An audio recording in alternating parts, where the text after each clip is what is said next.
Frostbite. Destroyers Book 4. By Holly Hook. Chapter 1. No. This was the evidence Sophia had been dreading for weeks, finally playing into her hands.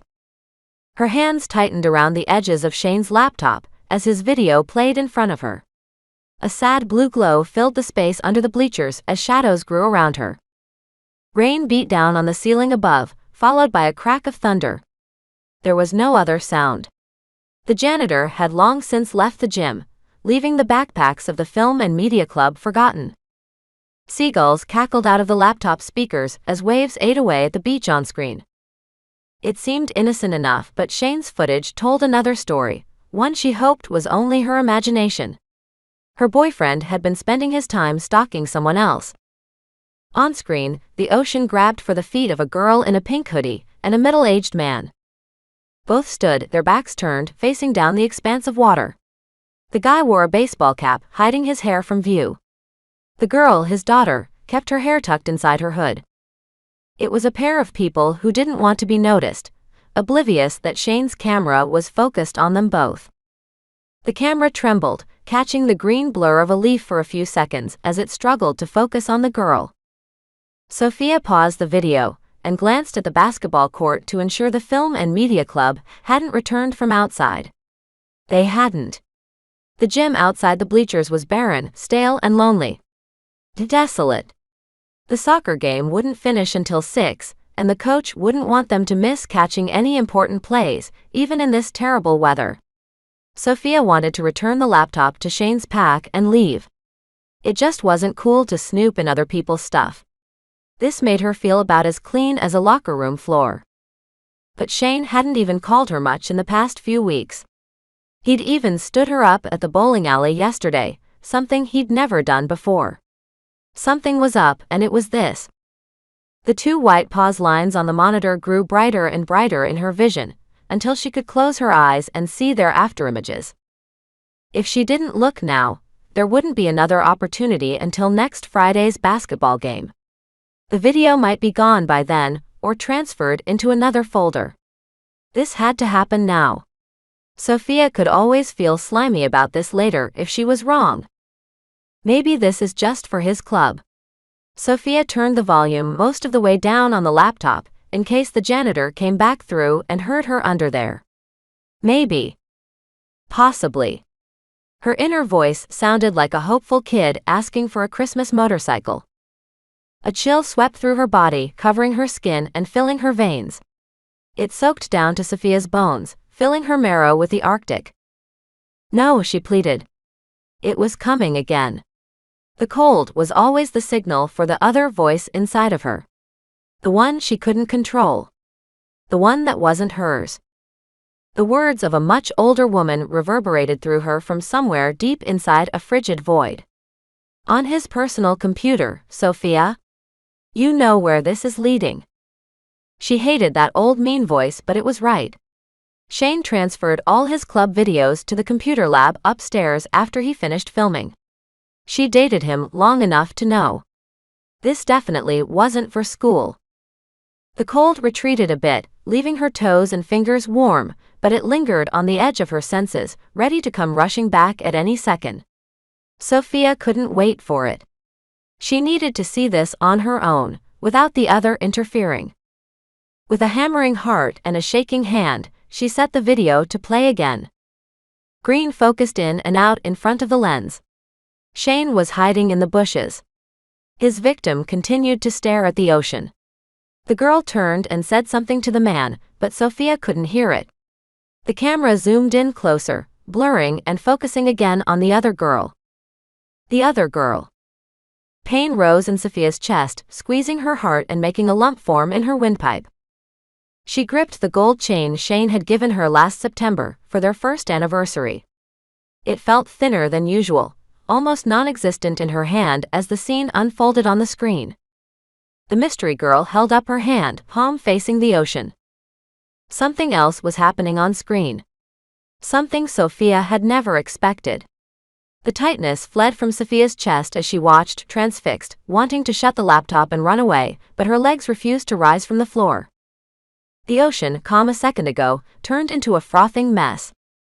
Waves lapped up and down in front of the two figures, rising, churning, almost as if they were responding to the girl's command. A freak wind, it had to be. It was just a freak wind. Maybe. Another cold rush filled her being, and the wise old voice returned. No. Look. The water toiled up and down with more energy, as if a sea monster were trying to rise from its depths. It was impossible. The girl's clothes weren't ruffling, nor were the man's, so there couldn't be any wind. And yet the water churned higher and higher as the girl raised her palm towards the sky. It was the most surreal scene Sophia had seen. The girl dropped her hand to her side, and the ocean fell back into place, flattening at her feet and reflecting the clouds again. Sophia let her breath rush out. This had to be an edited video of some sort. A hoax that Shane was planning. Maybe he really hadn't been stalking some other girl. The thought didn't do much to slow Sophia's heartbeat.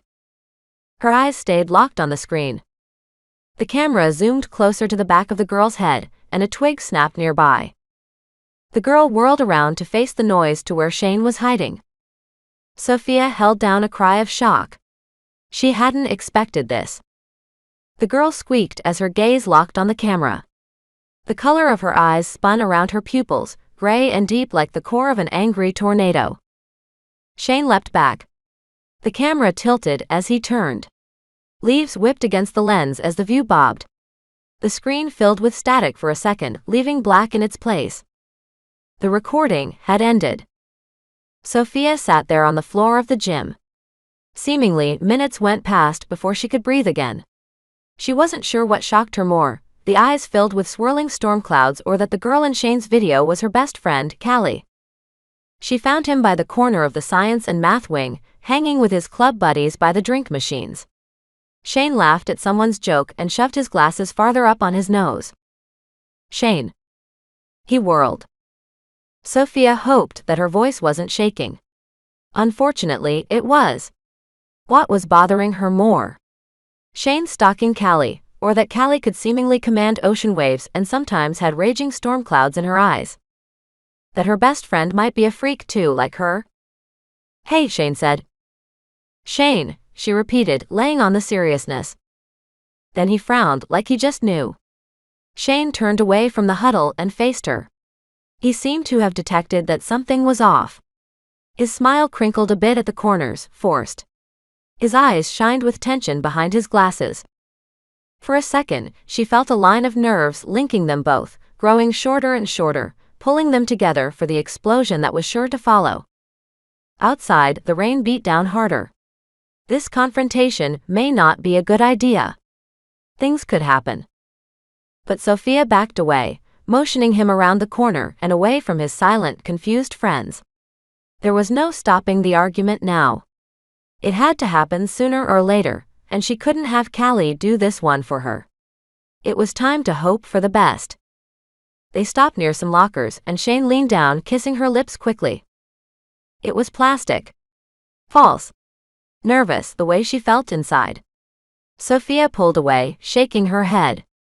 The hurt welled up again, with a new wave of chills inside her. Let me take over, the voice said. No, Sophia managed. Maybe confronting Shane without Callie had been a mistake after all. Huh. Shane stared down at her, his eyes softening at first. Then, they narrowed as he got it. What is it? You know what? Sophia could barely get out the words. Just admit it, Shane. Admit what? There was a faint tremor in his voice now. He looked back at his friends, but she dragged him away far enough to hide around the corner. She didn't want Shane to realize she'd been snooping around on his laptop, even if she had had a legitimate reason. It was back in its leather case, under the first row of bleachers where he thought no one knew about it. Why you haven't been returning my texts? The hurt squeezed through Sophia's chest as she spoke, and she had to push her words through it like the last toothpaste in a tube. Why I haven't seen you as much after school. You've been busy congregating near the band room all that time. Where Callie practices, but she didn't let that slip. The nasty voice returned. You should have said that. Stay out of this. If the other emerged right now, people could get hurt. Shane paled. Sophia, it's not what you think. He said nothing about the video. So, he was still hoping to keep her in the dark about his new hobby. But was he pale because he was caught, or because Callie had eyes that turned to storm clouds? Even if Callie had kept some secret, she didn't deserve to be stalked. Sophia understood completely. She stared hard at him, unable to move.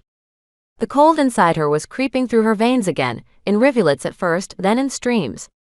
The voice of the other filled her being, so strong now that it seemed to shake her bones. Let me. No.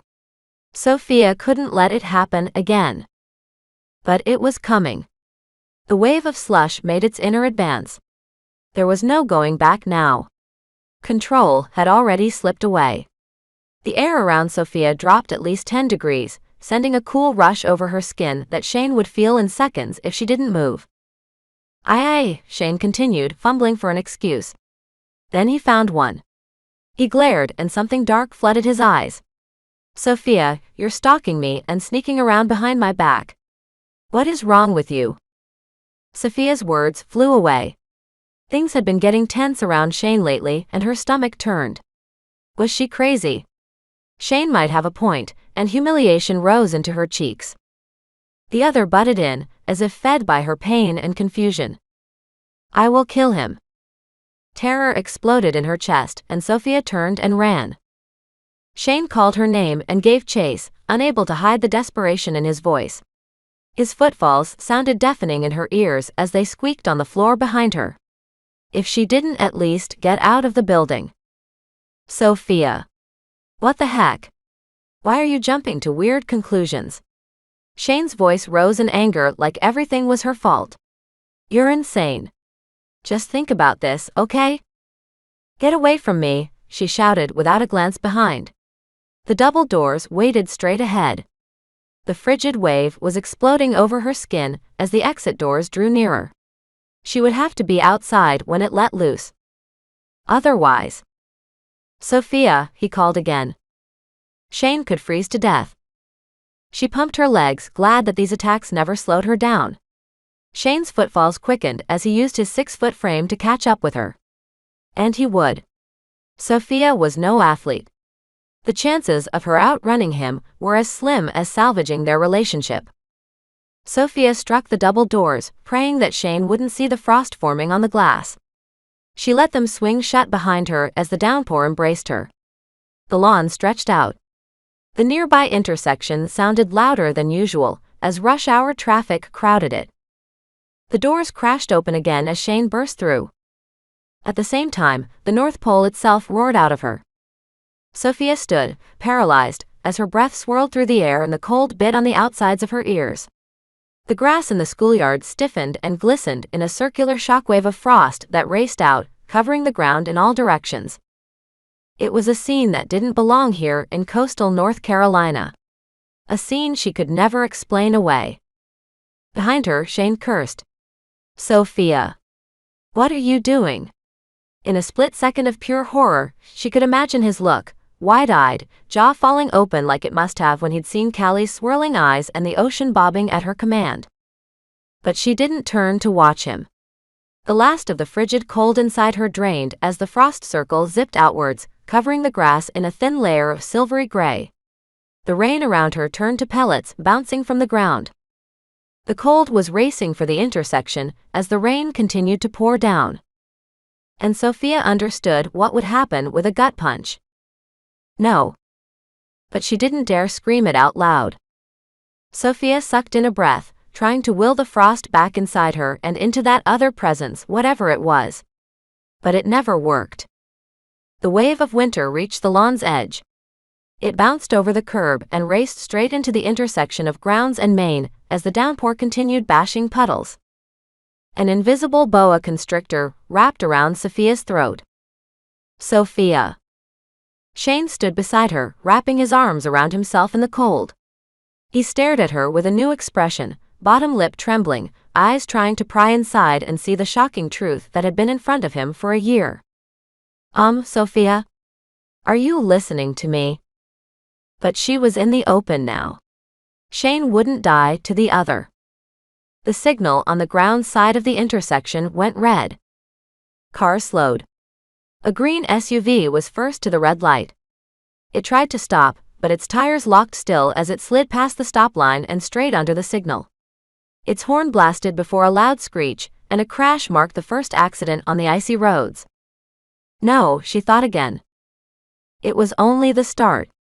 More horns sounded as drivers struggled to stop on the ice. A car spun and hit the stop sign with a thump, bending it out of place. Another crashed into the side of a truck. Glass shattered. Metal buckled. The street turned into a bumper car ride with crash after crash. Glass broke. People shouted curses and someone screamed.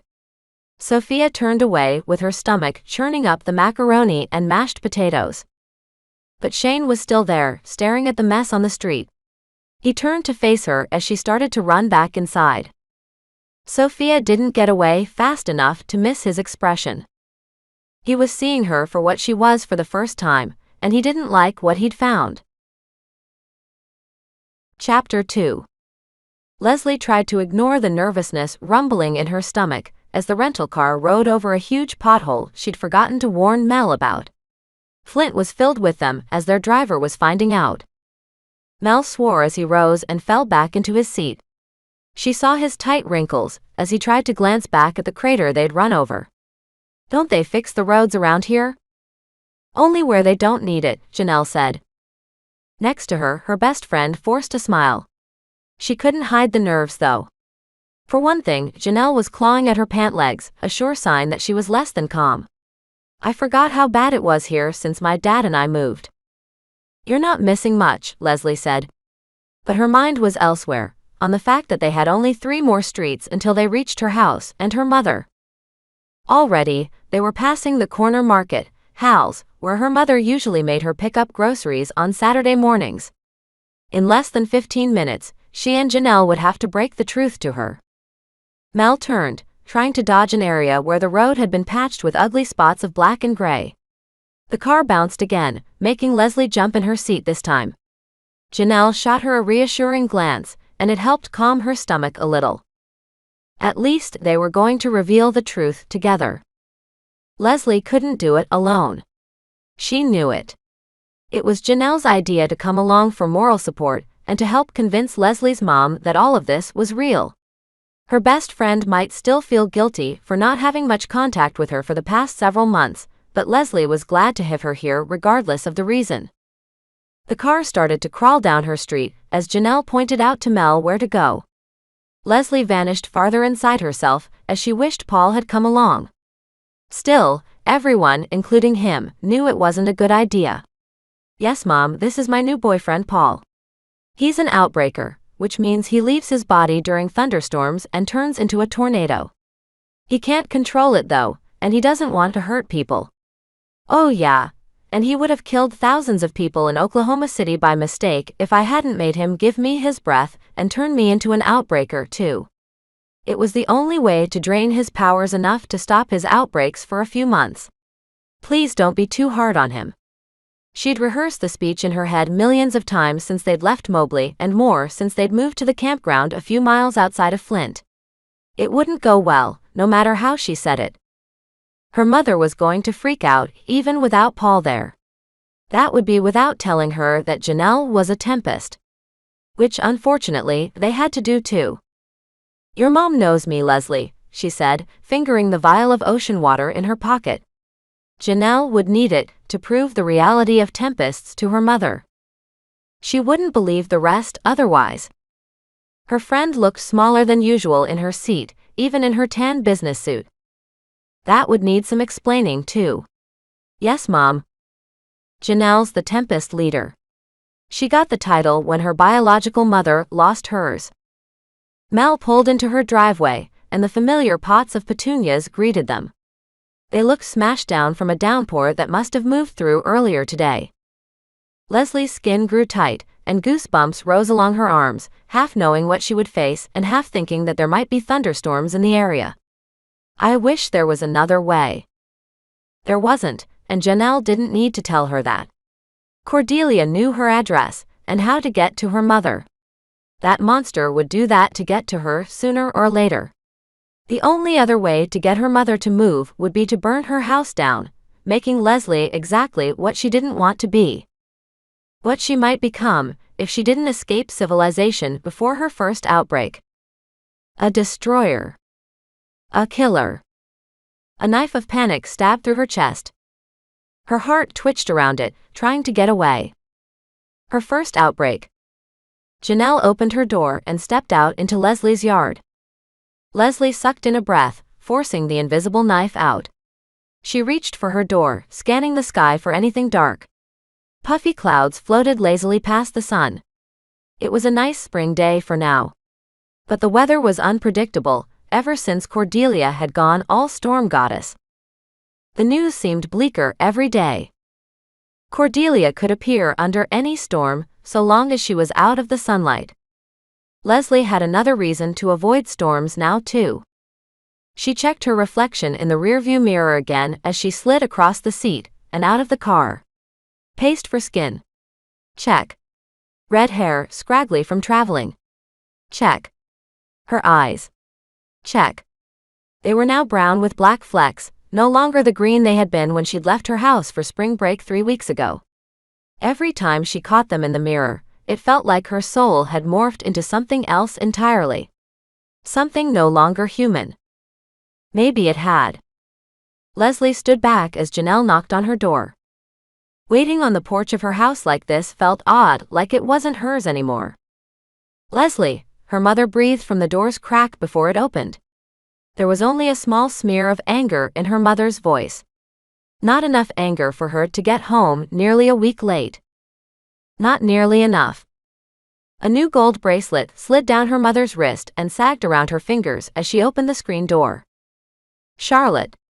Janelle stood before the door, taking over and using all the leadership skills she'd been forced to gain since September. We need to talk. Her mother's face appeared in the doorway. Her frosty blue eyeshadow caught the sunlight as she stared at her best friend. Never before had it looked so cold. Janelle? I didn't realize you were coming back. She squinted, and Leslie fell out of existence for a second. Why are you in a suit? The anger was gone from her mother now. It shouldn't be. 1 week late getting home, her mother wouldn't even glare at her from the corner of her eye. It's a long story, Janelle explained, taking on a commanding tone that she'd been miles away from in the car. It was another reminder that she was still Tempest High leader, and so much more than the little blonde 16-year-old she appeared to be. Let us in. I have something to show you before we explain. Her mother's eyes narrowed in confusion. Okay. I don't understand this. At last, Leslie got a glance, but only a short one.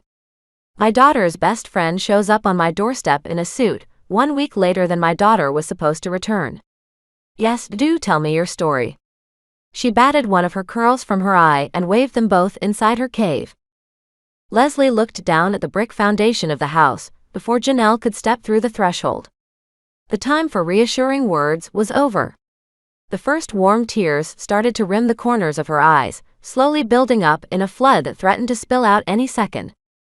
She wanted to say something to her mother, anything, but her ability for speech had shut down. It only did that when things got bad. Mal kept the car running in the driveway. The purr of its engine grew louder in her head.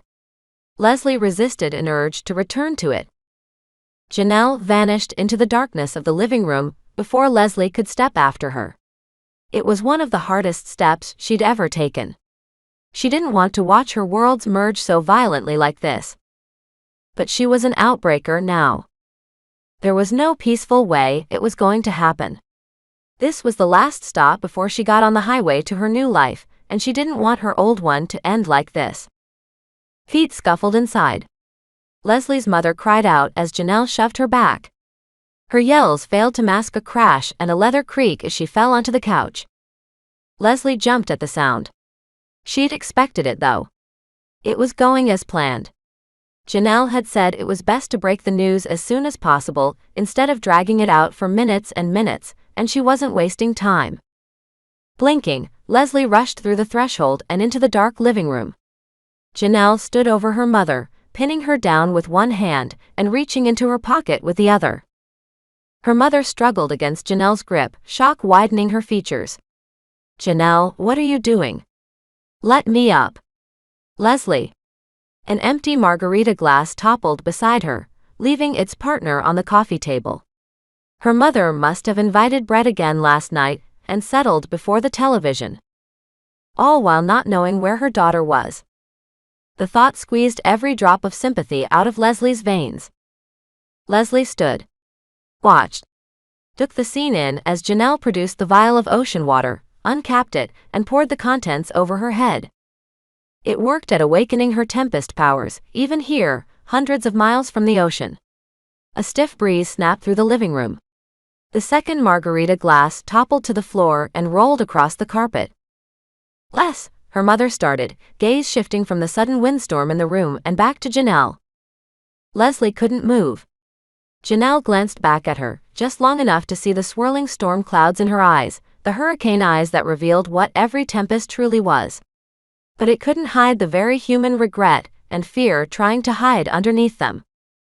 There was no smile anywhere within miles of Janelle right now. Her best friend turned away and stared hard at her mother. Leslie braced herself. Her mother froze, stiffening against the couch, mouth gaping open as she took it in. Janelle's voice roared through the room, a mixture of crashing waves and screaming wind. Leslie leapt back towards the door with the horror of her best friend's true nature, and the horror that she wasn't much different now. "Charlotte," she said, words riding on the storm in the room. "You need to listen to us and listen carefully." The wind began to die down just as her mother started to scream. "This is not my idea of humor, young lady." Her mother jabbed a finger in Leslie's direction, arm trembling as her bracelet dangled with disbelief. She glared at Janelle, whose eyes had returned to their standard gray. "Get out of my house. I don't know how you pulled that off." Janelle took one step back towards the door. The panic swelled into Leslie's chest again, like an inflating balloon. It was up, down, and up again, a crazy ride that she wanted off of. Her voice box wanted to shut down and curl in on itself, but she couldn't let it. "You've said that 10 times now. We're not lying to you, Mom. Tempests exist. There's one for every hurricane that's ever happened. I know it's a lot to wrap your head around." An explosion started to rise up inside her mother. Crimson flooded into her cheeks. Her lips pursed together as it built and finally reached its breaking point. People don't turn into storms. Her mother's face twisted into a mask of denial, of a fierce need to believe this was all a lie. She had never glared at Leslie like that before. We're telling you this for your safety." Leslie was falling apart, a glass statue cracking across every joint and nerve. "Justly." "No." Her mother turned away as if Leslie were one of her exes, begging for a second chance. Her back stiffened like an angry cat's. With a sigh, her mother picked up the fallen margarita glasses and slammed them back on the table. A hairline crack appeared along one of them. "Brats," Leslie hoped. "I don't know what this girl has been feeding you, but you're not some outbreaker. You might seriously need some psychological help." This girl, Janelle, wasn't even deserving of a name anymore. Leslie shot an apologetic glance at her friend. Janelle returned it. She wasn't sure which one of them felt worse about this. A march towards the kitchen signaled the truth behind her mother's words. "Charlotte," Janelle started, heading after her. "Mom." The word burned, jumping out of her throat. Leslie ran for her before she could find the phone book, forcing every sentence out, not giving her time to retaliate. "You know we're telling the truth after what you saw. You can't deny that. We both have to move away. The Cordelia I told you about will try to hurt you to get to me. If she finds me, she'll rip me out of my body and make me serve her forever. If she gets me, it'll be like a permanent outbreak and I'll always have to do what she wants. She's hunting down all the tempests and outbreakers. I might even end up hurting people right here in Flint." Her mother swatted her away. "Stop. Leslie could have stopped her easily with her new Outbreaker strength just by taking her arm and holding her there, but her limbs failed as she staggered back, and the will melted out of them. She bumped into the wall, jabbing her elbow into the counter's edge. She'd been swatted away by the one she needed most right now. Her mother seized the table, as if she wanted to flip it over. Her back rose up and down with each breath. "Leslie, go to your room." Her voice was low and dangerous. "I can't." "Charlotte," Janelle broke in again, framed by the kitchen doorway. She stood tall, no longer a teenager but a trained speaker. "Your daughter is right. We need to protect you. I know this is scary, but Cordelia is on the loose. If a thunderstorm arrives, she could appear and take you captive to try to manipulate her. She thinks Leslie will be a powerful Outbreaker, making her a big target."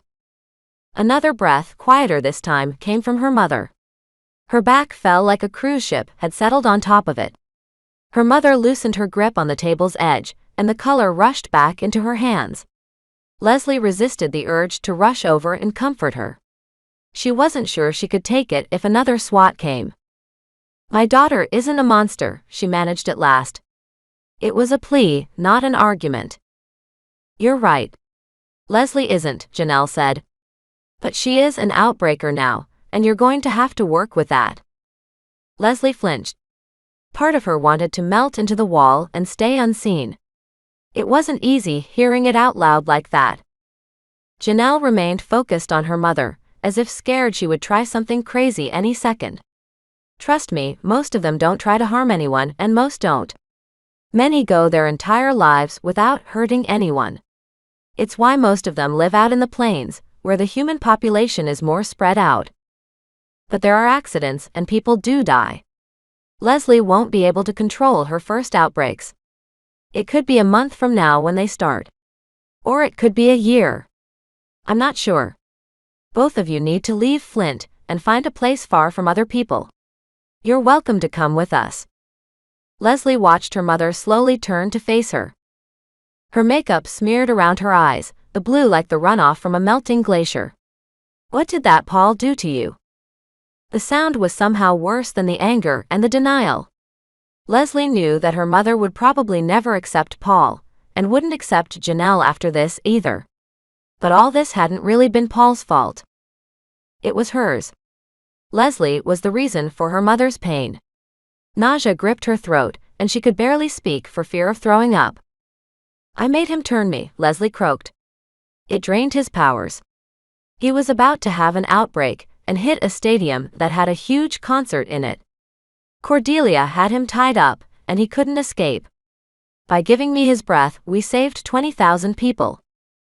Her words fell on the kitchen as the fridge hummed away in its own universe. Leslie wished her mother wasn't facing her, because now she could see the ice going back up. Her eyes dried. Her lips were pursed tightly together, forming a narrow line. "I can't believe you. I made him turn me." That was all that her mom had chosen to hear. This wasn't denial. It was something else. Disgust. Leslie nearly gagged on it. "Mom, please." "We're not going anywhere," she said, stepping away from Janelle and not daring to look at her. "You're staying here.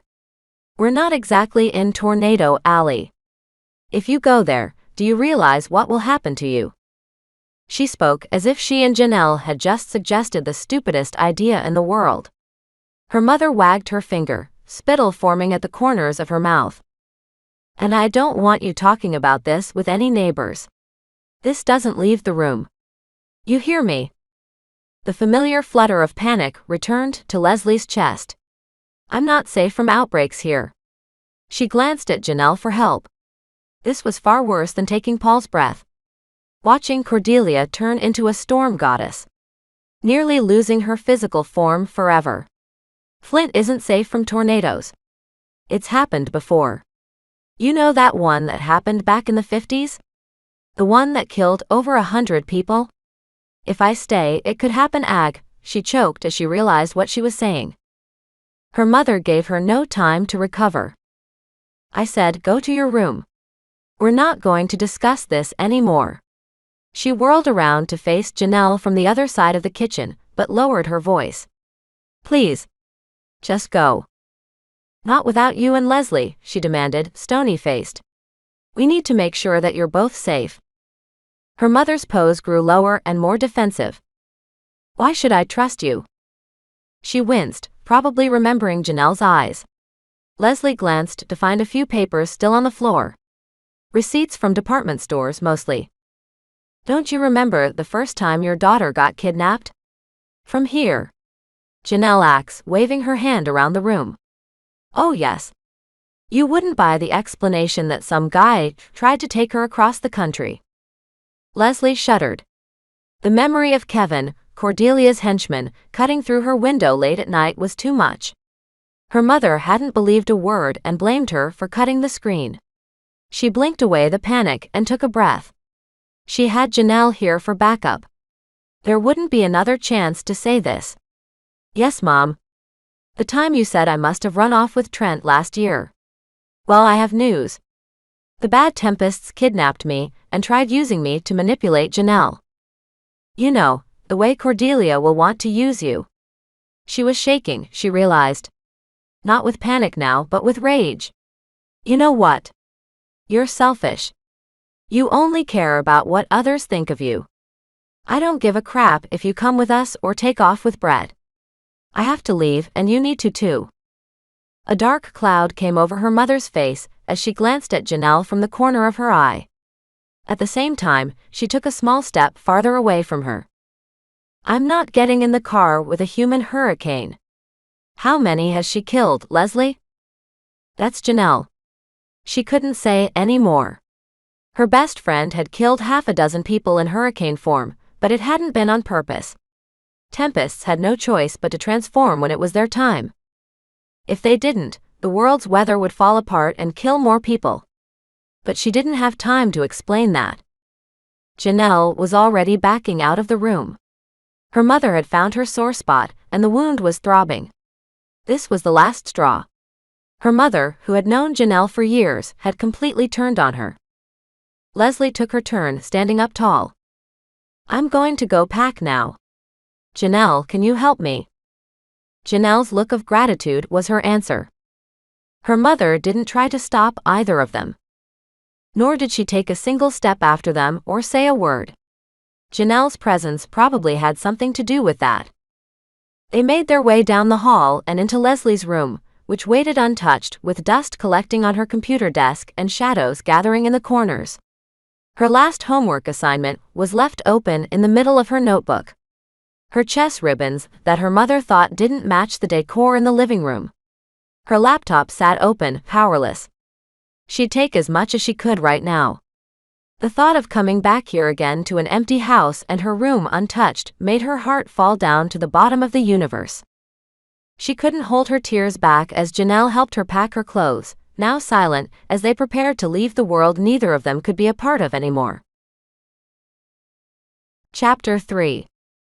Not once did Shane call after Sophia as she ran away. Not once. He had seen her secret. The one she hadn't even let her grandmother know about. Shane wouldn't even shout that she was crazy or a stalker. Sophia's world turned into a blur as she ran back inside and through the hall, barely remembering, as she cut through the gym and past the incoming soccer players.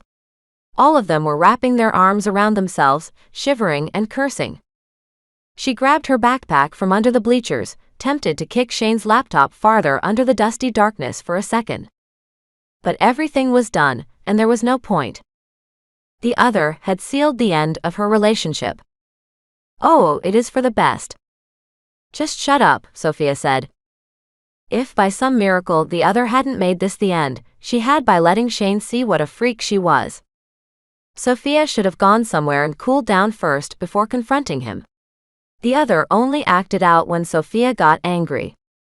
Shane wouldn't have seen. Those people would have avoided all those car accidents.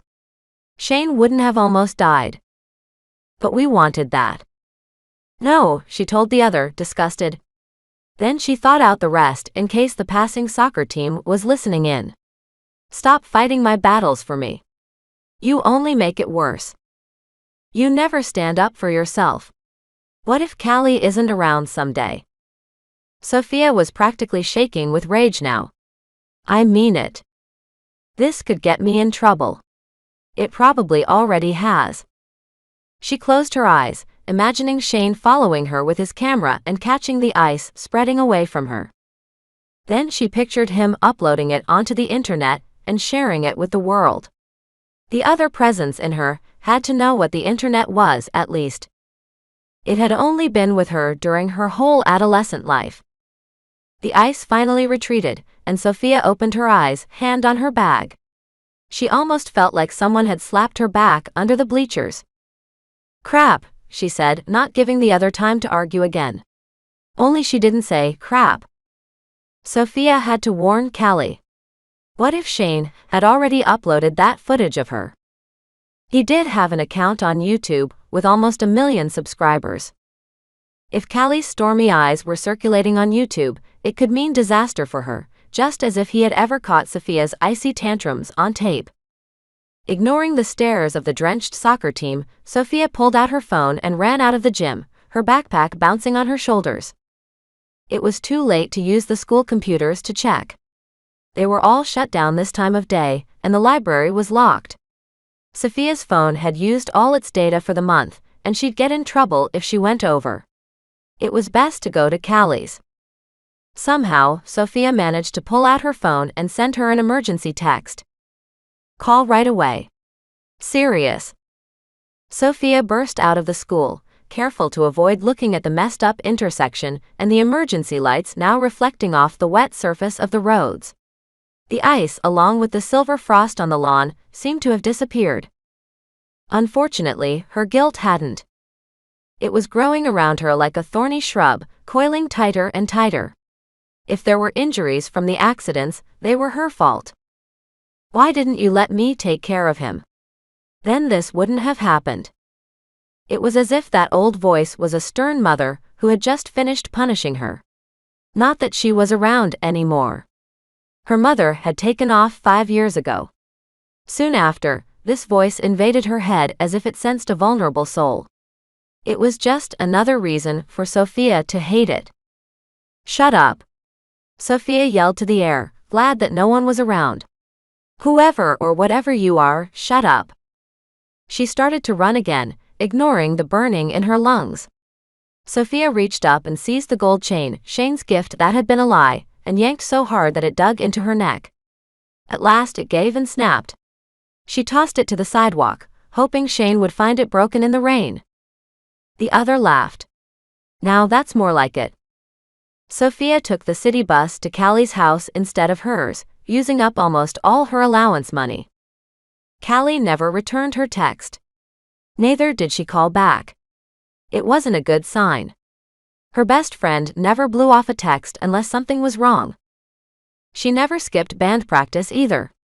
Something was adding up, and it was something Sophia was sure she wouldn't like. Thankfully, her grandmother wouldn't get worried for another few hours yet. Sophia hung out there after school all the time. Sophia let her head rest on the bus window as it rolled through town and several huge puddles. Water splashed everywhere as the bus plowed through, creating twin walls.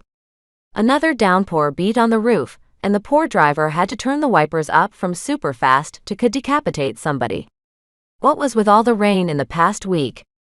It was as if the weather gods were angry at the world. Several street corners had started to flood, and the bus hydroplaned through some awful ones. The sensation made Sophia grab the seat in front of her, turning the head of a woman reading a magazine. Of course, she didn't have much room to talk. With each blink, she saw the emergency lights of the accident scene spinning and flashing at her.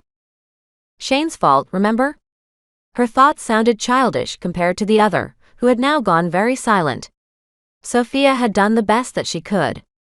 Staying inside could have meant hurting or even killing Shane. There wouldn't have been enough space for the other's icy attack to spread. She'd learned the hard way last year with her pet turtle, Speedy, after being grounded by her grandmother and sent to her room in a rage. She'd had that turtle since her 9th birthday. Back before the other arrived. Callie had gotten him for her. Sophia didn't realize she was crying silently until she leaned against the foggy window of the bus. The voice didn't return to chastise her. Thankfully. Maybe it knew better. It was already ruining her life. Shane was the first person to discover the truth, but there would be others eventually. If her grandmother learned about this, would she throw her in the crazy bin along with her mother? She's mentally unbalanced. Grandma always told Sophia that when she got upset. That's why she left. I'm sure she still loves you in her own way. It was practically a mantra of hers. Then, she knew what to do, and the realization made her lift her head in time for the bus to splash through another mini lake. She would tell Callie about it all. She'd understand completely. Her friend had those stormy eyes. Waves formed in the ocean at her command. If anyone would understand her problem, it was her best friend. They were in the same crazy bin together.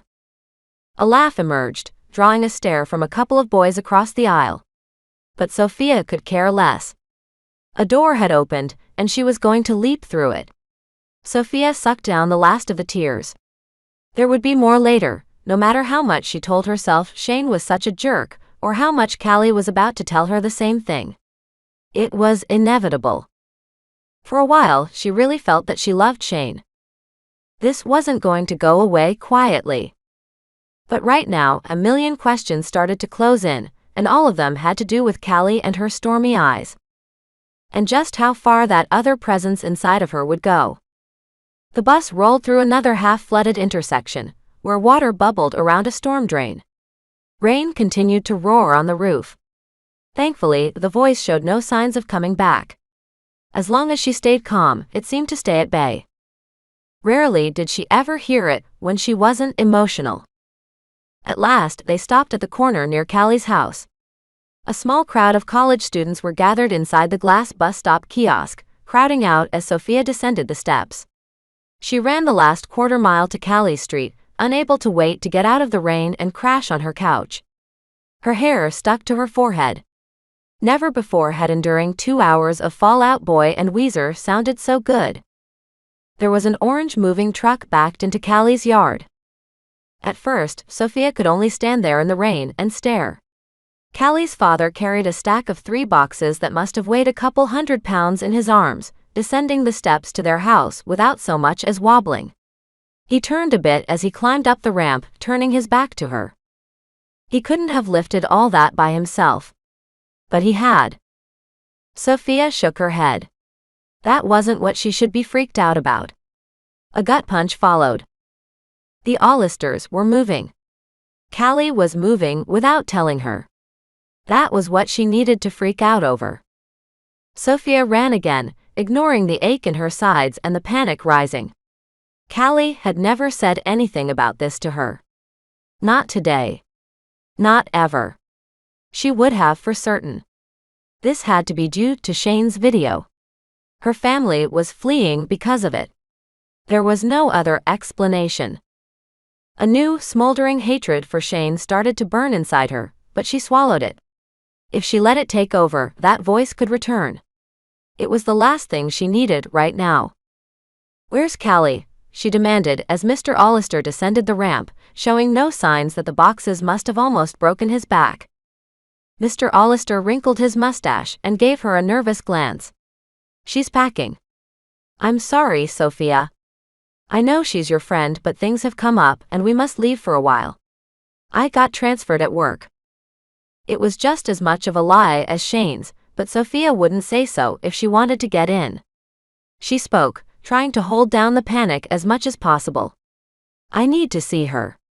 You know, before she goes." Callie's dad watched her standing in the rain for a few seconds. His mustache drooped with sympathy. He finally nodded, letting beads of water fall off of it. "Be quick. We need to leave by the end of the day." An insane fog descended over her as she rushed through the front door, past where Callie's mother was shoving kitchenware into another box. She glanced up at Sophia as she passed. She had nothing to say. The pictures on the walls were gone, leaving lighter squares and ovals on them where dust had never settled. The Hollister's plant with the fiber optic lights was gone. The living room looked like an earthquake had hit, with furniture in the middle of the space. The world was cracking at its foundations. Sophia's boyfriend was a liar all this time. Her best friend was leaving her with this horrible voice in her head and nowhere to turn. It took everything she had to keep the rising storm down as she rushed down the hall to Callie's room, where more sounds of packing were coming out. Thud. Thunk. A sniffle. Sophia turned and crossed the threshold into what she always called Punk Central. Her best friend was shoving her clothes into a box with as much anger as she could muster. Some of them had come out of their cases even. Callie's eyes were red where they had been white before. Callie had spent some time crying. Callie. She looked up, mouth falling open at the sight of Sophia standing there. Sophia braced herself as her friend stood and rushed towards her, wrapping her in a firm hug that she realized she needed more than anything right now. This isn't fair, Callie cried, sounding as if her age had suddenly reversed 6 years. Mom and Dad wouldn't let me tell anyone about the move. There's so much going on right now, and I can't even talk about it. Her words broke down, cracking, until a sob escaped. Sophia knew better than to interrupt. She returned the hug, sucking down her own tears. For a few seconds, they were miserable together. There was an odd comfort in it. At last, Callie released her. I don't even know where we're going. Her eyes begged Sophia to ask what had happened. But the next second, they darted away to face the boxes around her room. Never before had the room looked so sad. It was time to get right to it before Sophia broke down and lost it too. It's that video, isn't it? Callie froze. She was half turned away, but it couldn't hide her face turning 3 shades lighter in 3 seconds. She glanced at her bedroom door as if she wanted to escape. At last, she seemed to give in to the truth, let her shoulders sag, and pushed Sophia towards her computer chair. Sophia sat, unable to resist her strength. Callie had always seemed a lot stronger than normal. Maybe that had something to do with her stormy eyes, too. It's going everywhere on the internet, she managed, a hair above a whisper. Her arms trembled. Someone posted it there. That's partly why we have to go. Partly. Sophia managed. There was more. Please. Don't tell anyone. Not even Shane or your grandmother. Callie looked to make sure her parents weren't coming. I should tell you the truth. You're my best friend. I know you're the only one who can keep a secret. I'm not even sure we'll be able to talk to each other again after this. I promise to. Sophia managed a nod. She was shocked Callie was opening up this easily. But the truth was out already. Callie had to know there was no point in not telling her. The finality of the move settled in the room. The lavender of the walls turned darker. Callie's band equipment dimmed in the fading light as a slow roll of thunder washed over the house, shaking the windows. Callie was about to make sure Sophia had some closure. That was all. She knew she wasn't coming back. This was her last time seeing her best friend. Despite that, Sophia couldn't bring herself to tell Callie the truth about Shane, that he was the one who had ruined her life. Not during these last few minutes. It would hurt Callie too much. She at least wanted to end this on the happiest note she could. What a joke, she thought. There was nothing happy about anything that had happened today. Sophia coughed. Just so you know, there's something I need to tell you too. Believe me, we're more even than you realize. Callie's brow lowered in confusion. I'm not sure about that, she said. I don't think you're what I am. She sounded numb as she turned away to tear down her gemstone poster. Emeralds and sapphires rolled up into rubies and amethysts. You saw what my eyes looked like on the video, right? A shudder raced over Sophia as she remembered. I did. How did you do that? She hoped she sounded completely level, like this was the most normal thing in the world. Now that she was sitting here in Callie's computer chair, those crashing waves and stormy eyes seemed much more frightening. Callie's sleeve fell down her arm as she undid the tape at the top of her poster, revealing the weird birthmark she'd had there all her life. Sophia hadn't seen it since they were 8, when Callie fell off her bike and scraped her elbow. A gray spiral, with a dark spot in the middle that reminded Sophia of something. The eye of a hurricane. Sophia gripped the sides of the computer chair tighter, focusing on the mess of wires on the floor. The room felt as if it were closing in. Oh. I think I get what you're saying, Callie. You can make storms? Callie sighed as she dropped the poster to the floor, where it rolled away to hit a box of nail polish. Green, red, and acid blue went with Callie's bubbly laugh and punk outfits, not with crashing waves and eyes that swirled with raging storm clouds. I can't believe I'm saying this. We're supposed to keep it secret. Well, I know I can trust you. She turned, and Sophia held down a wince in case those stormy eyes came back. But her eyes appeared normal. Callie licked her lips, her nervous tick. My parents and I, we're tempests. We can control wind and waves if we touch ocean water. Like what half the internet's going to see. Callie's face flushed, but not with embarrassment. Shame maybe. But the big thing is that once in our lives we become them. Storms, I mean. Hurricanes. Sophia couldn't hide the flinch that shot through her body. No way, she managed, not entirely processing the words. Callie, that's just too much. You've got to be kidding, right? She forced a smile, hoping it came across as calm and friendly, but her voice carried a scared undercurrent. I mean, I can understand controlling the air around you. Callie's face paled as her revelation dangled in front of her like underwear on a flagpole. Just believe me, Sophia. And believe me when I say I hope I never kill anybody when my time comes. That's in 11 years. If you look up that storm naming list, you'll see my name there. Sophia gulped. Her best friend wasn't lying about this. And thanks to her own experience, she knew that stuff like this was real. Callie had never had such a hard, serious, scared look on her face before. It felt as if Sophia had slipped into another world. Sophia felt oddly at home here. Callie. I believe you. And you know what? I'm not going to miss you any less. Callie hadn't chosen to be a tempest, just as Sophia hadn't chosen to have a hitchhiker presence inside her that froze everything when her emotions got out of control. Wow, I have so many questions to ask you now. Callie wrapped her in another hug. You believe me. I can't believe that. But I won't have time to answer them. There were breaks in between her words. She was near tears again.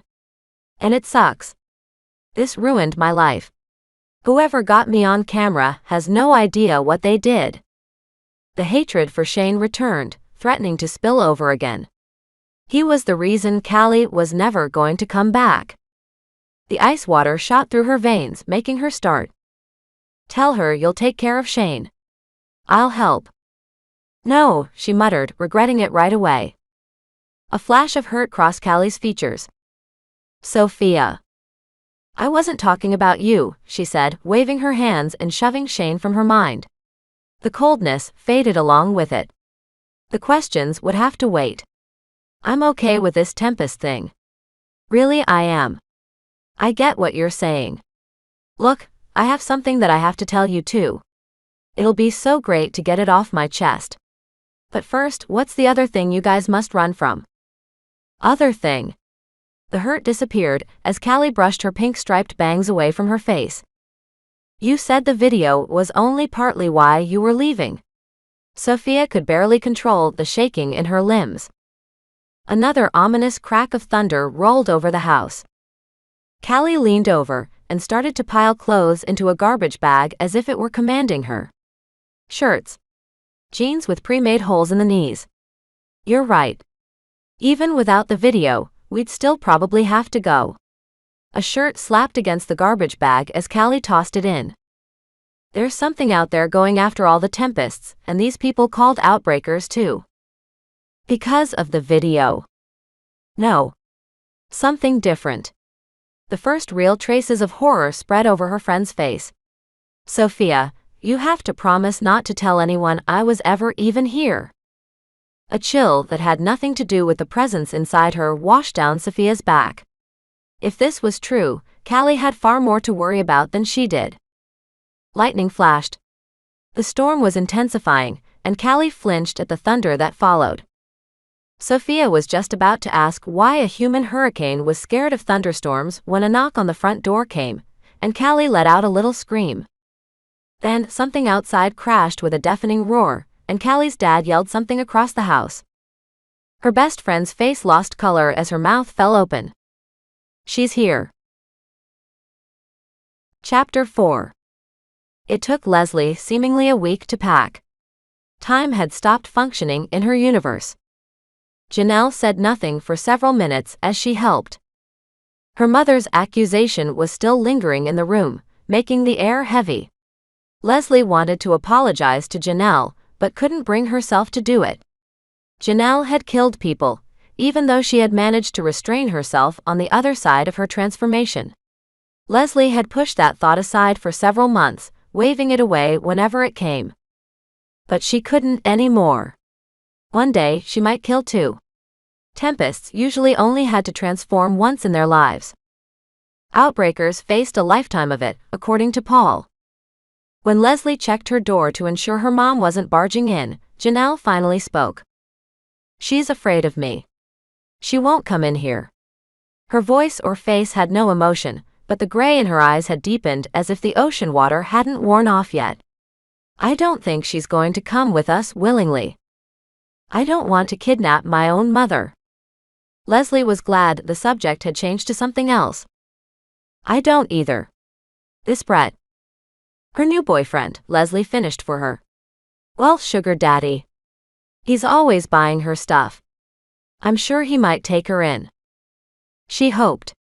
Taking her mother back to the campsite, which was full of mostly tempests and one young volcano goddess, wouldn't go so well. Also, Paul was there. That alone was a guaranteed recipe for disaster. Her mom wouldn't stay, and it would be cruel to lock her in a camper and keep her under guard night and day. Brett was the best bet then. Leslie tossed her notebook into her bag as hard as she could. She imagined the scoreboard from her mother's point of view. Brett 1. Leslie 0. Maybe she just needs time to come around, Janelle said. But she couldn't hide the doubt bubbling to the surface. She won't. Leslie's chest constricted with all the emotion bubbling up inside her since she'd woken up in the camper early this morning, staring at the ceiling and clinging to the tiny hope that her mother would understand and sweep her into her arms. Leslie couldn't help but reach into her pocket and wrap her hand around the new phone that Janelle had bought for her a few days ago. I'll leave her my number in case. Leslie crept into the kitchen, glad her mother was in her room. She must be making enough noise for her mom to hear, but she seemed to have changed her mind about making her stay. Leslie scribbled out her name and her new number. She left it on the table, one corner under the bottle of margarita mix. Her mother wouldn't miss it there. Leslie's mother was packing. Janelle could tell from the zipping sounds in her bedroom as she and Leslie lugged bags of clothes through the living room and out to the rental car. She wanted to stay longer to convince Leslie's mom to accompany them. But right now, Charlotte coming along would only make things worse for Leslie. Janelle knew because Leslie refused to say anything in her mother's direction as she dragged 2 garbage bags through the threshold and down the sidewalk. So Janelle did instead. Charlotte. We're going. What are your plans? It's none of your business what my plans are, she said from the open bedroom, answering her question. The fear was still obviously there, masked with snippiness. Janelle wanted to slap Leslie's mom, drag her out and make her apologize to her daughter. But it wouldn't do any good. The apology wouldn't be sincere, which would only hurt Leslie more. The sooner they left and got back to the campsite, the better. Well, for Leslie. Paul would be there for her, at least. But not for her. When they returned, Janelle would need to witness their one defense plan against Cordelia, the one she'd been dreading for the past few days. Her head started to pound with stress as she thought about it. If it didn't work, she wasn't sure what they would do, except continue to run across the country until Cordelia managed to catch them all. She wasn't sure what she would do if the plan did work. Why had her father volunteered out of everyone? Janelle rechecked the sky as she left Charlotte behind, ensuring it wasn't clouding. It wasn't. According to the news, most of the nasty weather was concentrated on the East Coast, with record rain in the Carolinas. If Cordelia was anywhere, it would be there. She hoped that the Hollister family could finish moving soon. Janelle had gotten what was left of the Elder Council to buy them a new house in Georgia. Leslie was already waiting in the back of the rental car, half buried in her luggage. In her emotional state, she hadn't even bothered to put the stuff in the popped-open trunk. She was also silent as Janelle squeezed beside her and nodded to Mel. "Your mother's leaving," she told Leslie. "She wouldn't tell me where, but maybe that's good. The less we know, the better, right?" Leslie nodded. She stared straight ahead as if refusing to look back at the house she was leaving forever. Her best friend, the chattiest girl in the history of the world, said nothing for the rest of the trip. The 20-minute ride from Flint seemed like only 5. Janelle clawed at her pant legs as Mel pulled past the gates of Holiday Fields, their home for the past 2 days. The campsite, mostly filled with seniors who had the time to enjoy it, was well out in the country, with just swamp and forest surrounding it.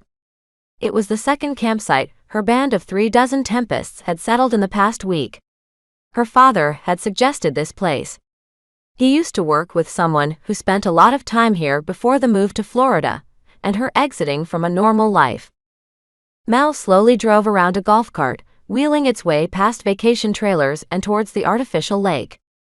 Towards the back of the campsite, several new RVs had taken up residence, and a small crowd was waiting around the one in the back, the one she, her father, and Leslie now shared. Janelle's headache returned with a vengeance. "I don't want my dad to do this," she muttered, realizing she sounded much younger than she intended. But now wasn't the time to show weakness. Leslie and Mel were one thing.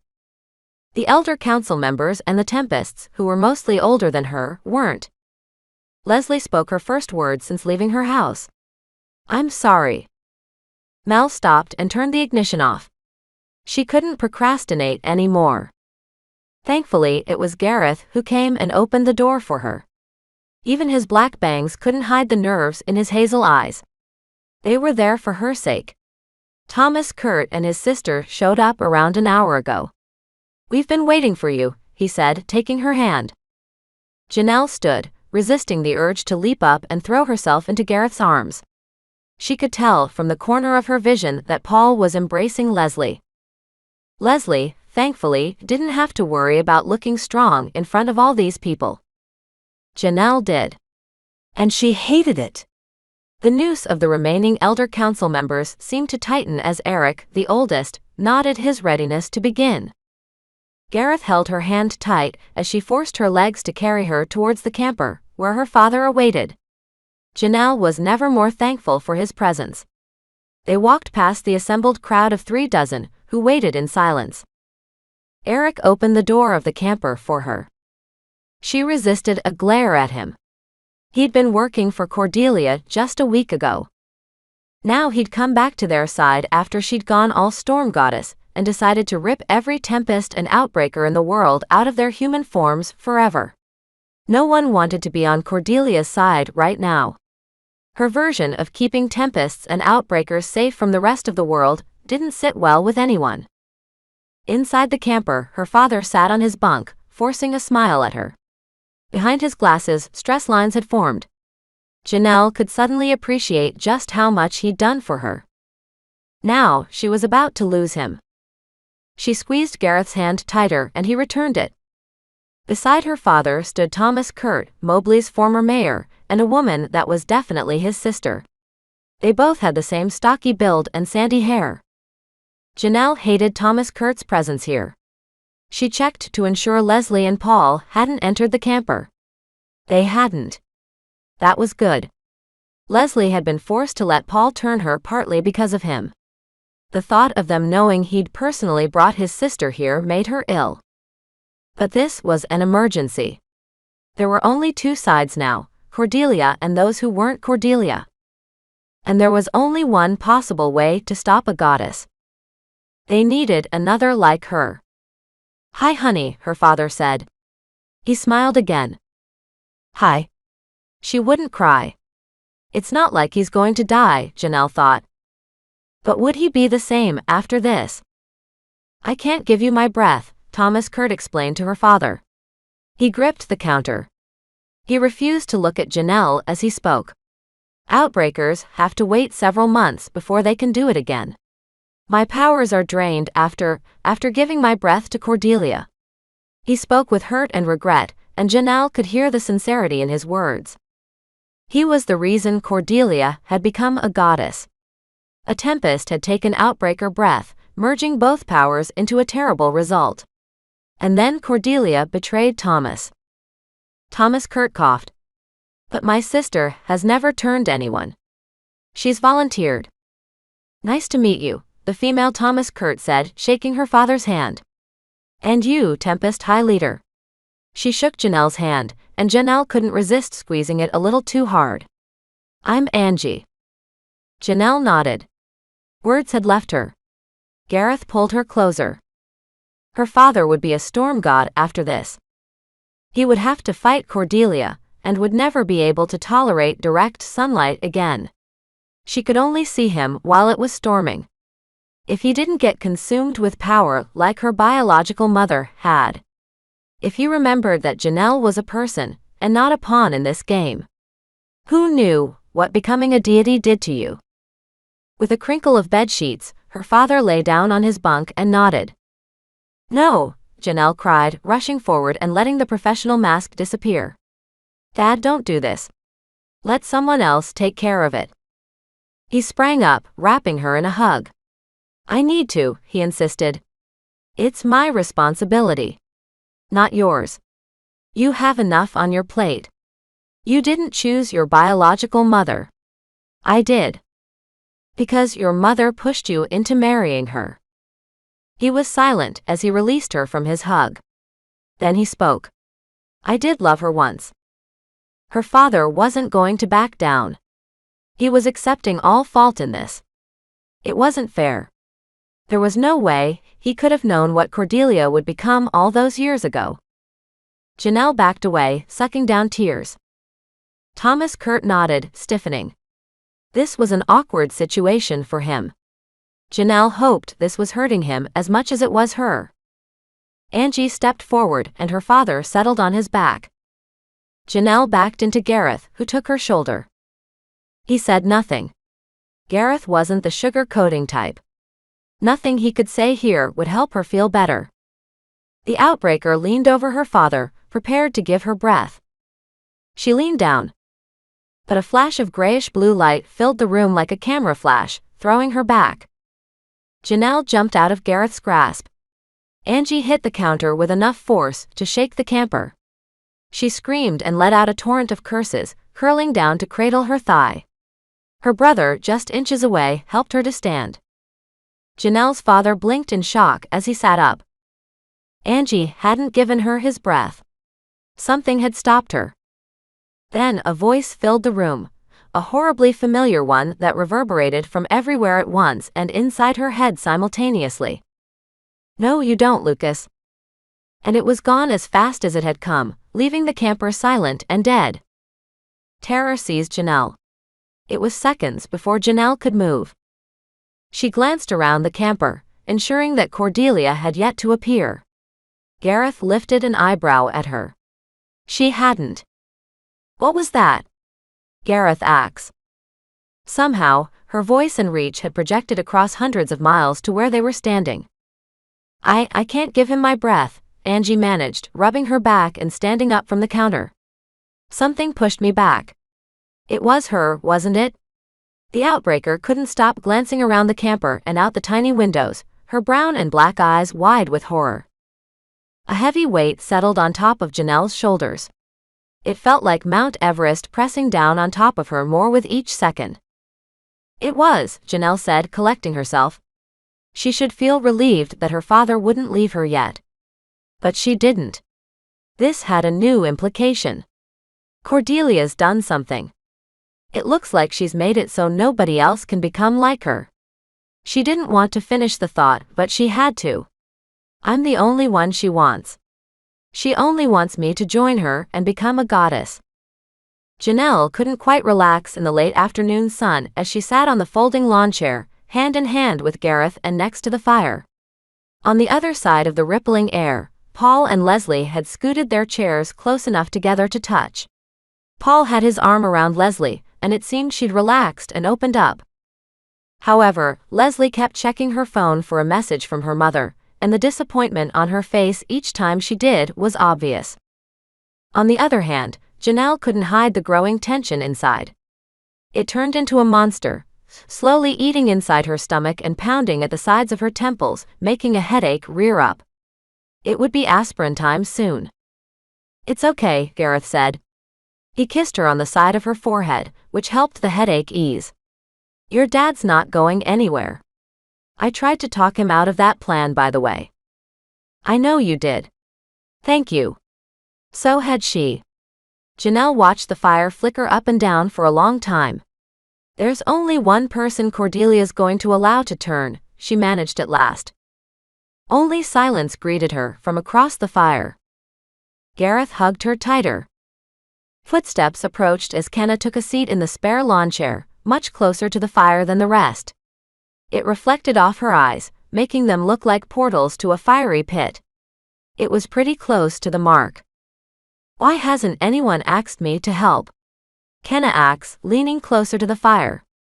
"I'm not exactly powerless, you know." Janelle felt a ripple of guilt wash through her. Kenna was half-volcano goddess, matured only a few months ago in Hawaii. However, like Cordelia, she had a significant weakness: water.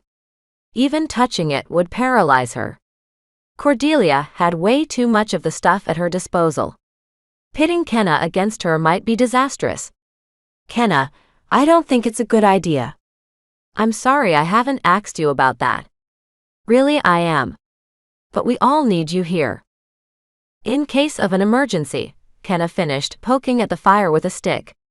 The fire seemed to burn more intensely in her eyes, even though the real one was growing slightly lower. "I might be the only person here who even stands a chance at fighting Cordelia." Janelle took a breath, holding back. If there was anyone you didn't want to make angry, it was a volcano goddess. Kenna hadn't been like this before. Janelle remembered her being timid when they'd met back in Hawaii. Since she'd matured, there was definitely more of a sharp edge to her emotions. Maybe Kenna was just having a rough time adjusting. Or she wanted revenge. Would the same happen to her if she turned? "You're right," she said, watching Kenna's face relax. "You are the best person here for the job. I'm just worried because Cordelia knows your weakness." A wince came over Kenna's features. "I know," she said at last, remembering. "You don't understand how much she ruined my life. I never met my birth parents until a few months ago because of her. The fake ones I had treated me like crap." Her words were more for Paul than anyone else. He was the only one not caught up on her history. "That sucks," Paul said. Then Leslie whispered something in his ear. Gareth shifted, resting his head on her shoulder. Paul pulled Leslie closer, snuggling her. Poor Kenna didn't have anyone to share any comfort with. She'd had to leave her human boyfriend Carlos back in Hawaii. There was simply no place for him here. "Cordelia ruined all of our lives," Gareth said at last. Janelle saw the truth behind his words as if they'd turned into a sad painting. They sat there together like a secret club for the first time ever. "I'm sorry," Kenna said at last. "I'm not trying to be mad at you all. I feel like I'm not using my full potential right now." She grimaced. "Now I sound like my fake dad." "Great." Janelle's phone rang, and she leaped out of her chair to answer it. She found it in one of her tan pockets, flipped it open, and discovered a North Carolina number glowing on the screen. Her stomach lurched, making her forget all about the headache. The Ollisters. They were only supposed to call her during an emergency. Kenna stood up next to her, ready to move. Janelle raised the phone to her ear. "Hello." Chapter 5. Sophia stiffened as she studied Callie's face for any hint of a joke. There was none. Callie's father shouted somewhere, and Sophia could hear Callie's mother talking quickly on the phone down the hall. Sophia caught only snippets of her panicked conversation. "Cordelia, fireplace is lit, Callie. Hurry." Cordelia. It was the name of that hurricane that had killed 800 people several years ago. Was that a tempest too? Sophia looked at Callie, asking the silent question, and thankfully they got each other. Callie nodded her answer. Yikes. Sophia backed away towards Callie's mattress, bare of all its blankets and anything they could hide under. If that deadly hurricane was walking around as a tempest and banging on the front door, even the other couldn't help her with that. But Callie grabbed her arm before she could finish the thought. "Come on," she breathed, pulling her so fast that Sophia nearly slipped on the hardwood floor. Callie's mom was shaking as she stood beside the boxes she'd been packing. Behind her, the fireplace blazed to life. Sophia could smell gas, and the flames were eagerly licking it up and devouring the log inside. Despite the fire curling over the rim of the fireplace and reaching up the brick wall, Callie's mom had ripped the metal grating clean off and thrown it to the floor. "Wise," Sophia started, staring at the roaring fire. Callie said they'd never used the fireplace even once. "Why now?" Another loud bang came on the door, and an electric sensation filled the air as Sophia slid to a stop. Callie's father had his weight against the door, paling. He faced his wife, ignoring the fact that Sophia was standing there. "Get Callie out of here." "Dad!" Callie yelled in a voice that was every pitch of agony. Mrs. Hollister took her daughter's arm, pulling her away. The fire roared higher, then died down to a standard height. For a second, there seemed to be a face inside it, staring out at Sophia from somewhere far away. It was growing clearer, it seemed. Or it was just her imagination making her see things. Sophia was trapped in a circus of weirdness with no exit. The door came down with a force that seemed to shake the entire house. Mr. Hollister fell forward over the crooked couch. Another loud crack of thunder roared overhead, and the figure of a woman stood framed in the doorway, almost a silhouette against the driving rain. Cordelia. Knowing who it was sent a paralyzing chill through Sophia without the other's help. The rain flew into her face like the storm roared into the room. Sophia raised her hand to shield herself. Her hair whipped back. Callie yelled something at her, but she didn't hear. It would have been extinguished if the fireplace had been facing the door. The Hollisters. Cordelia's voice was as sharp as razor blades, and about as merciful. Something about it reminded Sophia of the horrible voice inside her, ready to hurt those she loved today. The woman stepped boldly into the house. Although she'd knocked down the door and thrown Callie's dad out of the way, she appeared normal. Almost. Cordelia had short blonde hair, dry and shining underneath the living room lights. Her gray business suit belonged in a high-class meeting, not in this freak show that had become Sophia's life. Even a pair of high heels hugged her feet so tightly that they must have cramped. Sophia almost leapt back when she saw the woman's eyes. They were grayish-blue, churning with the storm outside. Sophia had never seen anything come close, not even Callie's eyes on Shane's video. These ones were somehow scarier, more piercing. If Sophia squinted, she could almost spot some kind of aura around the woman, a rippling of the same color. If this woman was a tempest, she wasn't the same kind that Callie and her family were. "It's a pleasure to meet you," Cordelia continued, taking another step closer. Her smile was false, that of a predator waiting to lure them in. She seemed to ignore Sophia as she glanced at Callie's parents and at Callie.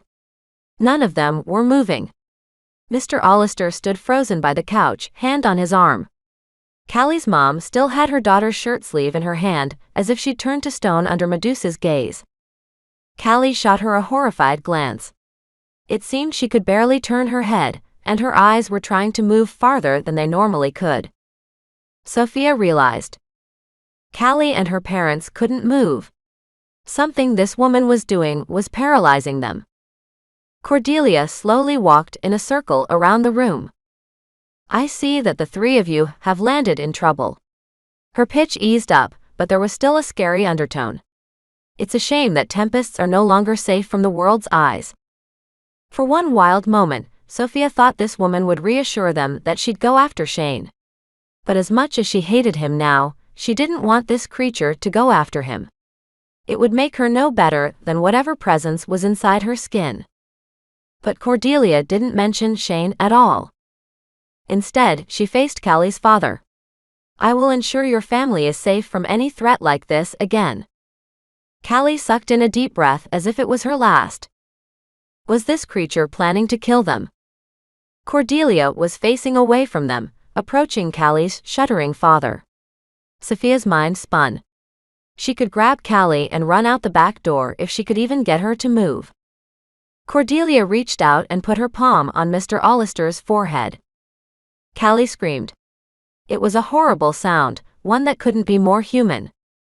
Mr. Hollister snapped into gray mist, an outline of his former self for a second, and scattered into the wind blasting through the open front door. Sophia blinked. Callie's father was gone, turned into vapor and sucked into the sky. She went to seize her best friend's arm, barely hearing the racking sobs through the pulse roaring in her ears.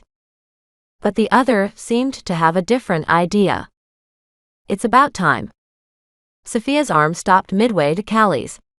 Winter shot through her veins in only a few heartbeats, freezing her from the inside out as it pushed to the surface in record time.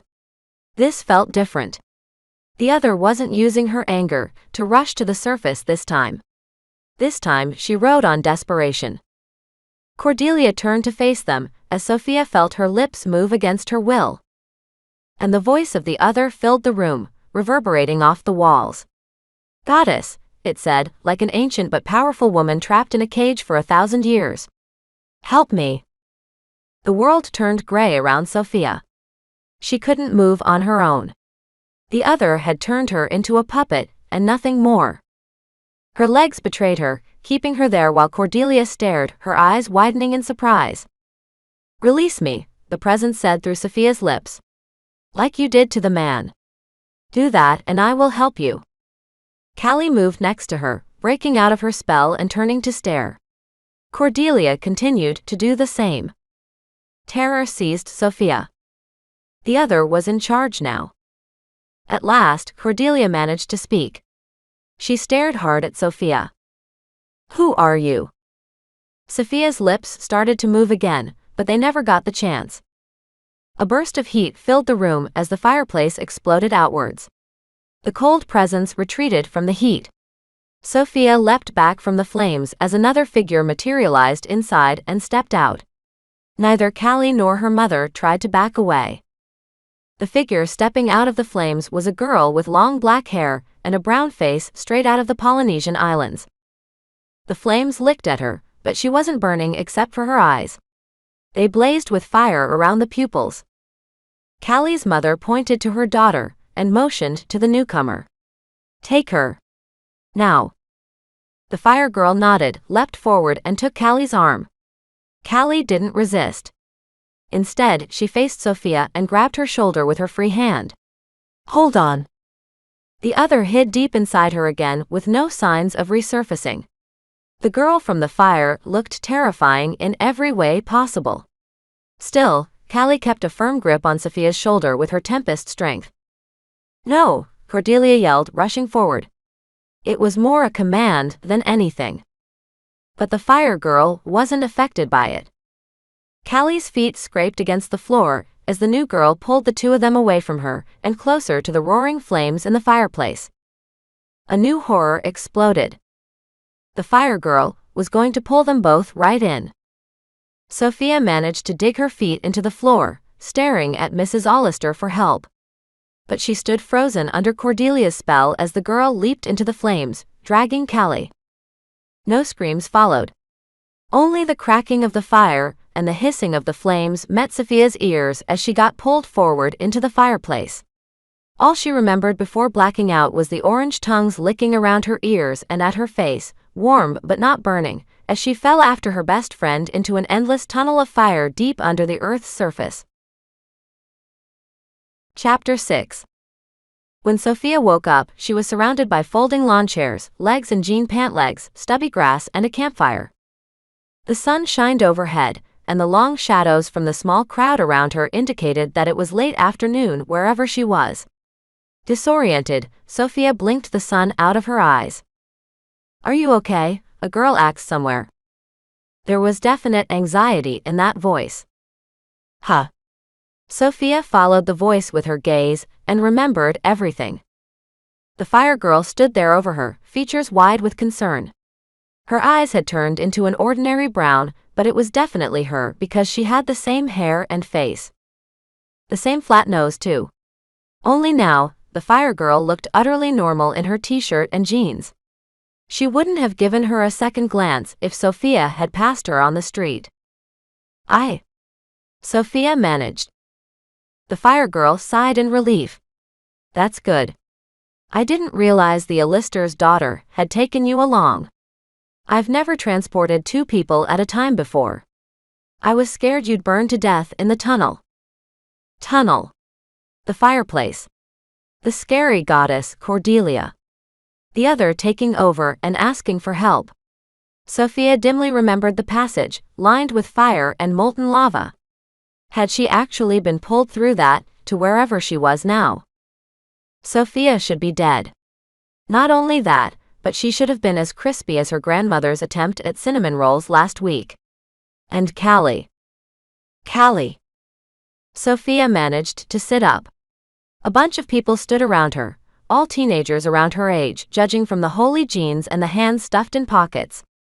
Callie sat cross-legged on the opposite side of the campfire, brushing ash off her clothes. She didn't react to Sophia. Instead, Callie stared into space on the other side of the fire. Sophia's heart dropped. Callie's parents weren't here, wherever they were. Her father, and now probably her mother, had been turned to vapor by Cordelia back at her house. Callie curled into a ball as if she sensed Sophia's thoughts and let her face rest on her ashy knees. She made no sound. The ash under her face would soon turn to mud. A hole opened in Sophia's chest. Callie's parents. Gone. Released from their human bodies by a monster. It was what the other wanted. Sophia stood, legs shaking like those of a newborn animal. Weakness took over, and she nearly fell back down again as her knees failed. The trip here must have sucked out most of her strength and left her with crumbs. "Steady." A cute guy with hazel eyes and locks of black hair took her arm. He stood very close to a blonde girl in a tan business suit. The blonde girl seemed familiar somehow, but everything was such a twisting fog at the moment that it was impossible to tell why. "Thanks," Sophia said, wanting only to get over to Callie. But she didn't dare a step now, in case she tripped into the fire. She'd somehow cheated death once. Her chances of getting lucky again were between winning the lottery and not getting homework for spring break. A single sob came from Callie. Everyone around her shifted. A guy with long hair wearing an executioner band shirt. A girl with red hair and freckles. The redhead was pale, making them look like brown dabs of paint on her skin. Both she and the long-haired guy had brown eyes flecked with pure black. They weren't anything like the weirdness she'd seen today, but they weren't ordinary. Who was Sophia surrounded by? "I'm Kenna." The fire girl extended her hand. She swallowed nervously and glanced at Callie, which made Sophia feel less intimidated. "Your friend's mom called me in to help." Just moments ago, this girl had emerged from the fireplace unscathed. Sophia couldn't wrap her head around that fact right now. Sophia took her hand, steadying herself as the black-haired guy released her arm. She glanced around. The sun shined over a campground that she didn't recognize. Between rows of campers and trailers, she could spot a golf course, a lake, and possibly cars zooming down an expressway not too far away. There was no sign of Cordelia. Or bad weather, for that matter. Callie had gone silent again. Sophia started for her. She could figure all of this out later. "Callie, I'm sore." "Leave me alone," Callie begged. "Please. No offense, but I want to be alone right now." She stood and left the circle, going for a large tree that overlooked a lake. Sophia watched her go, and plopped down on the other side of it. She knew better than to follow as much as she wanted to. Callie needed some quiet time. Someone sighed. Sophia turned to find Kenna staring at the fire. Her hands rested on her thighs, shaking. If I could have brought her mom too, I would have. It was best to take this one thing at a time. Sophia knew that asking questions would give Callie some time to calm down. It would distract these strangers from crowding around her and taking away her precious space when she needed it the most. Who are you? If you're wondering, Kenna's a volcano goddess. The black-haired guy answered her in the plainest, most matter-of-fact voice possible. He might have been talking about the evening news with that tone. Kenna can fire travel. She can go from one fire to another pretty fast. She pulled you both out of this one. He pointed to the flimsy campfire, keeping that same face. In case you're wondering, you traveled through a tunnel under the surface. And you would have burned to death if your friend had let go of you. Gareth. The blonde girl in the tan suit nudged him and faced her. Sorry. He only knows how to say things as bluntly as possible. Oh, Sophia managed, staring hard at Kenna. She'd landed in a circus all right. After what she'd seen, she believed Gareth. Thank you for getting us away from there. Kenna managed a small smile, but something about it didn't seem genuine. That's what I'm here for. It seemed like she was speaking out of the corner of her mouth toward the blonde girl in the business suit. There was no point in not telling you, Gareth said. You've seen her drag you into fire already. And I'm sure you've seen Cordelia. Yes, Sophia had. She shuddered. It was an experience she hoped never to repeat. The other, however. She shoved the thought from her mind. Sophia slowly spun in a circle. Everyone seemed to be staring at her, except for Callie. Worse yet was the skeptical look that the blonde girl was giving her, like Sophia had barged in on something she wasn't supposed to see, and they were just trying to find a way to deal with it. These people hadn't meant to rescue her. Only Callie. It was by accident she was here in the first place. If she hadn't gone to Callie's house this afternoon, would Kenna have been able to pull Callie's mother through the fireplace instead? It was a thought that pumped sickness into her stomach. Where are we? Sophia asked, trying to change the subject. Are you Tempests? It made sense that Callie's mother would want to send her to be with her own kind. A flinch from the blonde girl answered her question. How did you know? She asked. Sophia pointed to Callie, who had turned away to face the lake. The blonde girl nodded, took a deep breath, and waved her towards a camper. Come on, she said. We need to get your friends settled in. I'll explain everything to you. Janelle reached for the aspirin sitting on the tiny counter, which was heaped high with fast food bags, old drink cups, and changes of clothes. Night had fallen, and she'd gotten the poor Hollister girl settled in one of the campers with the human girl, Sophia. Sophia somehow got dragged here through some bizarre coincidence that Janelle couldn't quite figure out. Couldn't Kenna only take one person at a time when she was fire traveling? She was pretty sure that was the case. Thankfully, Sophia had been much better than Leslie's mom at listening to the truth. Sophia hadn't yelled, freaked out, or tried to run away or hide. She nodded numbly at the campfire as Janelle told her about tempests and outbreakers, along with the nightmare of Cordelia hunting them down individually. Judging from the paleness of her skin and the fact that she kept looking over her shoulder earlier, Sophia had witnessed it up close. Janelle had left out one thing though, that Cordelia was her biological mother. Sophia didn't need to know that fact yet, not after what she'd seen at the Allisters' house.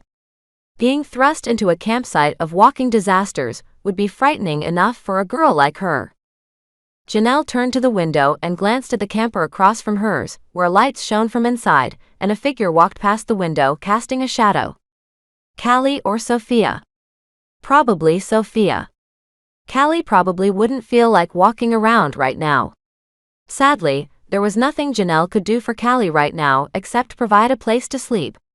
Nothing would bring her parents back. Not in human form anyway. Janelle froze as she imagined Cordelia finding her own father and turning him to mist with the touch of a hand. It was enough to make her eyes water. She'd avoided losing him today, but at what cost? There might not be another way to fight a storm goddess without becoming one. And if Janelle did go through with it, would she want to fight her biological mother? The ifs were just too much. I hate it when you feel like this. Gareth appeared at her side, planting a kiss on her cheek. Blunt or not, he always knew when she needed that. No one else, not even her father, could understand so well. She whirled around and returned his kiss, letting it chase away everything momentarily. He wrapped his arms around her, pulling her close. Even through her stiff business suit, she could feel his heart beating in his chest, sure and strong.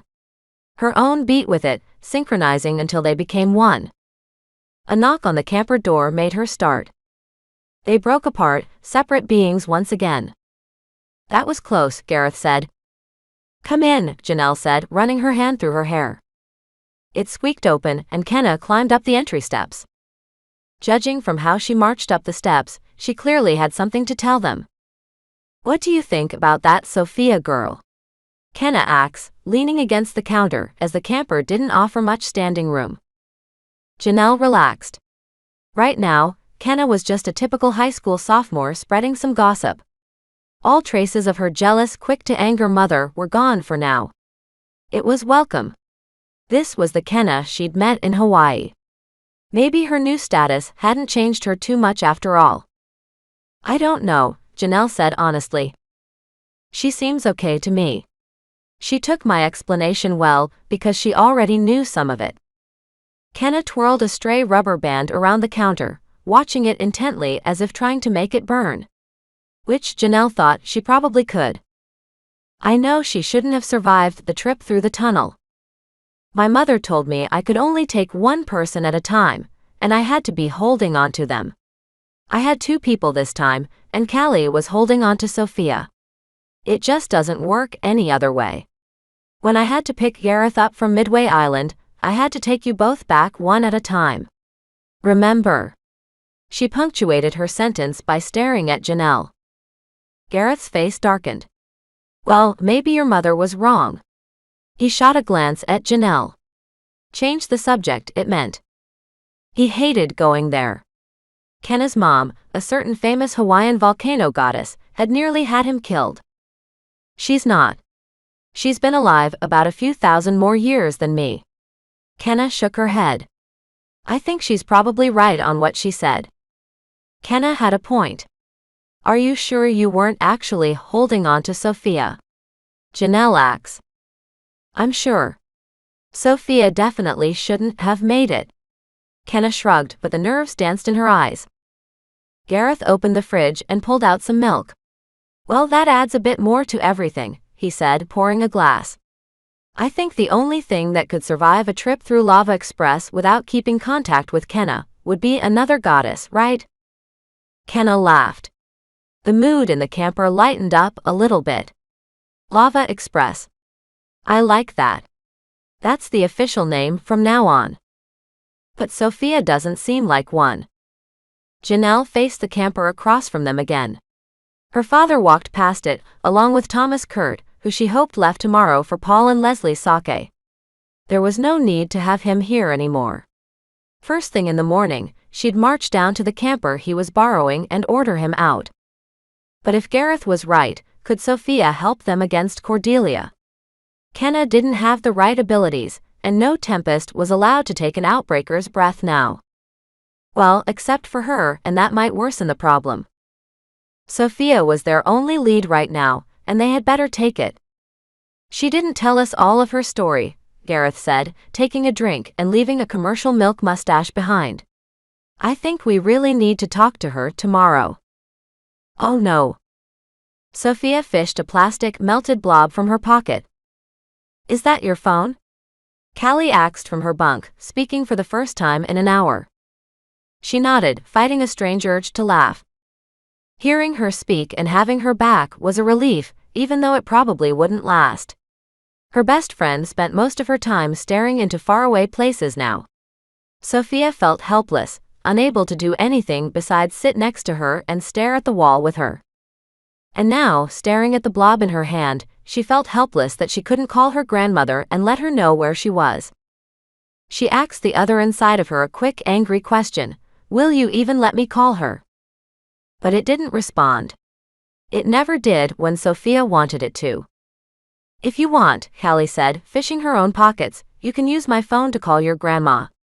Her eyes flashed red again, that sad, hopeless red that warned of another crying session. Callie had no one to call now, and the phone she was handing to her was a painful reminder. Sophia felt awful taking it from her. Especially since Callie's mom should be here instead of her. She glanced at the deepening night outside as two men walked past the camper. Maybe your mom escaped, she said. But she knew that the opposite was probably true. As soon as Kenna had pulled them both into the fire, Cordelia would have had no other distractions to keep her from going after Callie's mom. I shouldn't have taken her place. Callie slumped lower and stared at the green carpet on the floor. Maybe she knew it already. Things shouldn't have worked out this way. I'll be right back, Sophia said, stepping out into the night to make her call.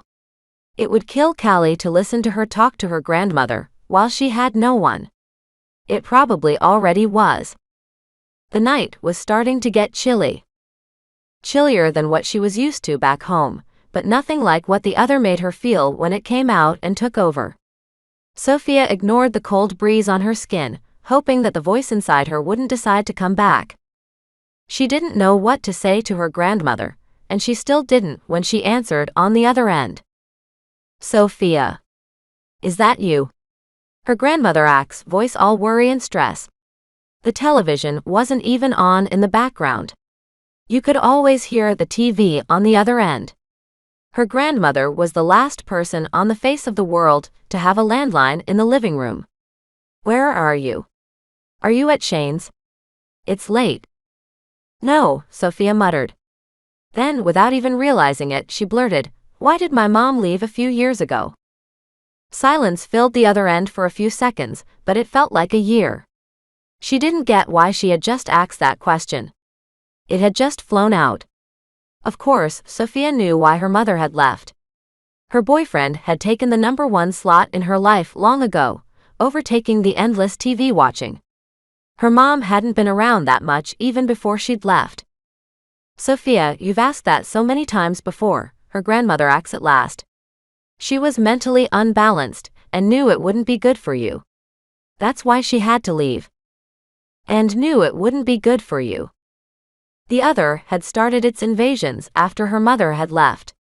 Sophia checked the dirt road up and down for people. There were none. Good for me. I don't believe that. Sophia, you should. Why don't you come home? A sudden flare of anger ran through her. If the voice in her had anything to do with her mother leaving, she should have known about it a long time ago. Because it almost got her killed earlier today. I can't. It's hard to explain, Sophia said. Look, Grandma, can I ask you a question? Her tone grew more demanding on the other end. Sure. But why can't you come home first? A crack of thunder came through from the other end, making Sophia shudder. Sophia scrambled for an excuse that didn't involve being halfway across the country. I'm stuck at Callie's and forgot to take bus money. She said I could spend the night and stay the weekend. I'll take the school bus home on Monday. She was using Callie's phone, so the explanation would make sense. Why didn't you just say so? Her grandmother's relief on the other end felt like sunshine in her ears. Unfortunately, it wouldn't last long if she didn't find a way home soon.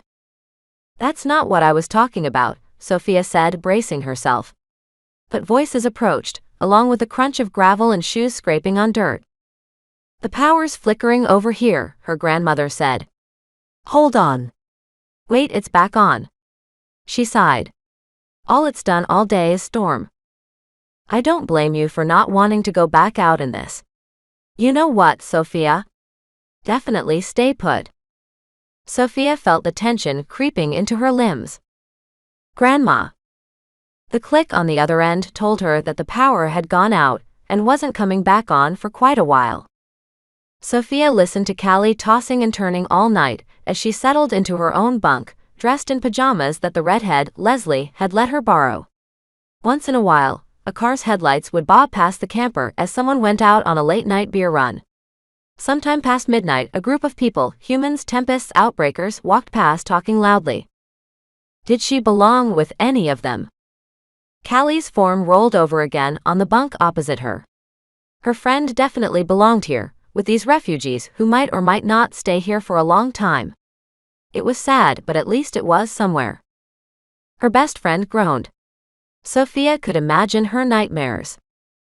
If she couldn't reach her grandmother again, maybe Sophia could even talk to Janelle, the mysterious Tempest High leader.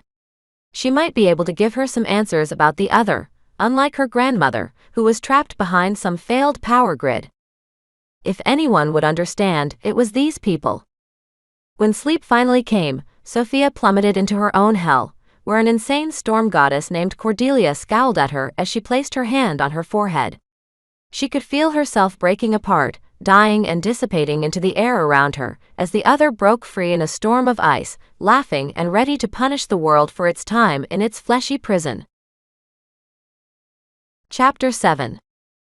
Breaking the truth to Janelle wasn't as easy as Sophia thought. Sophia. Is there something you want to say? Janelle asked seconds after Sophia stepped into her camper the following morning. Sophia gulped. Not only was Janelle in her camper, but so was her boyfriend Gareth. And Leslie, the redheaded girl, stood beside the long-haired guy, Paul. She hadn't expected such a big audience. She gulped. If anyone will say you're not crazy, it's these people. Calm down. It looks like everyone's here, Callie muttered as she stepped over the threshold behind Sophia. She was speaking a little more this morning, but not much. Sophia still couldn't tell if Callie blamed her for anything that had happened yesterday. Her friend likely wondered what that other voice had been coming out of Sophia, and why it had asked Cordelia for help. Callie kept stealing glances at Sophia, lifting an eyebrow. At least Janelle wasn't in a business suit today, which helped Sophia feel more at ease. Surprisingly, Callie beat her to it. Sophia says she has something to tell us, so please be easy on her. Her voice remained dry of emotion. No clue about where Sophia stood. But she had to go on. I do, she managed. If you know what I mean, I'm not a regular person. Gareth nudged Janelle. I knew it. Knew it. Sophia squinted at him as shock exploded in her chest. Then, a sense of violation. She faced Callie, but she shrugged. So, Callie hadn't said anything to them about the voice. Janelle leaned back against the counter, as if trying to look less intimidating. You survived the tunnel Kenna dragged you through. You shouldn't have, since she wasn't the one holding on to you. Only Callie should have lived. Callie's face seemed to open in horror. I was the one holding on to her. I dragged her in. She faced Sophia, paling. I didn't mean to. So what are you? Gareth asked, getting right to it. Sophia's skin pricked under 5 gazes. But Sophia's throat closed momentarily. Did Callie mean that she hadn't meant to drag Sophia with her, or that she hadn't meant to put her in danger? She prayed for the latter. I don't know, to be honest. Sorry. That's okay, Janelle said, straightening up and stepping closer. She sat down, which made Sophia feel a bit better. Janelle seemed to know how to talk to people. I was in the same place once. Believe me, it isn't fun. So Janelle had once not known what she was either. Sophia resisted, shaking her head. How had she taken a bomb like that? Gareth shook his head a bit, and that gave her an idea. Is this about what you wanted to tell me yesterday? Callie asked, completely changing the subject. Sometimes when I get upset things happen, Sophia started, shocked at how easily the words came now. She decided to leave the Cordelia part out for now, and hope Callie stayed quiet. If these people were to help her, that fact would have to wait. There was no way she would seek out that insane goddess anyway. It's like there's another voice in me, and it starts talking mostly about hurting people whenever I get mad. Or it calls me a wimp. Sophia shrugged as warmth bubbled to her cheeks. She'd never even told her grandmother about this, let alone strangers who were all walking disasters. It sounds like an angry old woman. When it gets really bad, I feel icy, and everything around me gets cold and freezes. And I mean that literally. I had an incident yesterday. Callie slapped her on the shoulder, all surprise. Was that when the intersection by the school froze over, and there were all those accidents? We heard about that on the radio as we were packing up. Sophia felt about to crumple at the reminder. All she could do was nod. Wow, Callie said, taking both her arms. I'm sorry that happened. That's rough. No wonder I knew I could tell you about what I am. Sophia, I completely understand. What were you upset about before you came over to my house? Something must have made it happen, if you're right about what you're talking about. Only understanding came from Callie. Callie had backed her into a corner. Sophia scrambled for an excuse. I think Shane's been trying to follow other girls around, she said truthfully. That's what upset me. I ran out of the school because the other, what I call it, was about to freeze everything to help me get back at Shane, even though I didn't want it to. The cold can hurt people in enclosed spaces. My pet turtle one time. Speedy. This thing killed Speedy. Callie's eyes widened in horror. Sophia nodded, hoping it was an apology for the truth she didn't want Callie to know. And yesterday it tried to kill Shane. If I hadn't run outside, it could have. The camper went quiet for a bit. Gareth shifted. You're lucky. That's mild. Callie released Sophia's arms and went quiet. He didn't elaborate, but he didn't have to. He and Janelle faced the floor simultaneously as if they shared the same thoughts. Sophia shuddered. The two of them had almost definitely killed people before in hurricane form, and the same thing was probably waiting for Callie whenever it was her turn. Her problem looked tiny in comparison. And the other couple, the Outbreakers, Paul and Leslie, had they ever killed anyone? She didn't want to ask. Do you have any idea what this other is? Janelle asked. She lifted her gaze from the floor but couldn't quite hide the pain within. Sophia shook her head. It's female. Bored, I think, like it's trapped in me. It has to do with cold and winter. And it wants Cordelia to release her, she almost said. That's all I know. It's been there for about 6 years now. Leslie spoke for the first time since she and Callie had entered the camper. Hey, Sophia. Maybe we can help you. Find out the identity of whatever's sharing your body with you. You remember anything that could have caused something like that? The Leslie girl could talk when given a chance. Sophia swallowed. I suppose I can take you up on that. What are you thinking? We could hit up the library. We have phones but we're barely using them, so nobody can track us. Leslie's face wrinkled. Sophia forced a smile. That's probably a good idea. She thought of the melted blob in her pocket. Had the other saved her life? Hold on, Janelle said, pulling out her phone. Before we go to the library, I need to check the weather for today. Make sure Cordelia can't get to us. Leslie breathed in the familiarity of the public library and the musty book smell as she wandered down the aisle. Janelle and Sophia had gone to use the computers. She'd spent lots of time here, researching for school projects and staying away from her house. It wasn't the most fun place to be. Still, it was better than being at home, where her mother would sit on the couch with Brett, ignoring her and sipping her margarita glasses like she was on some beach in Hawaii. At the library, Leslie could pretend that her mother was wondering where she was. Where was her mother now? She pulled out her burner phone and checked for a new text. A message. Anything. You want to call her? Paul asked, pulling her next to him. I don't think it'll do any good, she said, feeling awful. Paul hadn't forgiven himself yet for turning her, and this wouldn't help him get there. So she shoved the hurt down inside, to somewhere she could store it until later. It's just the way she is. Even before the trip, before you turned me, she meant to say, she didn't talk to me much. Well, except to tell me she wouldn't help pay for my college. I suppose it doesn't make much difference now. She forced a smile. Paul seemed to relax just a little. He smiled, but the cloudy day returned to his face a second later. It would still be nice if she'd been a little more accepting. There's not much either of us can do about that. True. There was doubt in that word. But maybe it might be worth it to call her. Just to make sure she isn't still at home. Maybe. I'll try later. Dread gathered in her gut. Leslie glanced back to see Janelle and Sophia talking near a computer station. Sophia wrapped her arms around herself. Was she afraid that the other, as she called it, would try to hurt all these people here? It was a feeling Leslie now understood too well. Let's not be here too long, she told Paul. But her boyfriend was busy staring at the row of computers. His mouth even fell open as they walked. Poor Paul had been kept away from almost everything connected to the rest of the world by his father, until recently. Paul. They're just computers.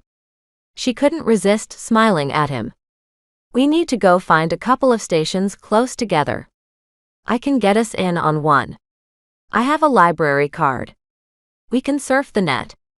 Tingles ran over her. The thought of teaching Paul how to use technology warmed her inside. Leslie and Paul took a station beside Janelle and Sophia a few minutes later. Instead of using the computer herself, Sophia seized Leslie's chair from behind. Are you the researcher? Paul asked. I suppose. She could hear Sophia's nerves in her silence. Finally, Sophia spoke. Where are you going to check first? Her voice was quiet, but its low volume couldn't hide her tremors. At least Leslie knew where she stood, as terrifying as it was. Sophia didn't. It had to be terrible. I'll look up a list of winter goddesses, she said, ensuring nobody besides Janelle had come near their stations. Other people did ordinary research around them. The closest person, a woman with too much jewelry hanging from her ears, sat 3 chairs away. Bright sunlight still streamed in through the windows, so she was safe from the other 2 threats right now too. Leslie quickly found a website about deities in database format. Hey Janelle. I think we have something to look over. Her friend scooted as close as she could on her chair, drawing a stare from a librarian walking past. I bet all the world's gods and goddesses are cataloged on that site. Good find. Leslie searched for winter, as it was the most umbrella term she would type. A whole list of names cropped up. Sophia, do you see anything on this list that rings a bell to you? I never heard a name out of the other, she said, almost too quiet to hear. We'll help you, Leslie said, trembling. We can read off names and see if we get a reaction. Well, first there's Chion, the Greek goddess of snow. Sound familiar? The blank on Sophia's face answered her question even before she spoke. Honestly, that sounds too gentle and nice to me. We need to look for a bad-tempered one with an attitude problem. Leslie did a bit of reading about Chion and hit the back browser. There was no attitude problem there. Leslie continued. Well, there's Kaleda, but she's the goddess of Yule logs. I think we can cross that off. Janelle nodded with a grin. I agree. Sophia nodded. What if it's someone that nobody knows about? If Gareth's even right, that is? Her expression begged. Begging that his theory was false, and she wasn't possessed by an evil deity. Leslie hoped so for her sake. We don't know for sure, Janelle said. Is there another screen with more names? Paul asked, pointing to the bottom. There are numbers down there. It's called a page, Leslie told him, clicking on the next one. If we ever settle down anywhere, I'm putting you in a computer class. Hey. That's not fair. She was kidding, of course. Leslie was going to enjoy teaching him herself. She clicked on the following result, and felt a trickle of dread as she read the next entry. This one's a Scandinavian goddess of winter storms. Well, more of a demon, actually. She swallowed as she processed the entry, aware that Paul, Janelle, and Sophia were all crowding around her. There was a sharp intake of breath from behind her. "What's it saying?" Paul asked, trying to lean in. "There's a story here. I'll keep it short." Leslie had a bad feeling about lingering here. All the Norse gods were having a funeral for one of their own. This winter demon had to show up to push the funeral boat out to sea, because no one else was strong enough to do it. She threw a pretty big attitude when she did show up. She was so bad that Odin, the leader of the gods, didn't even want to fight her. Janelle made a face. "Name?" Leslie squinted at the screen. "I'm not sure how to pronounce this." "HollyHook'sBooks." The temperature in the room plunged about 20 degrees, enough for Leslie to feel it under the fabric of her shirt. Twin armies of goosebumps rose on her arms. Janelle rose from her chair and Paul swiveled around in his. She had a hit. Leslie stood and turned to face the sudden blast of cold air. Sophia was no longer there. She was physically present, but every other trace of her personality seemed to have vanished. The girl's face had twisted into something different, something monstrous and hateful. The biting cold stabbed Leslie's fingers and nose as Sophia stared her down. "You can read. Clever." The voice coming from Sophia's lips was that of an old woman, angry at the world and everyone in it. The frost started to expand around her. It seeped from the bottom of Sophia's feet, creating whitish trickles on the floor. The cold deepened so much that Leslie could see her breath exploding before her face every time she breathed. "The cowards put me in here," the presence inside Sophia said. It sounded like claws raking against frosted glass, horrible enough to make Leslie want to cover her ears. "But my imprisonment won't last much longer." The ice of her gaze threatened to bite Leslie's nose off. Winter was building inside the room. Even the woman 3 stations down gasped and wrapped her arms around herself. This monster, HollyHook'sBooks, was ready to explode on them. The hatred in her eyes looked icier than the worst winter storms she'd seen in the middle of January. "Leslie!" Paul burst in front of Sophia, seizing Leslie's arms as the frost on the floor grabbed at his ankles, threatening to freeze him in place. Janelle backed away, trying to avoid the demon's touch. Sophia's eyes shone without mercy as Paul's breath practically solidified before him. Her boyfriend's eyes were wide with a promise he'd made that he'd never let anything horrible happen to her. "Paul," she started. Leslie couldn't finish. He threw her back as ice and frost exploded through the library, coating everything in a fine white film. She hit a bookshelf, and the world turned gray and faded to black. Chapter 8. Leslie was the first to wake up, judging from the silence in the library. She opened her eyes to a throbbing pain in her chest. A rib, maybe. Leslie struggled to pull her thoughts together. It was cracked or broken. It hurt to breathe either way. Books had toppled around her from the shelf she'd hit. They lay in heaps or upside down like dead birds. Somewhere someone coughed. The sun burned holes of clarity into the frost that coated the library windows. Leslie's breath spiraled in front of her, but with each breath she took, it grew fainter until she couldn't see it. The building was warming back up and recovering from whatever had just happened. Then she remembered. Sophia had attacked them all. No. HollyHook'sBooks had. Sophia had lost control of her, just as she said she did before. What set off the ancient winter demon? Hearing her name, maybe? If Paul hadn't. Paul.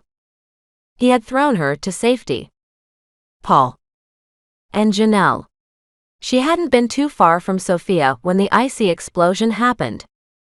Leslie forced herself to sit up, to be greeted with a scream across her chest that almost made her flop back down the floor. The last traces of winter vanished from her face and fingertips as she surveyed the library, terrified of seeing the worst. Sophia was gone. Everyone still at the computer stations was lying slouched over their computers. Even the librarian had slumped to the floor against a pole. Someone coughed again from closer to the entrance. A man shuddered in his chair feet away, looking around in shock.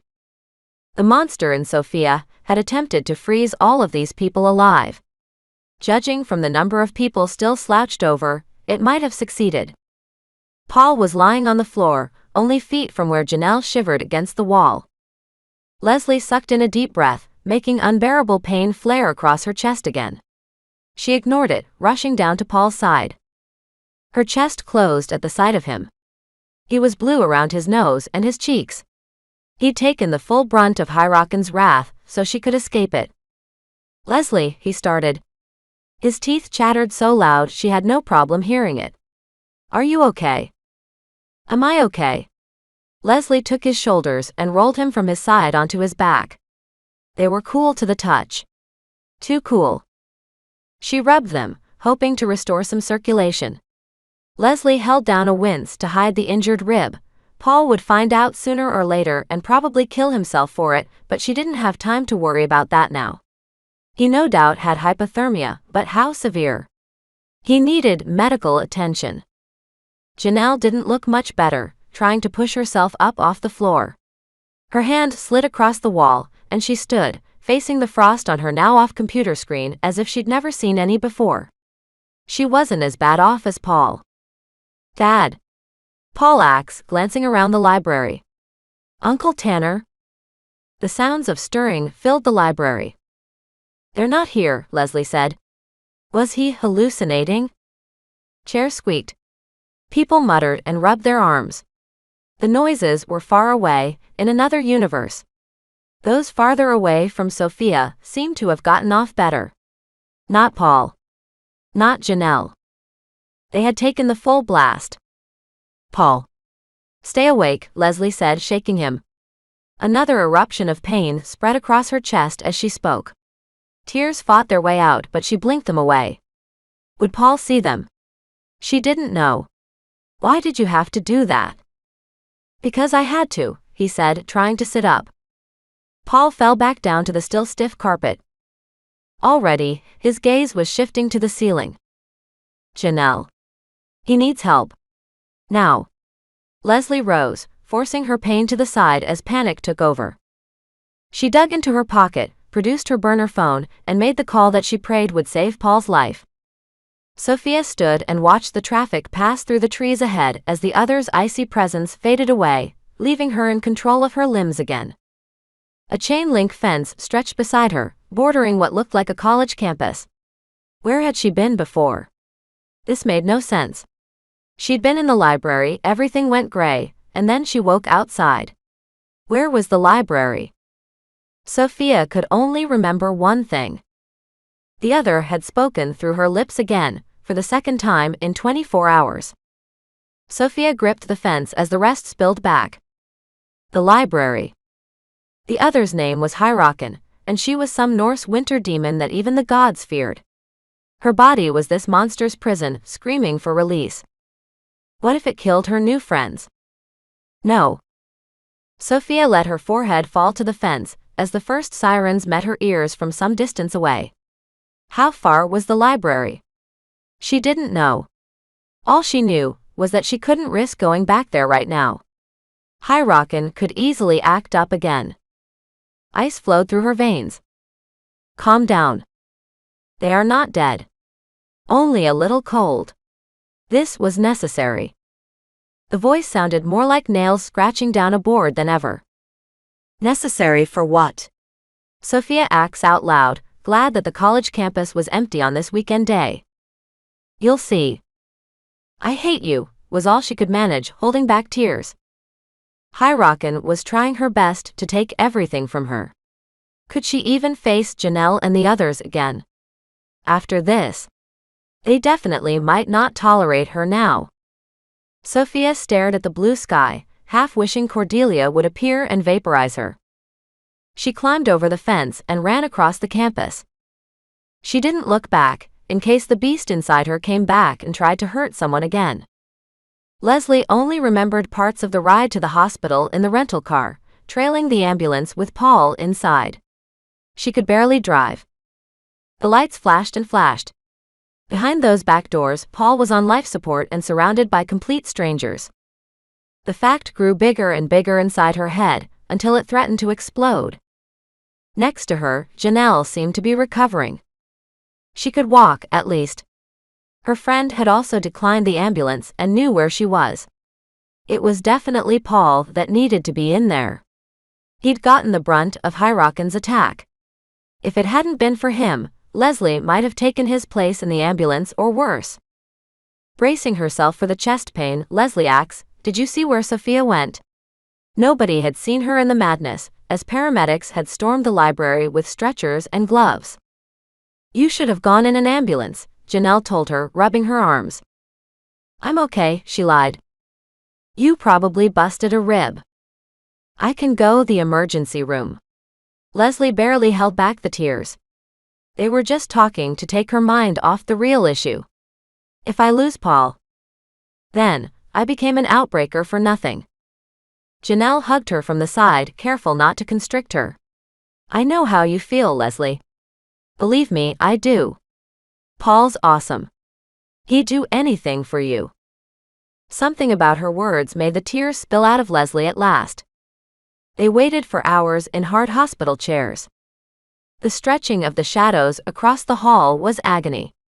Leslie's muscles started to cramp in the chair, and a massive stress headache flared up as the hand on the clock moved between 4 and 5, earning her lots of sympathetic glances from Janelle. Janelle spent much of her time pacing, making phone calls and sending Mel to look for Sophia. "Why are you looking for her?" Leslie asked. Her throat had a lump, and her mouth was dry, making it almost too painful for speech. "You saw what she did. And Sophia ran afterward." That fact still didn't clean away the one that she had been the one to offer to help Sophia with research. Paul might not be lying here in the hospital if she hadn't. "Sophia didn't do that," Janelle said, turning back to her. "That winter goddess in her did. We have to help her." Leslie had never thought about it like that. "But she's dangerous. I read that even the gods didn't want to deal with her. Maybe that's why they trapped her in Sophia." Leslie poked at the bruised rib, wincing at the tenderness. Thankfully, it hadn't broken, but it was still excruciating. The emergency room doctor gave her pain meds for the next few weeks. It didn't compare to what Paul had gone through.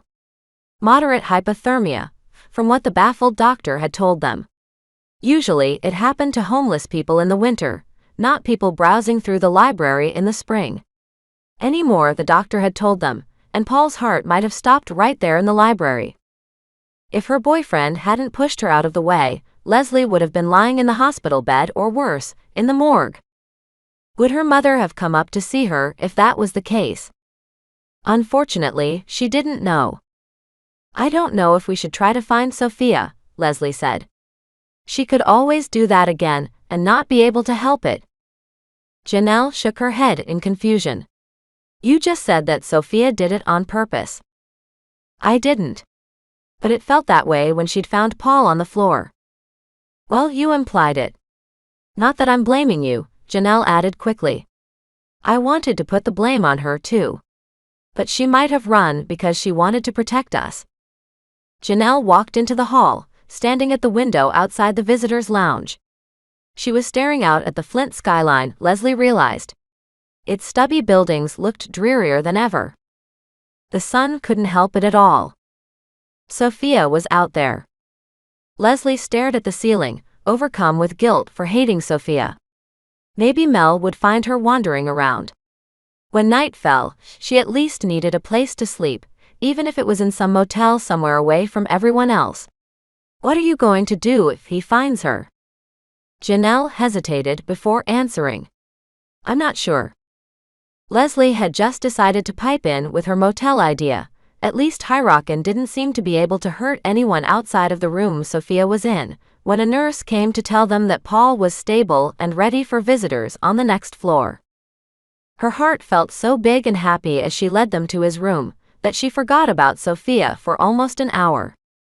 Janelle wasn't sure how long she sat in the chair in Paul's hospital room, gaze wandering out the window, as Leslie rested her head on Paul's shoulder and watched silent images flit past on the TV screen.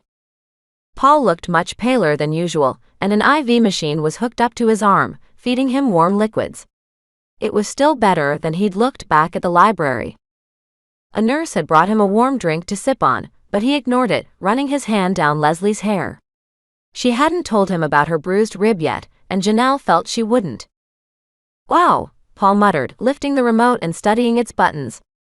"This is my first time watching TV since I was 10, and it doesn't interest me. Sorry, but I can't stand another show about trash and antiques. I don't know if I can tolerate another 36 hours in this place." Leslie laughed.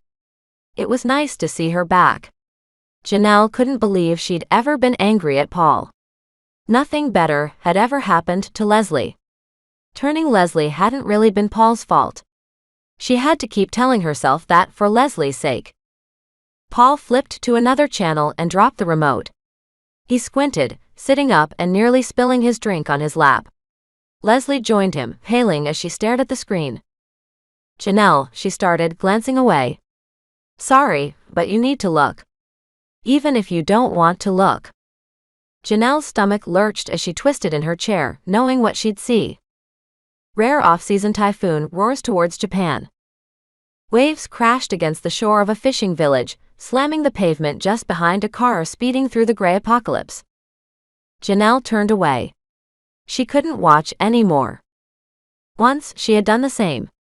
She had been the same. "You don't think," Paul started. "Elise," Leslie finished for him. Janelle almost choked. It had to be true. There weren't supposed to be any typhoons right now. Janelle held her stomach as she remembered Elise vanishing into vapor.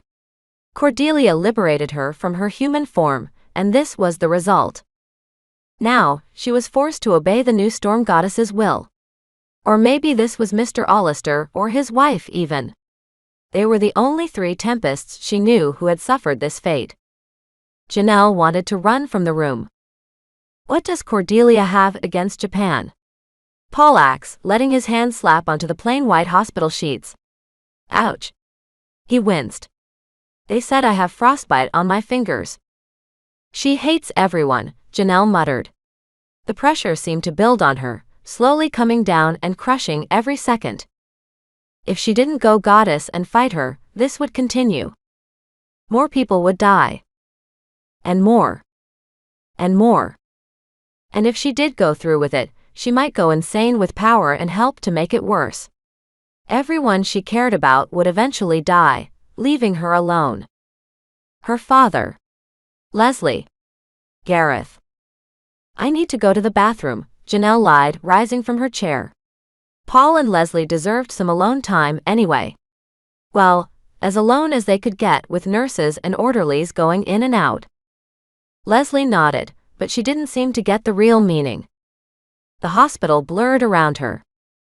Janelle had gone halfway back to the elevator when her phone rang. She fished it out of her pocket. Mel. Her formal, professional voice returned, part of the mask she needed to wear when she wasn't in her protective circle of friends. Yes? I'm down near the parking garage, he said, making no effort to hide the nerves in his voice. I found the Sophia girl. She refuses to enter the hospital, but requests that you come down and talk to her outside. Chapter 9. Sophia's instincts told her to run, as she waited in the parking ramp outside of the car. She almost hadn't even climbed into Mel's car when he'd caught her wandering around the campus she didn't know the name of, staying far away from the buildings and people. What do you suppose I should say to her? She thought to the other voice within, Hyrockin, the winter demon. Sorry that you tried to murder her. Sorry that I let you get out of control. Her anger was rising, higher than it had after she'd fished Speedy out of his slushy frozen tank and buried him in the backyard. How did you get stuck in my body with me anyway? But the voice didn't respond. It was as if it was hiding, waiting for another good opportunity to strike. Thankfully, it hadn't reared up during the car ride. But she had to give Janelle, and by extension Callie, some explanation for why she was about to disappear. She would never see her best friend or grandmother again, but perhaps it was better that way.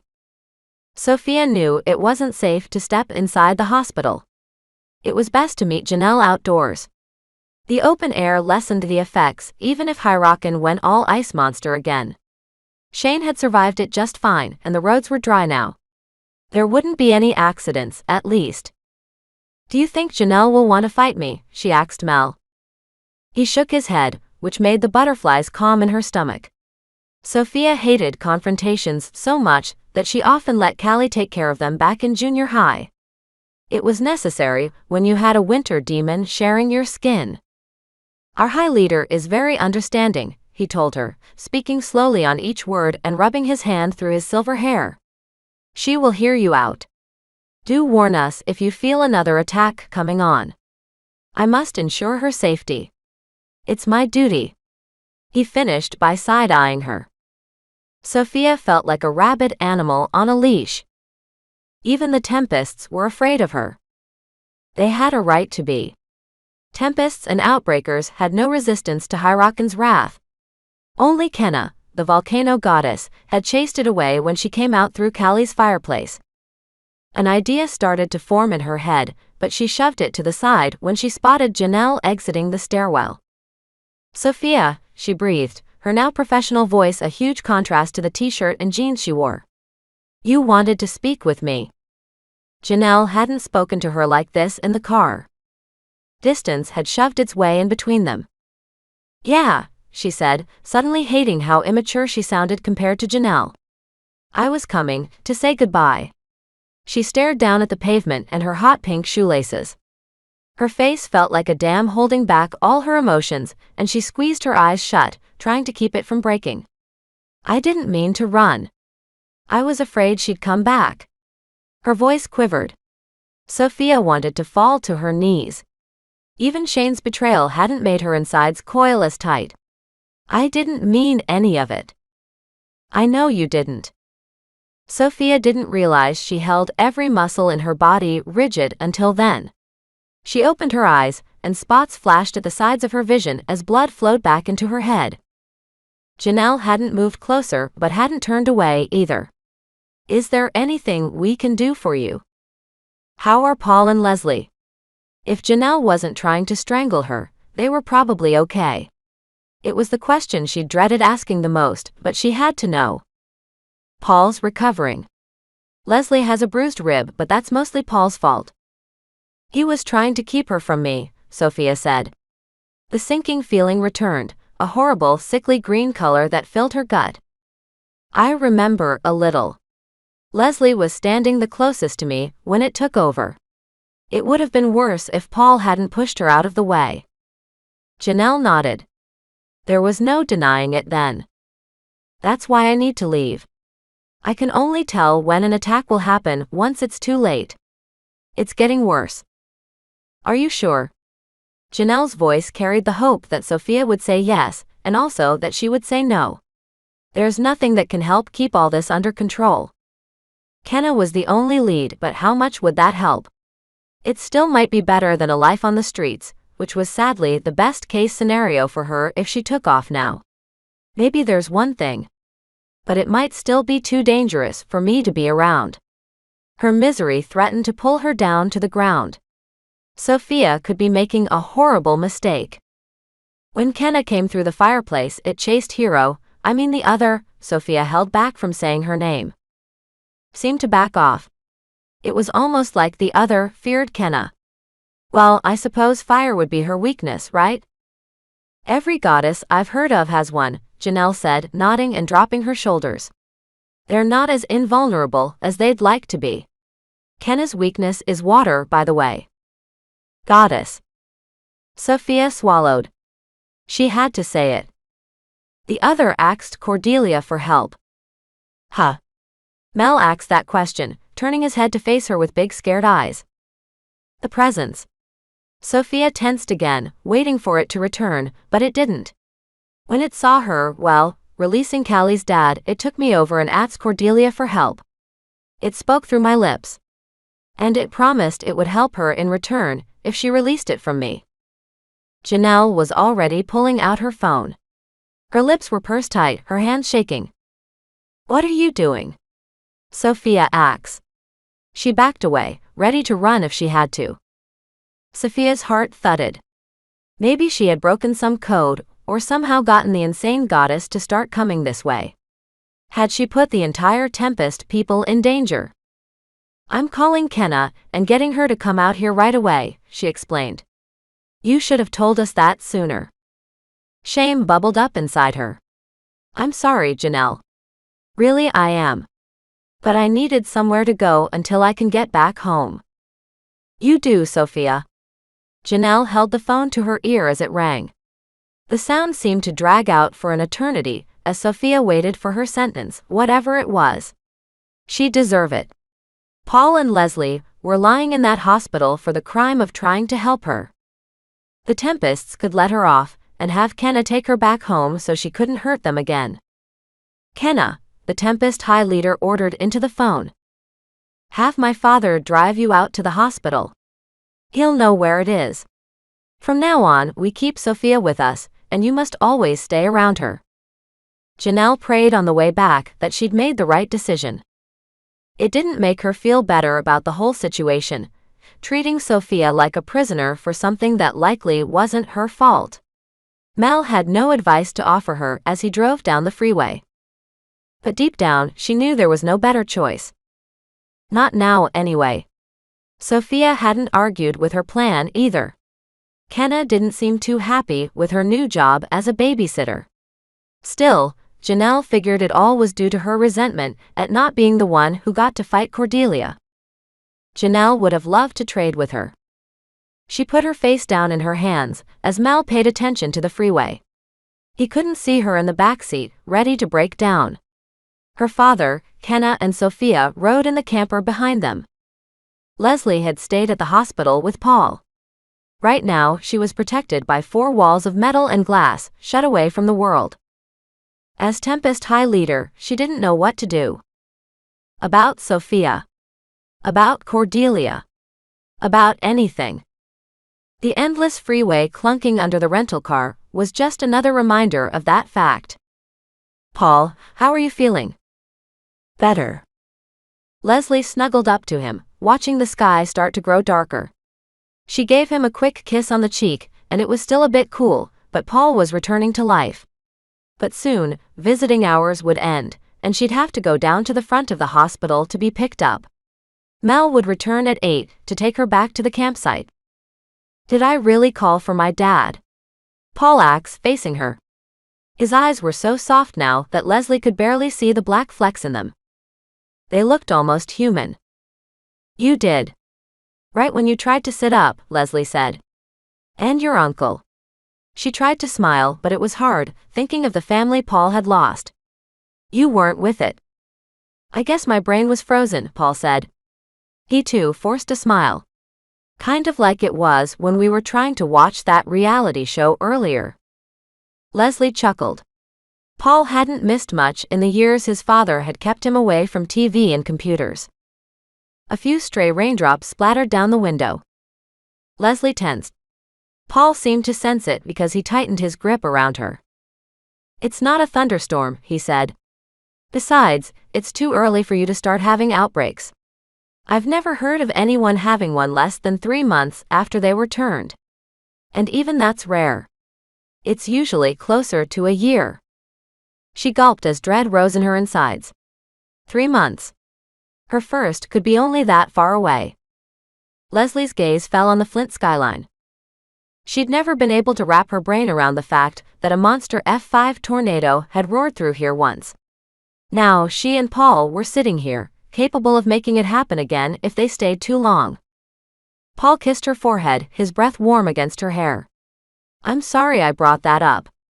I forgot about the history here. I only told you about it once. I didn't expect you to remember. Leslie started to close her eyes, wanting the final hour with Paul before she had to leave to be as peaceful as possible.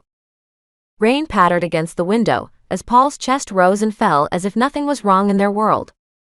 She would have missed the shadow stretching across the floor of Paul's room if she had closed her eyes a second sooner.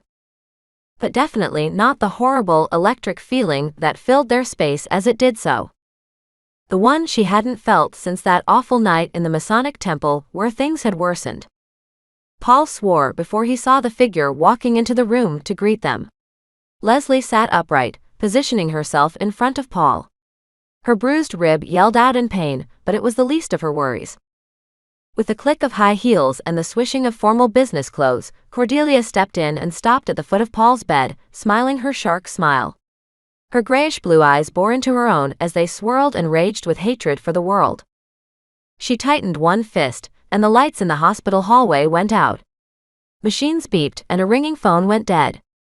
Paul's IV machine sputtered for a second.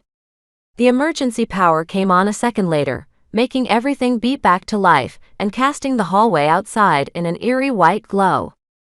Paul. Leslie. The goddess spoke slowly and deliberately. I would like to talk. Chapter 10. The horrible paralysis had already come over Leslie. She froze on her knees next to Paul. Judging from the lack of movement next to her, he had frozen too, and could not speak. Leslie glanced out into the hallway as far as her eyes could. A figure rushed past, pushing something that squeaked with every wheel turn. No one was coming to help them. They were at the mercy of the storm goddess. The curtain to Paul's bed hung in the way. Cordelia did not intend to brush it to the side and wave in a nurse. Don't be afraid, she said, folding her arms. The gesture only made Leslie feel a hair better. I am not here to release either of you. Yet that is. Then what? Leslie tried to ask. But her lips seemed to have frozen shut, as if HollyHook'sBooks had decided to try freezing them to death all over again. This was similar. How did you find us? Even Thomas Kurt wouldn't have told her where they were at. Not after she'd betrayed him. Cordelia took the remote and turned on the television. It came on despite the partial power outage. For one, the monster said, voice ringing in Leslie's head, I knew you would come back to Flint to get your family to leave, Leslie, soon after you left Mobley. For another, I knew everyone else would come with you. Janelle. Kenna. Paul. When Kenna came through the fireplace at the Allisters' house to take their daughter, I knew her destination was likely here. It only made sense. Cordelia knew they were all in this area. Leslie wanted to scream. She shouldn't have returned, but she hadn't had a choice. They were on an upper floor. Too high to jump out, and they would never make it anyway. And if they did, Cordelia was capable of holding the whole hospital hostage. The girl that was with her is harboring another goddess inside her, one that asks for my help in return for hers. Kenna pulled her through as well. Cordelia paused, watching Leslie's jaw fall. Sophia had never mentioned that. Paul tried to speak but could only grunt. Cordelia maintained control. All it took was an educated guess to assume she'd come to this area, a lead that turned out to be right. From there, it was only a matter of checking your local news for unusual events. Cordelia smiled again, but she didn't approach. That, and other media outlets that you can't avoid. Whoever this new goddess is, she sent a big cry for help and it worked. Leslie glanced at Paul out of the corner of her eye. The signal. HollyHook'sBooks had thrown her Frostbite tantrum attack to get attention, and Paul had been unfortunate enough to be caught in it. The library. It had made the news. Cordelia took a look at the television. I imagine this rings a bell for you both, right? I knew that goddess-harboring girl would want to seek help from you and Janelle, and that you were likely among the injured. You were all there, correct? Answer me. Leslie felt her lips moving. Cordelia's will forced them to work against her. Yes. Leslie was betraying everyone, and she couldn't stop it. Cordelia turned to the television, which turned on automatically, as if she could also control electricity. The library wasn't just on local television. It was on a national TV channel. News alert. A dozen library patrons dazed by mysterious temperature drop. 3 hospitalized. Investigation ongoing by local authorities. She recognized the entrance to the public library. Police cars sat around it, lights flashing. This must have been shot after they'd all gone to the hospital, because the ambulances were all gone. The image slowly turned from above, from a news helicopter. Cordelia nodded, and the betraying television went black. The room seemed to swirl around Leslie. Paul breathed heavily next to her. Neither of them could speak. Did Cordelia know about the campsite? She didn't know. Maybe. Maybe not. I will find this new goddess. After an incident like this, I've made it my personal mission. Cordelia's eyes churned with greater intensity. Now listen carefully, she said, pacing the room. Her voice exploded inside Leslie's head again, and beside her Paul winced but remained silent. Was this how Sophia felt when she had her episodes? Paul, your turning Leslie has complicated things, as you both may know. Cordelia stopped near the window, played with the blinds briefly, and turned to them. I regret my mistake at the Masonic Temple when I tried to release Leslie. As you know, I still need a strong outbreaker to lend Janelle their breath, and outbreakers like yourselves are very rare. Like yourselves. The words sent a shudder through Leslie's being. Cordelia was certain she had gained Paul's power. She remembered the pictures she'd seen of the Flint tornado aftermath as a kid. A bad taste rose in her mouth. As Janelle is the most powerful tempest alive, it will take more than a regular outbreaker to bring her to goddess status. Cordelia let the blind flip all the way up. The sound would have made Leslie jump if she'd been able to move. Paul is injured, unfortunately, and since he gave his breath to you, he won't be able to deliver it for at least a few more months. With the lurch of her stomach, Leslie got what she was getting at. The invisible coil around her throat seemed to loosen. Cordelia was letting her speak, and she was taking advantage of it, as much as she wanted to curl up inside herself and hide. I'm not doing it, she said. Janelle doesn't want to join you. Even if she turns, she still won't. I know it. If she turns, she will finally see logic.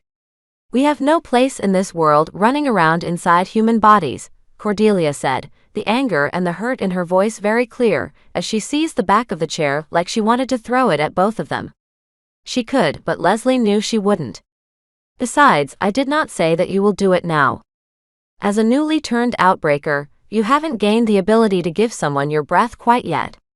Not until after your first outbreak. The grin in her voice had Leslie want to put her hands over her ears and scream. There was a horrifying promise in Cordelia's eyes, the exact opposite of Paul's. It was one that she knew she could not escape.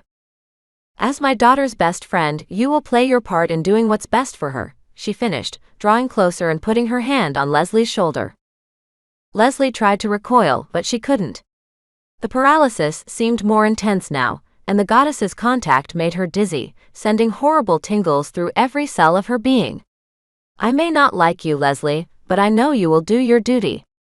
Also, Cordelia released her grip and the tingles vanished instantly. There's one more thing. Both of you will stay quiet to everyone else about this conversation. Leslie nodded. She definitely wasn't going to stay quiet. But she had to lie and do anything to get Cordelia to leave.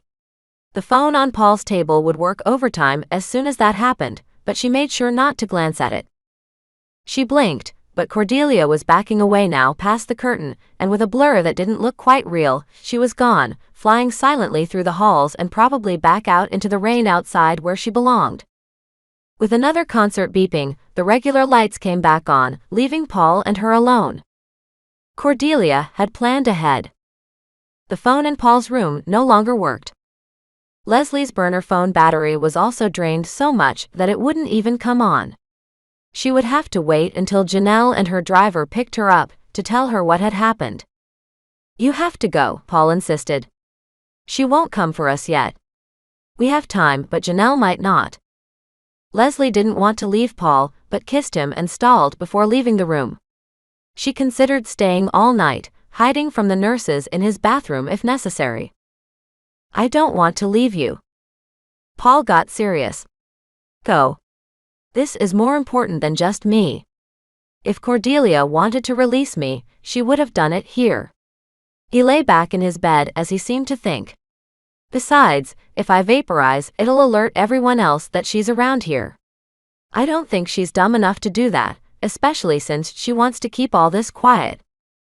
But she wants me to give Janelle my breath, Leslie protested, knowing that Paul was probably right. The minute hand of the clock crept closer to 8. Maybe I should stay away from her. Just in case. Paul shook his head. She's waiting for either one of us, I think. Even she can't know which of us will gain the ability first. He tucked a strand of her hair behind her ear. But she was talking mostly to me. Leslie, you have to go. Tell the others what's going on. If she returns for me, it won't make a difference if you're here or not. He was right. Leslie hated to leave Paul back up in that hospital room, knowing that Cordelia knew where he was. He would remain here for another 36 hours, warming up on fluids while an insane storm goddess was on the loose. Maybe Leslie could have Kenna come here and watch out for him tonight. As much as the idea of another girl being in Paul's room left a bad taste in her mouth, it was better than the alternative. Kenna, at least, wouldn't be paralyzed if Cordelia showed up. Unless she came into contact with too much water, that was. But maybe Paul was right. Cordelia could be telling the truth and waiting to release them both, or simultaneously, with all the other refugees. She clearly had something planned that involved Janelle and that other winter goddess locked in Sophia's body. What it was, she couldn't guess besides the obvious. Leslie let her forehead fall on the elevator's wall as it descended. She couldn't turn her best friend. The thought of becoming like Cordelia horrified Janelle. It would be the worst betrayal possible. Mel's rental car waited in the front lot under a light. Leslie glanced at the sky, but the stars had come out. The rainstorm was gone. Had Cordelia just seized the chance to appear, or had she commanded it to be here? How is Paul? Mel asked, glancing straight ahead as he pulled out of the lot. Take the freeway, Leslie said, sucking in a breath and not wanting to wait another minute to spill the news to Janelle. Her throat locked up. Words failed to form in her mouth as she tried to move it. Mel braked at a light. Did you say something? She opened her mouth to speak again. Yes, Cordelia just visited us and told us she still wants Janelle to go all goddess and join her, and that she knows we're all in this area. Oh, and she knows exactly where Paul is. Floor it back to the campsite. But the words formed only in her head. Her lips refused to move. She started again and coughed. She realized the horror with a rush of nerves. Cordelia had done something to her when she touched her shoulder, sending that horrible tingle through her body. The storm goddess's voice echoed through her head. No, you don't. Leslie's biggest talent, talking, was gone. No, Leslie muttered, too low for Mel to hear. She could say nothing about Cordelia or her visit. Mel pulled away from the hospital, and the tall building disappeared around the corner, leaving Paul behind. With horror, Leslie realized she was helpless to keep him safe. Sophia settled back on her cot and watched Callie and Kenna finish moving their clothes and bags into the camper. Outside, night had fallen, leaving only the yellow glow of the light over the counter. Huge shadows stretched along the walls, like the ones that seemed to fill her more with every second. She was a prisoner. That she couldn't deny, even if it was for her own good. Callie sat opposite her as Kenna busied herself, stuffing her shirts and pants under her bunk. The volcano goddess was ignoring her at the moment. Maybe it was resentment. Sophia didn't care. If her presence kept HollyHook'sBooks away, it was a welcome relief, even if she was in this prison. So far, it had worked. Not once had the voice returned since coming back here. But what if Sophia couldn't go back home? Ever. HollyHook'sBooks might have tried to hurt her classmates. Her grandmother, even.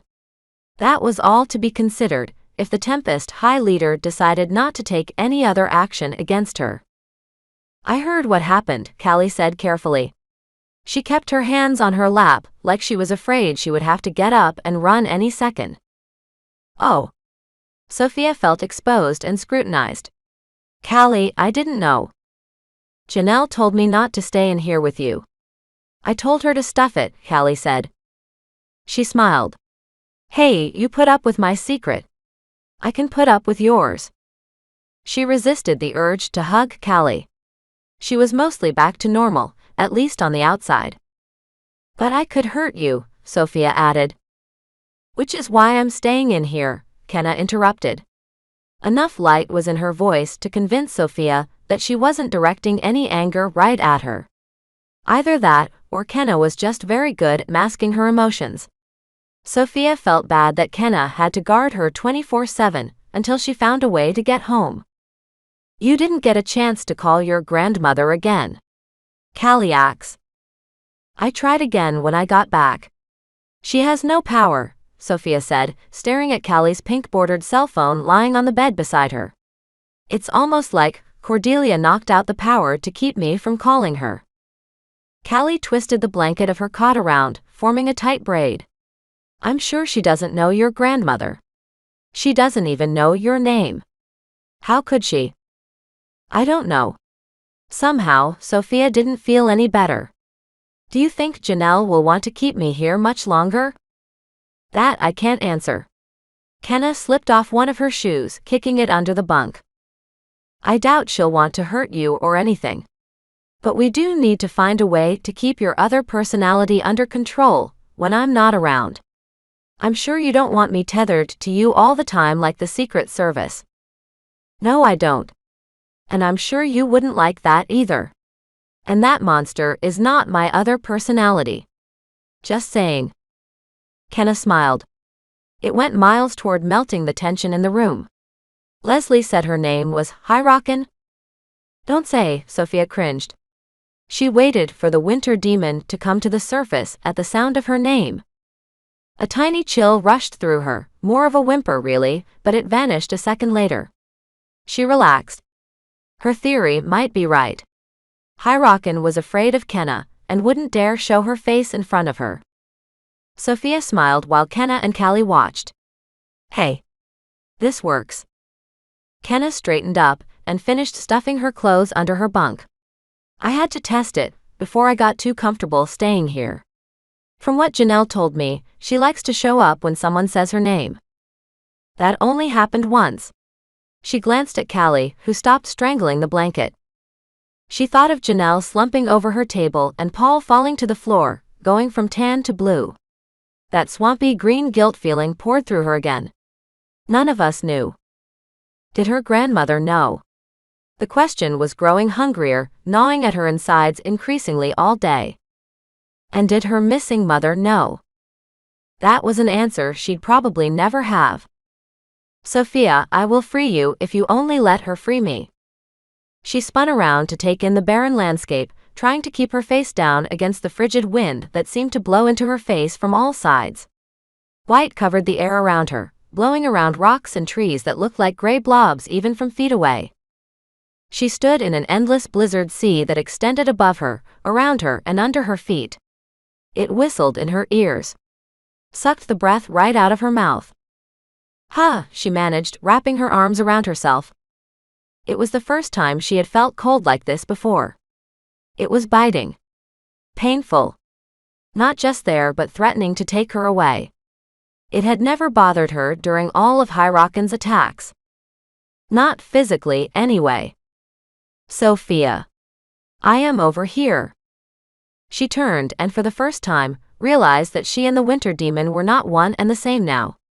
Here, wherever here was, they were two separate beings. She could freeze to death out here. The white wind calmed for a second, letting flakes stop in midair. It was long enough for Sophia to make out a gigantic figure of a woman, in leather boots, and what appeared to be a gray tunic. Her face remained hidden by the thickness of the storm, but Sophia guessed that she might be 12 feet tall, if not more.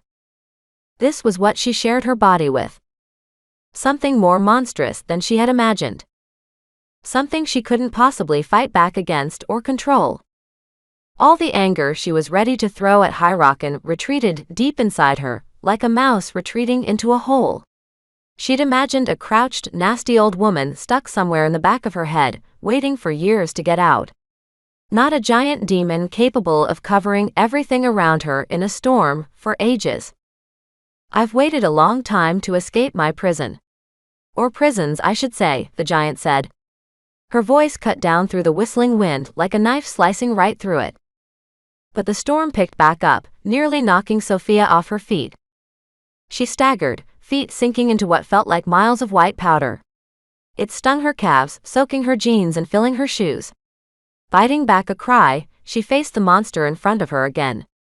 All she could do now was hide her fear as best she could.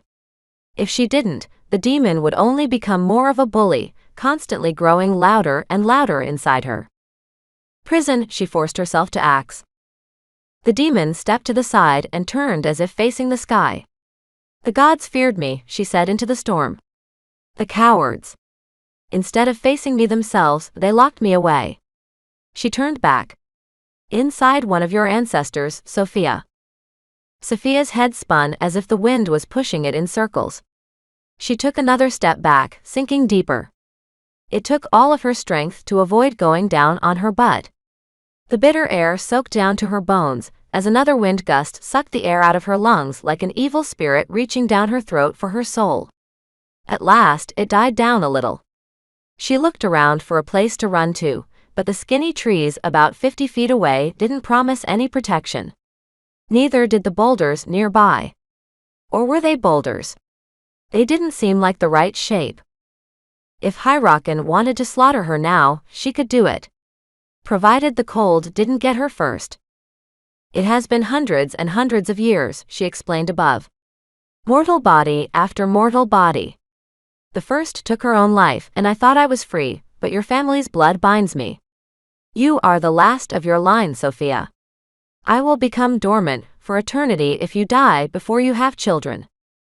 Sophia crouched down, trying to stay out of the wind as best she could. If Hyrockin was speaking the truth, then she would survive today. She tried to think of something nasty to say to her, but the cold was numbing even her thoughts. You can't imagine what it is like for my kind to feel mortal pain, or to be torn from our true state of being. Only the storm goddess Cordelia can help me. The demon stepped closer, extending a hand. It was about the size of a dinner plate, marked with deep creases from age. I hate this arrangement even more than you do, Sophia. Cordelia will not destroy your body if we go to her. You are not a tempest or an outbreaker. She will only release me, leaving you intact. I will be free to punish the world for wronging me, but you will live comfortably for the rest of your days and have the family you want. Sophia turned away from the outstretched hand. The air warmed around her, and the wind stopped like an invisible bubble had formed around her body. She closed her eyes, wanting nothing more than to let herself sink into the enticing heat and let life return to her body. You'll finally fit, Sophia. Isn't that what you want? Sophia opened her eyes. The blizzard was gone. She stood in her living room. Her grandmother sat on the couch with a bag of Cheetos at her side, and the television going in the background. Callie sat next to her, flipping through channels. Somewhere, a punk song was playing. She closed her eyes again, blocking it out as much as she hated to. This was the big lie of the year. Nothing more. The rest, Sophia believed. The storm. The apocalyptic winter raged all around her, showing no signs of letting up. The frigid storm wrapped around her again, as if it had given up trying to lie to her. Sophia opened her eyes. Maybe it was because the storm hadn't had time to obscure her vision completely yet, that she saw it. The half-buried boulders around her weren't boulders after all. They were campers, buried in drifts so high they came almost up to the top of the windows. The storm blew harder around her, promising to make it grow higher and higher, until everything was buried forever, like relics from another time. Sophia was standing in the middle of the campsite. Hyrockin wasn't just dangling the prospect of freedom in front of her. She was also promising a new ice age. Chapter 11. Leslie wanted to scream, but she couldn't. She wanted to throw her clock across the camper, but she couldn't do that either. Neither could she shake Janelle awake and spill everything about what had happened at the hospital. Her best friend lay there, snoring with exhaustion, as the first morning light came over the horizon, turning the sky gray. It would be another sunny day. Well, Leslie hoped. It was a weekend, and she knew that Michigan weekends in the spring usually involved rain. The chances would double if the whole school week had been beautiful. Paul was still lying at the hospital. She hoped. His phone in the hospital room was broken now, thanks to Cordelia. The thought had kept her up all night, waiting for Janelle's phone to ring with the news that Paul had gone missing. But it hadn't. Leslie wasn't sure if that made her feel better or worse. She could not return to him without telling the others the truth. Every time she had opened her mouth to Janelle last night to ask, her throat had locked up again. The only option was to wait until the visiting hours reopened. All she knew was that she needed to figure out a way to tell Janelle about Cordelia without actually telling Janelle. There had to be a loophole. If she didn't find one, the storm goddess could arrive in the middle of the campsite tomorrow, and everyone except Kenna and Sophia would fall victim to her somehow. Well, Kenna. Cordelia was definitely looking for HollyHook'sBooks. They would make a great team, raging at the world and destroying everything around them. Cordelia could control the summer months, and HollyHook'sBooks could have the winter ones. Janelle turned over in bed as if sensing Leslie's thoughts. Leslie might be forced to betray her. That fear was growing more by the hour. It was a thought that made her sick. She was physically sick, like she might throw up. Leslie scrambled out of her cot, dressed, and threw on her shoes to head to the bathroom. Before she left, she dug through her duffel bag, quiet enough to keep Janelle from waking up on the other side of the camper, and slid out her notebook and a few pens. Her Literature 11 notebook was from Mr. Jones's class, and she used it as a folder more than anything. It was her last connection to her other life, and hopefully it would save this one and everyone else's. Had Cordelia forbidden her from writing about their conversation? She didn't know, but it was worth a shot. It probably fell under the telling umbrella, but there had to be a way somewhere. It could work if she wrote it as a journal entry to herself, and found a way to leave it out by mistake. Leslie had to try something. The door creaked closed behind her, making Janelle mutter. Leslie walked across the grass. She had to get away from everyone else the best she could. Her plan would have the best chance of working then. The campsite was almost gray in the early morning light. Only one light was on inside, the one that Thomas Kurt and his sister were in. Janelle was supposed to ask them to go, but was distracted yesterday. Leslie rushed past the camper, wishing the two of them would leave. She didn't care if Thomas Kurt had to live in his car. Partly thanks to him, Paul had nearly killed a stadium full of people. And thanks to him, Paul's dad and uncle had to commit a felony to distract the Mobley police. She and Paul wouldn't have escaped Mobley any other way. The bathrooms were empty this morning except for a light flickering inside. Leslie ducked in, found a stall, and sat with a notebook in hand. She listened to ensure no one was coming in. Silence. She began to write, ignoring the ache of her sore rib. Dear Journal. That part she could jot down at least. And then the rest started to come out, as Leslie scratched her pencil against the lines of the paper, forming words. Sentences. Then paragraphs. The whole account with Cordelia at the hospital came out, laid bare right in front of her. But would she be able to hand it to anyone? Or leave the bathroom without flushing it down the toilet first? That she didn't know. But it beat trying nothing. It couldn't wait, because Janelle was sure to put her back to work researching HollyHook'sBooks this morning, without Sophia present at the library, of course. Leslie wrote away, returning to that scene yesterday, pausing over every word Cordelia had said to ensure she'd left nothing out. At last, she finished several minutes later. And for the first time in my life, I really can't talk, she wrote. Weird, huh? She paused, heart leaping to her chest. Footsteps crunched on gravel, growing louder every second. Someone was coming. Sophia. Sophia. You're freezing cold. The words cut through the blizzard as invisible arms shook her. Wake up. Callie. But she was nowhere around. Even HollyHook'sBooks, the giant winter demon, had vanished. The blizzard around her melted away into darkness, retreating into the black haze it must have come from. Sophia opened her eyes, clawing at her blankets to escape them, just in case HollyHook'sBooks managed to suck her back into that horrible place where all her friends were dead and everything she knew was buried. Callie blew a blonde and pink strand out of her face and sighed in relief. "You were scaring me." Tears were rimming her eyes. She'd lost enough in the past couple of days. Callie didn't need to lose anything else. "I thought you were freezing to death. I heard you groaning in your sleep and came over to check on you." She turned her head as she put her hand on Sophia's forehead. "Wake up, Kenna. Get over here." Sophia struggled to sit up. She didn't feel cold anymore, but the wince on Callie's face told her that it was probably just an illusion. She hugged the blanket closer to herself, suddenly wanting her grandmother more than ever. But she wasn't here. She was way over in North Carolina, a mile from the beach and a universe away from the place Sophia had just escaped. Not even in her nightmares had HollyHook'sBooks spoken to her like this. But there was no reason for the monster to hide anymore. She and HollyHook'sBooks would be the key to starting the apocalypse. A monster like Cordelia would have no problem with it if what Janelle and her friends said about her was true. Sophia? Are you in a parallel dimension or something? You're staring at that microwave like it's about to jump over here and eat your head." She snapped back to reality and faced Callie.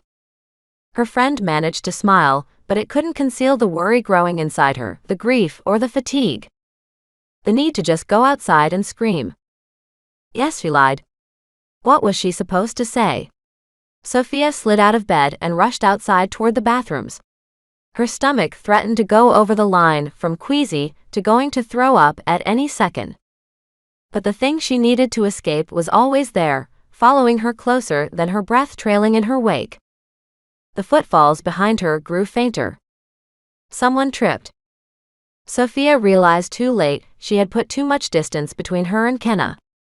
The wintry fingers spread through her body and into her legs, propelling her forward even as she gasped for air and silently begged them to stop. But she couldn't. Not now. Enough of the demon had returned to ensure she didn't quit running, turn around, and return to her friends like she should. Leslie froze in the stall doorway, listening to the footsteps tap closer. No. Whoever it was ran closer. That ruled out almost all of the older vacationers here in the campgrounds. Leslie's legs acted independently at the thought, still obeying Cordelia's orders. She slid back into the stall and closed the door. Someone rushed past, half gasping and half sobbing.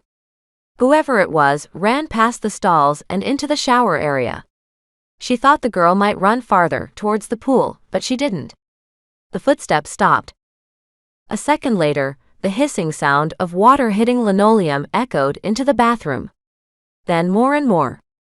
It sounded as if an entire swim team was rinsing off for a big competition. Leslie didn't understand why someone would need to turn all the showers on. Sophia. Don't go far, Kenna said, rushing past the stall. Her footsteps stopped as she reached the mouth of the shower room. The volcano goddess didn't go in. Sophia, or her hitchhiker, had effectively gotten away from her. Leslie tensed, ready to run. She didn't want to be around if that winter demon went off again. This building was much smaller than the library. Having all that cold and frost explode here might give her worse hypothermia than Paul had taken. Help, Sophia yelled. She was crying. Leslie could tell by the hiccup in her words. She's taking back over. I didn't mean to run from you. Can you turn off the showers? Kenna clearly struggled to stay calm. No. I can't. A third girl entered the bathroom from outside. Pink-laced shoes swung past Leslie's stall. Sophia. Your nightmare. What did you see? Callie asked. It had to have been something. Your skin felt like the inside of a freezer. No one said anything for a while. Leslie strained her ears, but only the hiss of the water responded. You can tell us, Callie pressed. Nothing. Either Sophia didn't want to say, or she couldn't. Kenna sighed. It was more meant for herself than anyone, but Leslie could detect it. And despite everything, Leslie couldn't move from her spot. Or speak. Callie pressed again. It might be important. Silence again. Callie couldn't quite mask all the hurt in her voice. The girl had gone through so much. Leslie was amazed that she managed to sound even this upbeat. Come on. I'm sure we'll understand. No, Sophia said at last. It was barely there over all the showers, but there was no missing the struggle in it. It was the struggle Leslie now knew. Yes, you can, Callie argued. Come on. I won't judge you about whatever you saw in that nightmare. A couple of defeated footsteps sounded out in the shower area. Sophia's. They couldn't be Kenna's. She couldn't enter a room full of steaming showers and flowing water. And sadly, she was the only one who could safely get Sophia out of there. She and Callie needed backup, but Leslie still clutched her notebook. Cordelia's order wouldn't allow her to show it to anyone. Leslie wished she hadn't left her phone charging back in the camper. Callie spoke slowly and carefully. Sophia, what happened?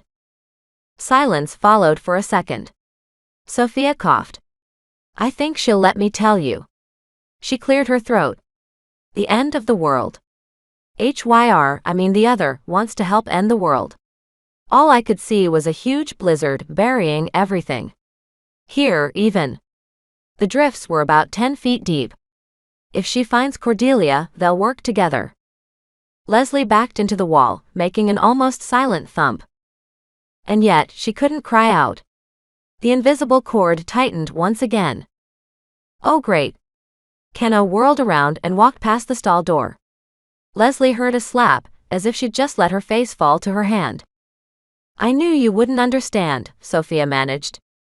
She hiccuped again as the showers continued to hiss, but there were no more footsteps. The demon still had some handhold on her.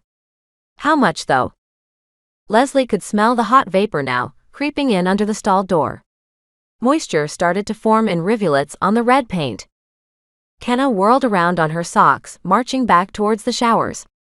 Sophia, I do understand that one all too well. You're right that Cordelia will want to use you. Use you and then dump you. Did Janelle tell you what she almost made me do? Sophia muttered something. Kenna continued. Yes. If Yellowstone had blown up, it would have created the biggest disaster in the history of mankind. It almost happened too. There are things about me I can't control. If I'm near a volcano, it will explode. So yes, I know what it's like.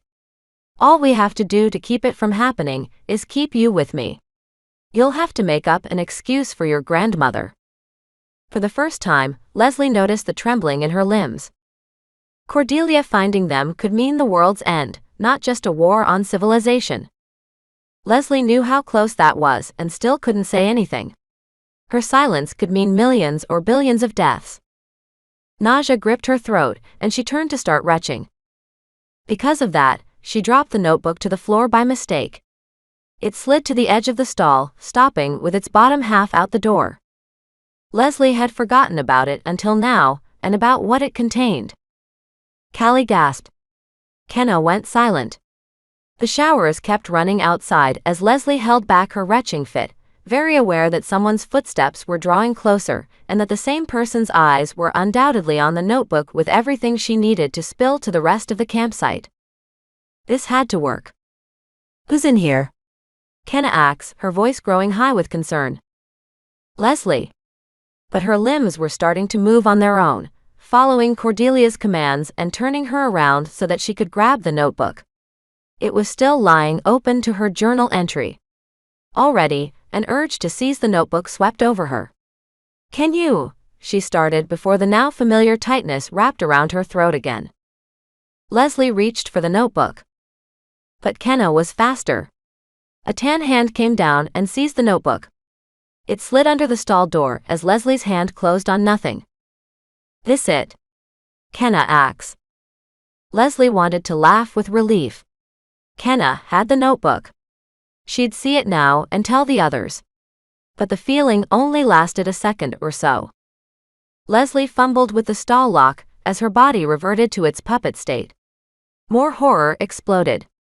She would wrestle the notebook from Kenna. "Stop me," she wanted to shout.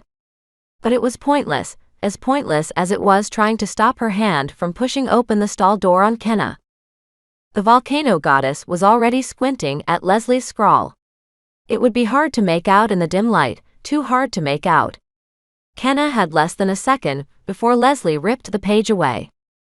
Then Kenna turned away, trying to get into the flickering light better. Leslie stumbled, steadying herself on the wall. "Is this about Cordelia?" she asked, voice rising with suspicion. It seemed she hadn't even noticed Leslie coming out of the stall after her. Leslie realized the truth too late. The winter demon was listening in to this.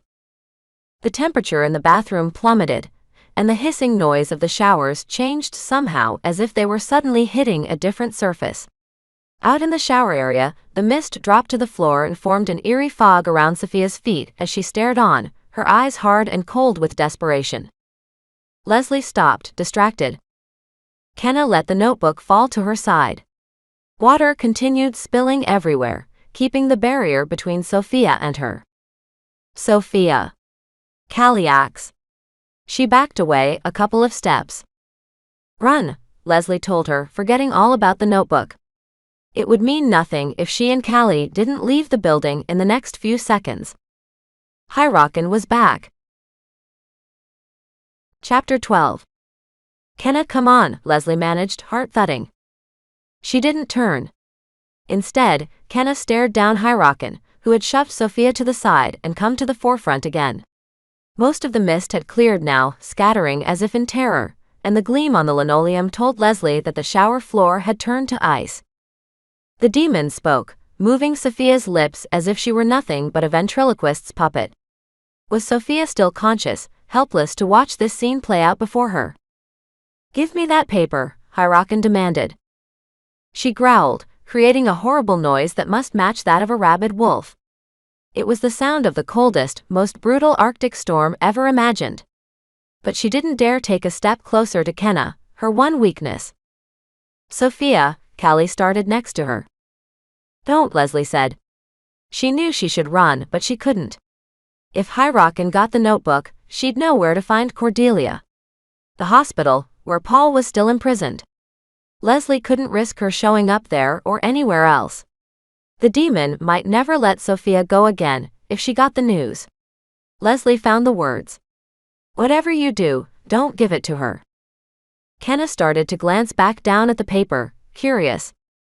Leslie lunged again, unable to stop herself. This time she caught Kenna by surprise. The notebook came out of her grasp and Kenna faced her, shocked and questioning. "It's safer with me," it meant. But Leslie turned away, unable to stop. Cordelia's command still pumped through her, forcing her to take it away from the only place it was safe from HollyHook'sBooks' hands. "Stop," she begged her legs, but they wouldn't obey her. 3 pairs of footfalls raced after her. "Leslie! Throw it back to me," Kenna yelled, gasping for breath. "Why are you running?" 3 sets of footfalls echoed behind her. The temperature of the air dropped. HollyHook'sBooks must be running some distance from Kenna, taking advantage of the distraction. The trees and RVs seemed to bounce around Leslie as she ran, unable to stop. Tears of frustration gathered in her eyes. Where was she going? Even she didn't know. Gravel crunched under her feet as she ran past the camper she and Janelle shared at the trail's end. Trees parted in front of her as she bolted forward, down a hill and over a tree stump that someone had left a beer can next to the night before. The lake. It spread out in front of her, covered in greenish algae in a few places and threatening to suck in anything that managed to fall in.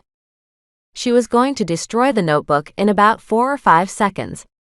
It might not be such a bad thing right now, with HollyHook'sBooks on her heels.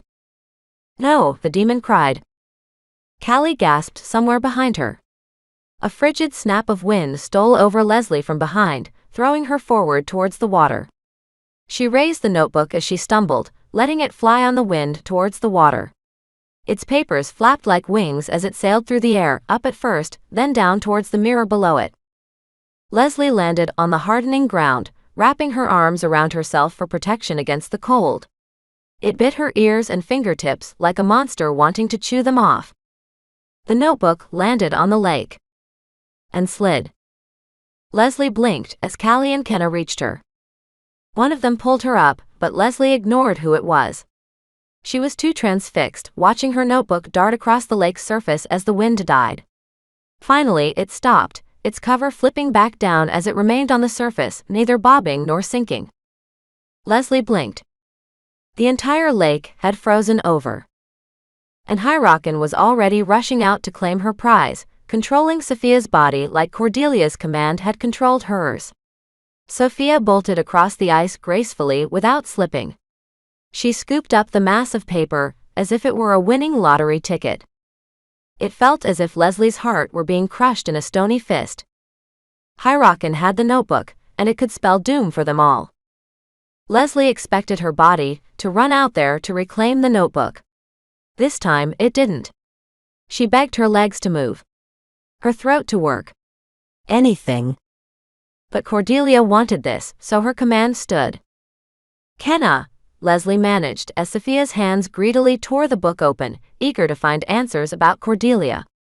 You have to go out there and get it. It's important. The volcano goddess eyed the ice. Her posture tensed, and crushing guilt settled over Leslie. Leslie thought Kenna was going to back down. The notebook didn't look that important. But she didn't. Kenna stepped out onto the ice as if she needed to do this. Sophia waited for Kenna to cross the 30 feet between them. And slowly she smiled. Leslie could do nothing but watch as Callie stood beside her. Do you know how long I've been waiting for my release? She snarled. You're not going to ruin it. Your kind has taken enough from me. My kind. Kenna tapped her chest, stopping about 20 feet from Sophia. In case you haven't noticed, Cordelia's my kind too. Did you hear about what a good liar she is when Janelle told Sophia everything about us? Believe me, I know all about it. I wouldn't trust her if I were you. And if you intend to end the world like Sophia said, I don't blame Odin and the others for locking you up. She was stalling for time, distracting HollyHook'sBooks as she took baby steps closer. About 10 more feet or so, and the demon would shrink away in fear, leaving Sophia standing there with the notebook. How was Sophia dealing with this now, listening to Kenna talk about this sentence she and the demon shared, like it was a good thing? Of course, Kenna hadn't meant it like that. But when HollyHook'sBooks went, a screaming match might break out at the very least. Leslie braced herself for the explosion when Callie tugged on her sleeve. Callie pointed down to the ice at Kenna's feet. It was cracking. Splitting open like a mouth ready to swallow her, Sophia's mouth bent up into a crooked grin that looked as unnatural as a smile could get. Kenna, she and Callie screamed together. The icy cover of the lake broke, revealing black water between Kenna's feet. It looked like the portal to some dark, cold underworld. With a shriek, Kenna struggled to balance on the two halves of ice, wobbling like a tower in an earthquake. Sophia backed away, blinking briefly as if she'd come back. But the hatred returned to her features, pushing her away as the lake continued to split. Kenna was still too far away for the demon to retreat. A horrible cracking sound filled the air, and Kenna fell. The lake splashed around her, but she didn't struggle. She couldn't. The paralysis was already taking hold as she sank down, rigid, unable to manage even a cry for help. Kenna slid under the glassy surface with barely a gulp, leaving only a small wave in her wake. She didn't come back up. Kenna. Leslie stormed forward, fury rushing through her veins. Another piece of ice made a glassy breaking sound under her feet, and she went down to her stomach. The ice was less likely to break if she laid down and evened out her weight. That she remembered from somewhere. Leslie sucked in a breath as she crawled. Callie. Help me. She reached the edge of the broken ice and dipped her hand into the water. Thankfully, it wasn't very cold, but the ice was tipping forward, threatening to spill her into the lake. Her fingers grasped algae but nothing else. She might have to dive in and pray her new Outbreaker strength was enough to pull Kenna out. The lake couldn't be that deep. Kenna couldn't drown, could she? But nothing short of a miracle would get her back to the surface.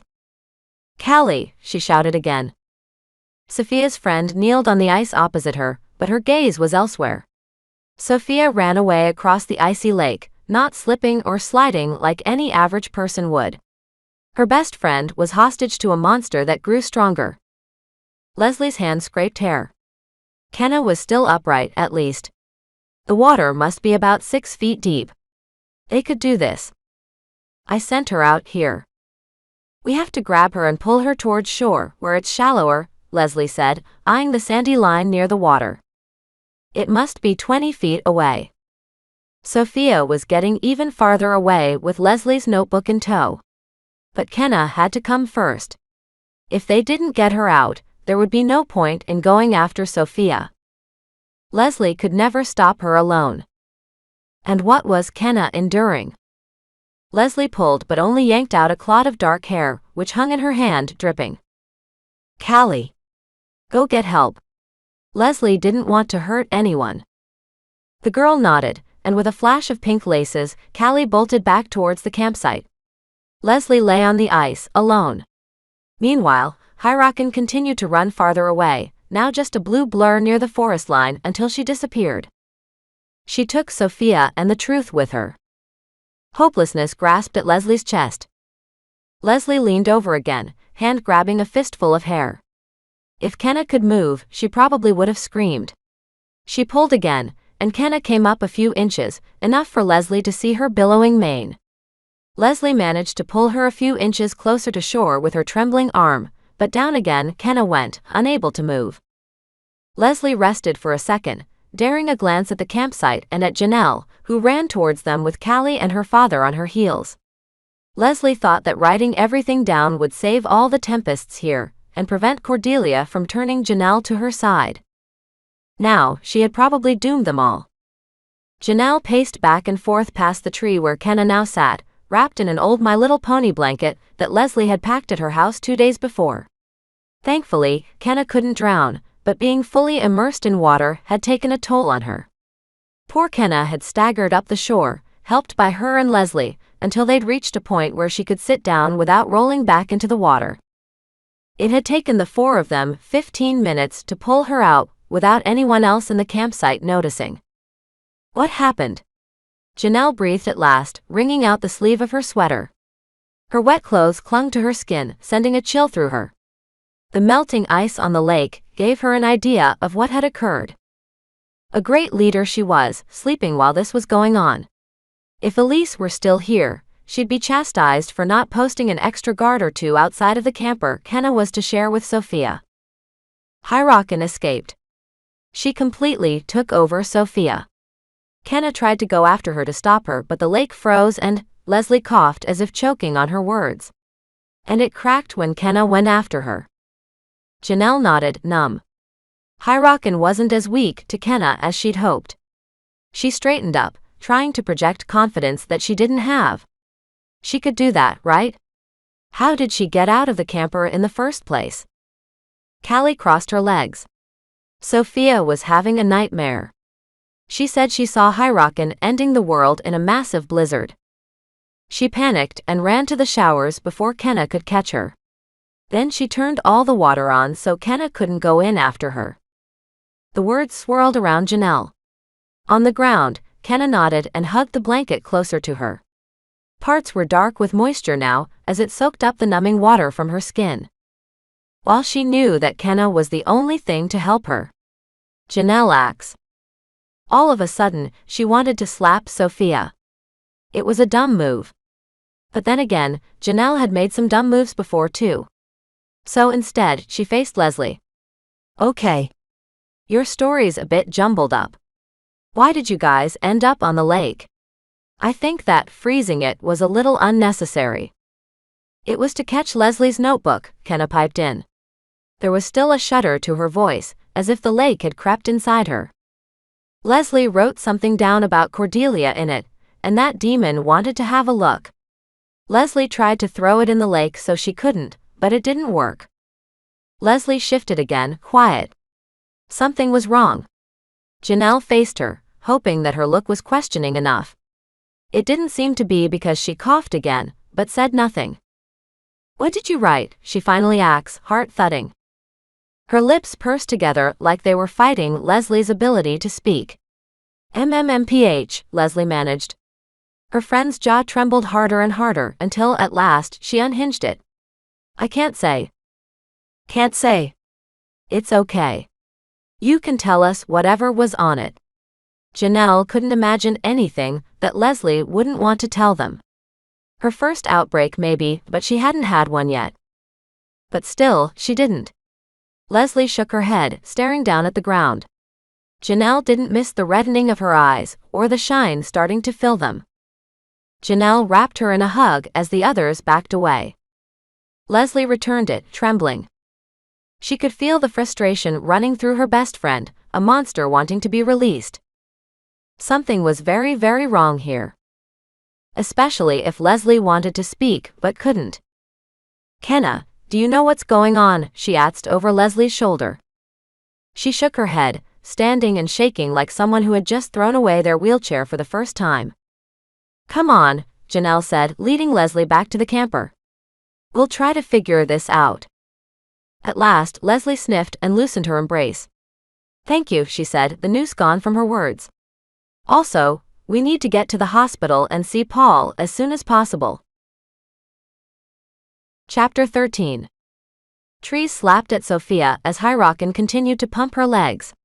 She barely felt anything through the cocoon of cold that still surrounded her. The demon had never held on for this long before, especially after discharging her power like she had back in the shower, and worse, out by the lake. The notebook still stayed crushed between her arm and her t-shirt. "Let me go," Sophia begged. "I will when I am released." "No, you won't. You don't care if it kills me. You won't die. I promise. You'll be a normal girl when I leave. All I want is my freedom." The voice was, for once, soothing. Sophia wanted to surrender and let it pull her in. Wanted to believe it would solve all her problems at last. She could have her friends back. Her grandmother. Get a better guy, a guy way hotter than Shane that she could stroll down the hall in front of him. A life. You can have all of that. And more. Didn't I already tell you that? But it was just too good to be true, like those diet pill commercials that always turned her grandmother's head. Her nightmare visit had proven that already. Hyrockin also had been fine sending Kenna down to the bottom of the lake. Could goddesses die? Sophia hoped not and wanted to scream. Kenna seemed nice enough, even if she did have an attitude about having to babysit her. But even if the demon let Sophia go, she couldn't return. Not now. Not after the attack. Especially after Callie had seen it. The whole campsite would know by now. Her lungs ached as she sucked in another breath and broke onto the edge of the expressway. Thankfully, Hyrockin stopped her legs in time to keep her from going out onto the stretch of death. Nearby, a crushed possum lay on the edge of the rumble strip. Cars and semis zoomed past. Sophia glanced behind her. Holiday Fields, the Tempest refugee camp, was barely visible through the trees about half a mile from where she stood. The foliage practically had a green glow now, hiding it from the freeway. Humph, the winter demon thought. "I'm not going to let you end the world," Sophia said. They were the first words she'd been allowed to speak on her own since she'd run to the bathrooms half an hour ago, and never before had they felt so weak, like a mouse in front of a steamroller. "It's for the best. The world wronged us. The world is too sick to live, and I know Cordelia feels the same. Look at Shane. They are all that way." You mean?" A giggle crept up her throat. If someone came along, they'd find her here, staring at the farm fields across the highway and talking to nobody. The world wronged you. And it sounds like you deserved it. Sophia could feel Hyrockin's anger rising in her, as icicles seemed to stab through her chest. She winced, but it wasn't painful, and she knew that the monster wouldn't make her throw herself onto the expressway. Hyrockin's curse meant she needed a vessel. For now, anyway. The fact that she wasn't getting crushed under the wheels of a semi-truck right now proved it. But the ice spread to her arm, and Sophia raised her arm. And then her thumb at the passing cars. "What are we?" she started. "Hitchhiking. I'll protect you." Sophia gulped, and imagined climbing into a truck with some creepy middle-aged man in sunglasses. Then, frost spread over the dash as Hyrockin decided to freeze him to death. Paul had barely survived her attack in a library.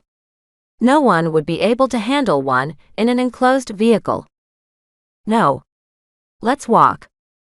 "Where?" Hyrockin had a point. Nothing but open fields and woods surrounded them on all sides. She could spot the green of an exit sign if she squinted, but the pavement of the ramp curved away into nothing. For a second, she wanted to turn and run back to the campsite. "It's too late for that. You know it."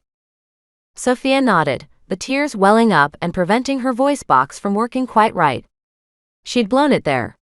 There was only one way to go now. It sure wasn't back. That was unless Hyrockin found a way to leave without Cordelia's help. Even if she tried to return, the other wouldn't let her. "Goodbye, Callie," she muttered. She had still lost her best friend after all. Tire squeaked. A car was rolling to a stop, the outline of an older woman leaning over to get a better look at her. The demon let Sophia drop her arm back down to the side. She moved her legs, without any help now, towards the car. "Please don't hurt anyone. Promise me that." A second passed before the grudging reply. "All right. Where to?" "The next populated exit. We have some reading to do." "Okay," Janelle said, sitting opposite Leslie on her bunk. She took a breath and braced herself. "I get that something's keeping you from telling me something you want to tell me. The last time I saw you like this was when you had the flu and lost your voice, and you were trying to spill that Trent axed you out." Leslie nodded and managed to smile. There may be a way to get somewhere after all. Only it was more severe and frustrating than that. Leslie hadn't nearly been in tears then, and things were different now. Normality had died for both of them. Whatever she wrote was about Cordelia. That's all I caught. Her name. Kenna said, opening the door to let Gareth into the RV. It was about time he got here. I would have read more, but I got distracted. She turned to Leslie. "You wanted me to see it, right? But something made you grab it and run away." "Yes," Leslie said, speaking for the first time in minutes. "I did. And you're right. At least I can say that." Her best friend's shoulders fell and relaxed. Gareth came over and kissed Janelle's cheek. They had taken a baby step forward in this. Now, Janelle had to ask the dreaded question. "Did this happen to do with my Cordelia?" Gareth's gaze snapped to her. Leslie's eyes widened slightly, showing the brown irises and the black flecks within. Even Kenna shifted, making the floor of the camper groan. Janelle resisted the urge to bring her hand to her mouth. She had never even come close to calling Cordelia her mother before, not even in her head, safe from everyone else's ears. The monster didn't care much about her, except as an asset. A weapon. Something to be used. But she had been upset, the time Yellowstone had almost blown and destroyed them both. Enough to hug her from the side, even. "Leslie, you're not saying anything. Can you nod or shake your head?" Again, nothing. Just a blank stare and a scared, desperate gleam greeted Janelle. But it was good enough for an answer. If Cordelia had nothing to do with this, Leslie could say something. Anything. "Great," Janelle said, letting her face drop to her hand. The mood in the room dropped from tense to desperate. This meant that Cordelia might at least be in the area, or that she had someone here working for her. Either could be very bad. But there hadn't been any storms in the past week, so it didn't make sense. Well, it had rained just a little last night, a little before Mel had gone to pick Leslie up from the hospital. But it still didn't explain why Leslie couldn't speak. Cordelia could make tempests and outbreakers freeze when she was around, though. Back in Mobley, she'd even commanded one of the police officers to walk towards her. Could she do something to them all to keep them from talking about her? It might be possible. Janelle felt oddly like her father as she looked back up and asked the next question. Did you see her? Or did she see you? Again, silence followed. That could mean anything. Are you able to tell us anything else? Leslie shook her head. No. I can't. At least, I don't think I can. Janelle, we should get back to the hospital. Paul might be able to say something, but I'm not sure. Janelle rose and brushed dried mud off her pants. Okay. Let me change. We'll go. First, I need to get some people together to go out and find Sophia. Maybe HollyHook'sBooks will let her go by the time they get to her. A bad feeling in her gut told her it might not be a good idea, but they had no other choices. They would be unstoppable if HollyHook'sBooks found Cordelia, and it seemed very possible she might be around here. Kenna has to lead the search. It's the only way. Kenna peeled herself from the wall. I guess you're right, she said. There's still the possibility of running into Cordelia, though. Then you're the best person to deal with it. You'll be the only one who won't be paralyzed if she shows up. Just don't find yourself going into any more lakes. Kenna nodded. She couldn't quite conceal her smile. At last, she might have a chance to get back at the woman who had lied to her and led her out to Yellowstone. She might be weak to water, but she was better off than any of them were. I'm staying with you, Gareth said, hugging her. Janelle hugged him back. That's the way I want it. The car ride with the older woman seemed to last an hour, but in reality, it was 15 minutes at the most. Sophia made up some story about returning to her mother's house as she sat in the car and stared at the dash, keeping the woman in the corner of her vision in case she tried anything suspicious. The whole time, HollyHook'sBooks sat waiting to pounce at the edge of her mind, like a Siberian tiger crouching in a snowbank. The woman didn't look dangerous with her gaudy earrings, or sound dangerous with the light rock from the radio. Some replays of songs she'd heard a million times on the school bus that normally drove Sophia insane. But now those songs made her feel like she'd fallen back into normality, whatever that was. But it would only be for a few minutes. Are you sure you're going back to see your mother? The woman asked, glancing at her from the corner of her eye. Do you think I'm a runaway? Sophia asked, pointing to her lack of luggage. She felt sorry for sounding snotty and toned her voice down a bit. She smiled, hoping that she sounded like she was just kidding around. If that was the case, I would have brought more. Another change of clothes, at least. I suppose you have a point, the woman said. She focused more on the road, pleased with her explanation. That, or she didn't want to know the truth. Either was good with her.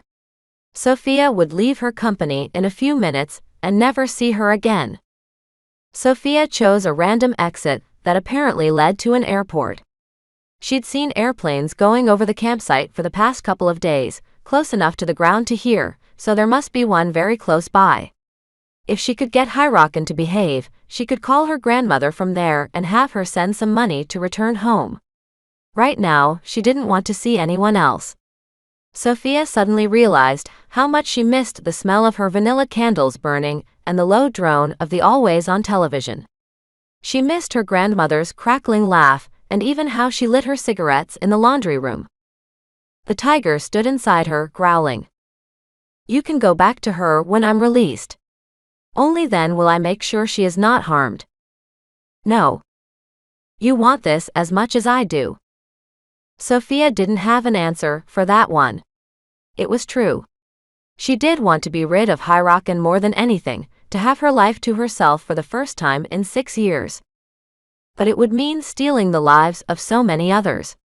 Once again, she imagined all the campers of the refugee site buried, Janelle, Gareth and Leslie all trapped inside. Callie even. That was if Cordelia didn't get to them all first to release them. Where would you like to be dropped off? The woman asked. Only then did Sophia realize they'd pulled off the exit. At the airport. She's waiting for me there. A minute later, her driver pulled into the front of the airport. You sure you're meeting your mother? She asked again. Sophia nodded and left the car. Maybe this was too obvious a place to have come, but there weren't many options in a city she didn't know. Thank you. Inside, people milled around. She searched for a payphone, but Hyrockin took over instantly. Sit. Over there. It wouldn't do any good to fight her here. Not with all these vulnerable people around anyway. In order to make sure they stayed safe, she had to remain calm and do what the hostage taker inside her demanded. Sophia found a couch near a window and sat. Footsteps and talking washed over her, along with the noise of squeaky luggage. It was early morning still, and the first orange beams started to form on the carpet. Back at the campsite, Leslie and Callie might still be trying to pull Kenna out of the water. Janelle might be setting up a search party for her, or getting everyone ready to leave the area. Either way, Sophia would never see any of them again. It was for the best. Dropping a goddess into a lake was one thing. Potentially hurting Callie was another. That was something she could never live with. Open the notebook. Sophia obeyed and paged through literature assignments. They matched those she'd done earlier that year, the ones that Callie had groaned over the entire time in class. At last, she found Leslie's neat but hurried writing at the back. Dear Journal. That's it, Hyrockin said. That's what we need to read. Now, let's see where Cordelia might be. Sophia remembered with a skip in her heartbeat. Letting this monster know Cordelia's location was the one thing she couldn't do. No, she said, fighting the urge to let her lids fly back up and take in the writing that might doom the world. Open your eyes, Sophia. She kept them pressed shut. Hyrockin wasn't controlling her as well as she had back at the campsite. The demon might be tired, after freezing the showers and the lake, and then making her run through the woods for about 10 minutes. I am not. Now do as I say. It's for the good of both of us. But it was a lie, because Sophia pressed her hand over her eyes, keeping them shut. A faint urge to remove it swept over her along with a familiar chill, but it was gone with another rolling piece of luggage. For the first time, she was winning this battle of will. She could almost feel the other sighing. Fine. Go call your grandmother. The power company has to have the phones back up by now. I will. Sophia stood, bemoaning that her cell phone had turned into a melted blob on the trip through the underground tunnel. She was still amazed that she'd made it through alive, and it was one thing she had Hyrockin to thank for. Even though she was weak to fire, it seemed like it couldn't kill her, just like water couldn't kill Kenna. There was a payphone way over on the other wall, ignored in this world of cell phones. But it was there, with an actual telephone inside for people like her grandmother who refused to make the switch. Sophia weaved through the crowd, almost making some guy spill his coffee and apologizing as she raced past him. Wait. The notebook. Before Hyrockin regained control, she needed to dispose of it so she could never get it back. Trash cans dotted the corners of the room, barely visible with the lines forming near the ticket booths. It was a busy day in the airport, a Sunday, and hopefully the trash cans would be full and changed soon by the custodians. Leslie's notebook would go with them, never to be seen again by anyone except roaches and seagulls. But there weren't any janitors in sight. If the demon took control again before they got changed, it would only be a matter of Hyrockin making her go back and dig through the trash. No. That wasn't good enough. Sophia thought about sneaking the notebook into someone else's luggage. She wouldn't know where it was going then, would she? But that might not fly either.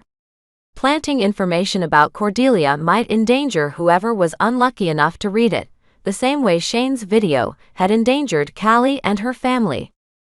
Or she could just flush the page down the toilet. No, Hyrockin begged. I can just freeze the pipes like I did the lake. It was a good idea if the demon sounded that desperate. Sophia spun in a circle, searching for the bathrooms. She spotted them near a row of drink machines and started for them, unable to keep a smile from forming on her face. At last, she had the upper hand. It might only be for a few minutes, but it was something. Provided Hyrockin couldn't actually freeze the pipes right now. Her desperation told Sophia that she probably couldn't. Thankfully, the bathroom was deserted, but that would quickly change. Sophia flipped the notebook open, careful not to let her gaze fall on anything besides Dear Journal, as she ducked into a stall and closed the door behind her. She tore the page out, letting the notebook fall to the floor. Another wave of January swept through her, but it was nothing like before, and not enough to threaten anything like what had happened back at the campsite earlier. The time was now. Sophia dangled the page over the bowl, staring into the water that offered to take away the key to Cordelia and Hyrockin's release forever. And yet, she couldn't let go. A grumble of victory came from the demon. You can't. If she let go, she would be flushing away her life. Her grandmother. Her entire future. Her career, whatever that was going to be when you harbored a monster like this. Her children, even if she was lucky enough to marry and have any.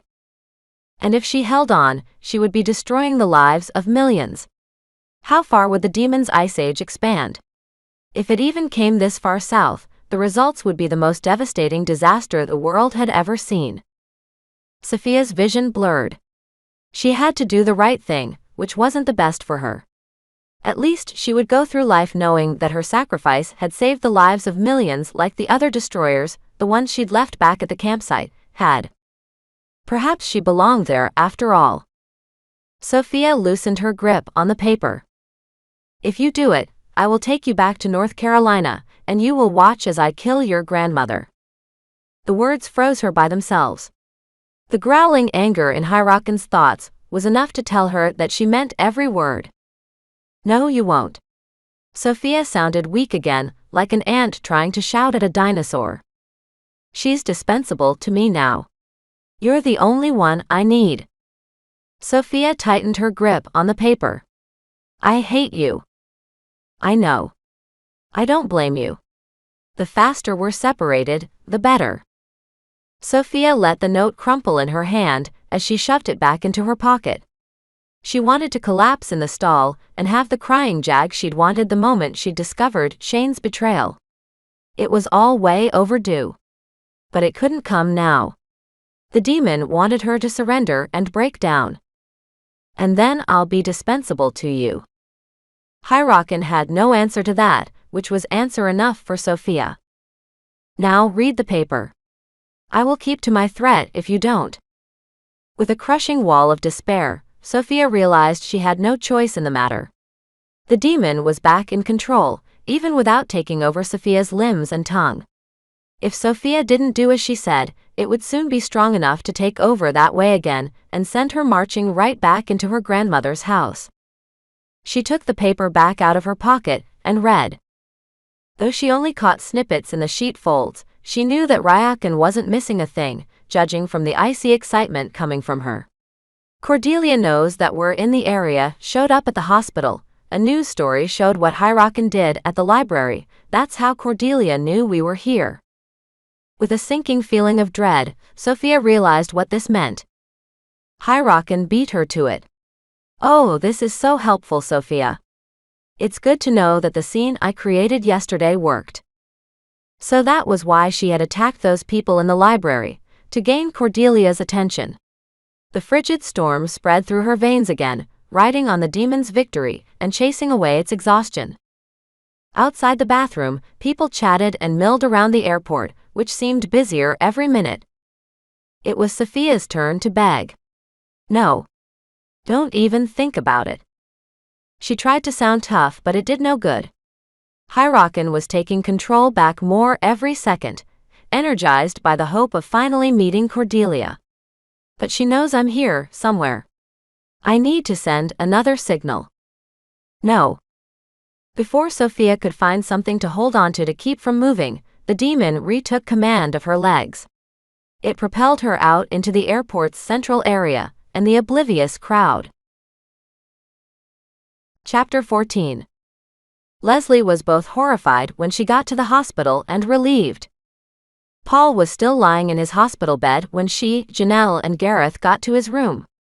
He looked super bored before he realized she was coming in the doorway, clicking the buttons on the remote and scrolling through channels to find nothing on.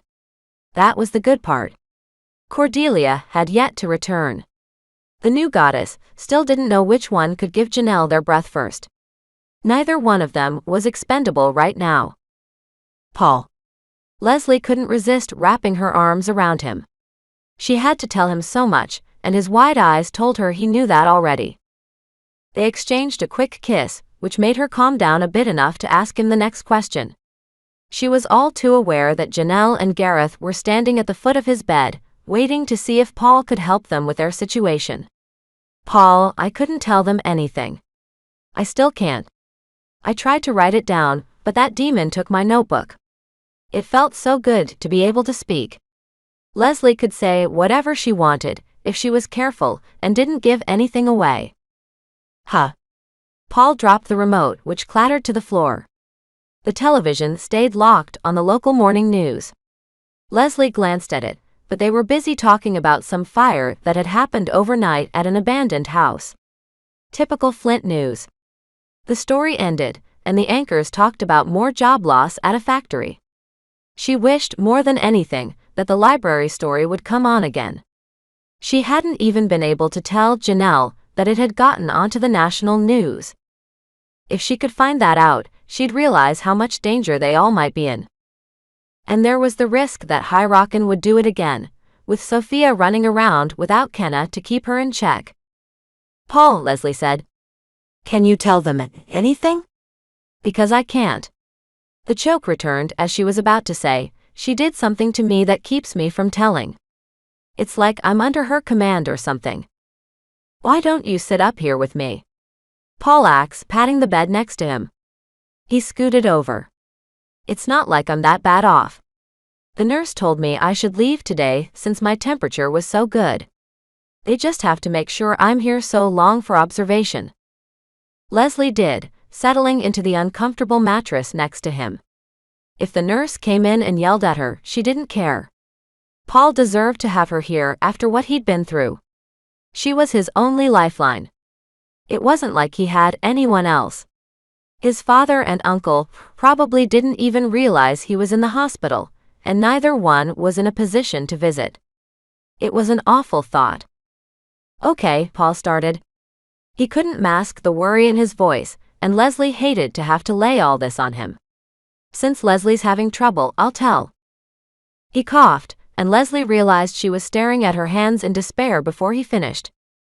Her boyfriend couldn't say either. Cordelia had done something to them both. But how, when she had only touched Leslie's shoulder? The goddess hadn't had any physical contact with Paul. None whatsoever. He'd never even mentioned weird tingling sensations like she had when they talked about their last night experience. So what then had the tingling done to her? Maybe nothing, but Leslie had the feeling that wasn't the case. There was something behind that, and she had to find out what. But she could tell no one besides Paul. He hadn't known either. From what he said to her, outbreakers only felt a tingling when they were about to have outbreaks. It had to be something else. At last Paul sighed. I can't say anything either. I'm not sure why I can't. He knew, and his fingers drumming on her arm told her so. Leslie picked up a small sigh from Janelle. She was letting her usual mask slip and letting the frustration burn through. I know that Cordelia has something to do with this. That's all I know. Paul sat perfectly still, neither nodding nor shaking his head. Leslie could tell by the way his eyes darted back and forth that he was starting to panic, checking every corner to ensure Cordelia wasn't back to claim them. She snuggled closer to him and felt him relax just a little. The pillowcase ruffled as he did. We need to think of something, Leslie said. Paul and I can talk about it with each other. But that's it. I can write it down, but only if I trick myself into thinking I won't show it to anyone else. And even if I manage to write it down, I do something to destroy it before anyone can see. This isn't working, what we're doing now. Paul rested his head on her shoulder. Leslie, I've never been so glad to hear you talk so much. Janelle paced around the room, much the same way Cordelia had the night before. Leslie made herself look away as she peered out the window. If Janelle asked why she was staring, she didn't want to have to tell her why. "It looks like I'll have to think of something," Janelle said. "You know what? I'll leave you two alone for a while. I need to go out and get myself some lunch. I need to call around to see if there's been any luck on Kenna's search party. Want me to bring either of you anything?" Leslie shook her head. There was too much going on for food to sound good right now. "No," she said, shooting Janelle a look. "I hope you have something awesome planned," she thought to her. But she didn't dare say that out loud. Cordelia's control might kick in if they knew what she was thinking, and she didn't want to risk that. "See you in a while." Janelle locked hands with Gareth and left the room. "What are you thinking?" Gareth asked, growing fainter down the hall. "It's not a good idea to leave them with that monster on the loose." Unfortunately, Leslie didn't know which one he was talking about. Janelle did have a plan, and it was called a tape recorder. She would leave a tape recorder under Paul's bed before going on another search for Sophia. Leslie and Paul could talk about whatever this was with each other. If both were oblivious that a machine was listening in, they might give away what she and the rest needed to know. It might even be about HollyHook'sBooks, for all she knew. Thankfully, they made small ones now that she could fit in one of her jeans pockets. Gareth helped her pick one out at a local store, and they were heading back into the hospital in time to make it look like they'd been gone just long enough to do lunch and a few phone calls. Janelle had neglected to call Kenna, but that would give her another excuse to leave once the device was planted. "Hey. We're back," Janelle said, striding back into the hospital room where a nurse was busy taking Paul's blood pressure.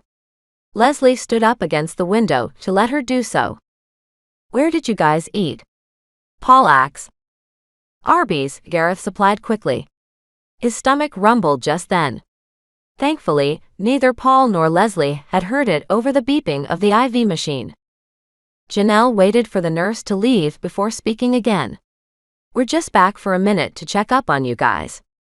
I still have to go out and see how the search is going. I'm taking it Leslie told you about what happened." She waited for a response from Paul. He nodded. Leslie did. All of it. Janelle could only hope they decided to discuss it much more while she was gone. She couldn't see them talking about dances or school instead. Gareth turned the television back on. It was a distraction for Paul and Leslie, and both of their gazes went towards it. Paul's face clouded over with dread. She saw why. It was on the national news now, and an overhead view of a town with dozens of destroyed buildings flashed onto the screen. Tornado outbreak claims 12 lives in Alabama, death toll expected to climb. Janelle winced for Leslie's sake. "Gareth."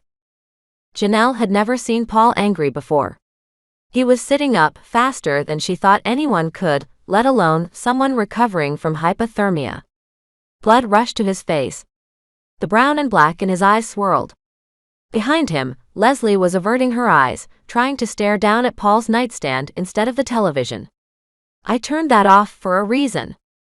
Gareth swore as he took in what was on the screen. "Whoa. Sorry, man. I didn't know what was going to be on." Janelle coughed, leaning over and fishing out the tape recorder.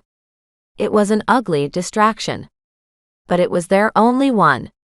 She hit the record button and let it drop to the linoleum as Paul and Gareth argued for a few more seconds, and with a gentle kick, let it slide under the hospital bed.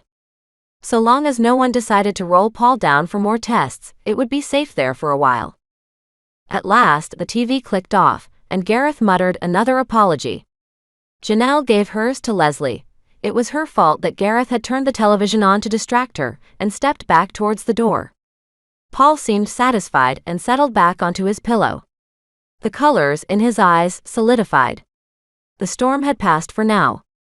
"Come on," she told Gareth, loading her words meaningfully. "We need to go check on the search." He nodded and linked his hand with hers. Normally, it would have given Janelle happy tingles, but not now. Janelle spied Leslie on the edge of her vision, staring at the floor next to Paul, as if she wanted to sink into a void under the universe. Janelle refused to leave the hospital parking ramp. She paced up and down the concrete, watching cars go past and get lost in the concrete pillars. If she stayed away from Paul's room for too long, the risk was too great of a custodian coming in and sweeping under the bed. If Leslie or Paul spotted the tape recorder, they might try to destroy it. And the last she'd heard from Kenna, 20 minutes ago, they still hadn't spotted Sophia in the woods behind the campsite. Her search party had come up on a no trespassing barrier not too long ago. They hadn't crossed it in case someone tried to shoot at them. That Janelle could forgive them for. "Why don't we sit in the car?" Gareth asked, pointing to where Mel had parked the rental on the other side of the ramp. "It's been an hour. I don't think standing out here and pacing will help much. You'll end up being one of those young heart attacks." He was right. And Janelle's feet hurt from all the pacing. But look who's talking. Mr. Always blunt and serious. Gareth smiled. "I guess we make a great couple, don't we? Come on." Mel had disappeared, off to pretend to pay attention to the television in the main lounge and watch out for trouble. Every door in the car was locked except the back passenger one, which he must have overlooked. They climbed in, Janelle's heart beginning to race with anticipation. "You know, none of this is fair," Gareth said, tucking a strand of her hair behind her ear. It tickled and tingled as he did so. "You've never really gotten to be yourself in the past year. All you get to do is boring elder council meetings and tutoring. Someone our age shouldn't have to deal with that."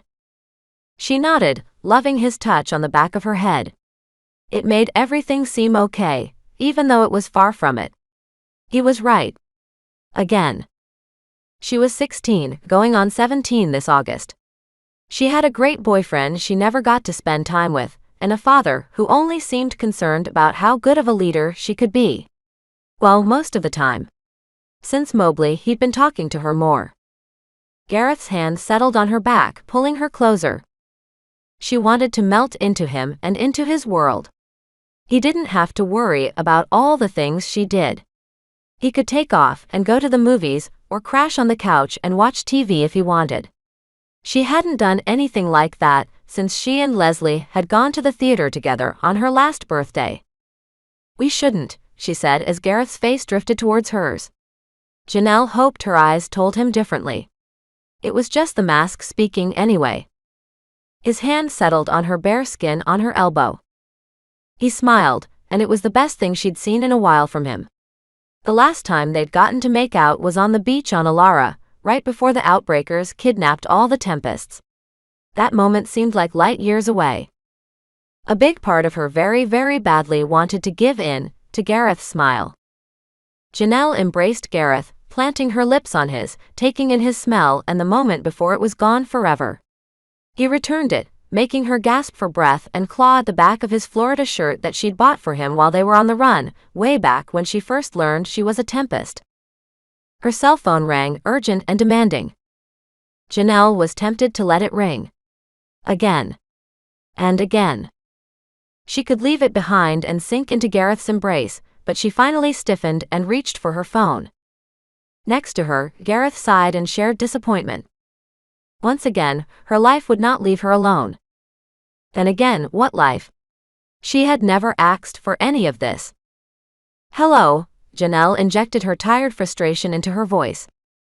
But Mel didn't seem to have noticed. "I think I have a lead on Sophia," he said. "You had better come back into the lobby and check it out." Chapter 15.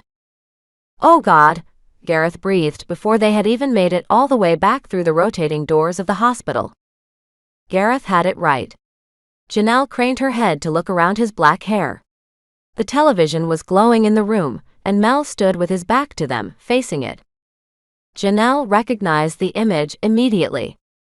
It was the airport, surrounded by the glowing reds and yellows of ambulances and fire trucks. Blues from police cars flashed at the camera, over the shoulder of a reporter trying to keep up a blank face. It wasn't working so well. The man kept glancing over his shoulder, as if afraid something would creep up on him at any second. "Flash freeze injures dozens at airport," security says. Mel waved the two of them over. Janelle rushed up to him. Did this just come on? She asked, eyeing the screen. Mel nodded, stony-faced. I don't see any reports of deaths yet, but that could change. Why hadn't she thought of this? Of course, Sophia would have tried to find a way out of the area. A bus. A train. Or the airport. Janelle had wasted time sending Kenna and the search party to hunt for her in the woods. All Sophia would have had to do was hitchhike on the freeway. Janelle almost pushed him out of the way to get to the television. It would make little difference. This must have happened half an hour ago, while they were busy loafing around in the parking ramp. Waves of panic ran through her guts. Her stomach protested. We need to send Kenna out there. I'll meet her. Gareth took her arm with enough force to make her start. You're not going. Yes, I am. What was his problem? Was his male pride hurt again? You can't. HollyHook'sBooks, the demon, probably just sent out a big signal to Cordelia to come and find her. The second it gets cloudy or rains, she's there. I guarantee you. If she's even interested. Janelle pulled out of his grip and walked to the window. Puffy clouds rolled above, but there were no signs of storms for now. HollyHook'sBooks has such a bad temper that Cordelia probably won't want anything to do with her. Even the gods didn't want to confront her, remember? A black-suited figure appeared in the window's reflection next to hers.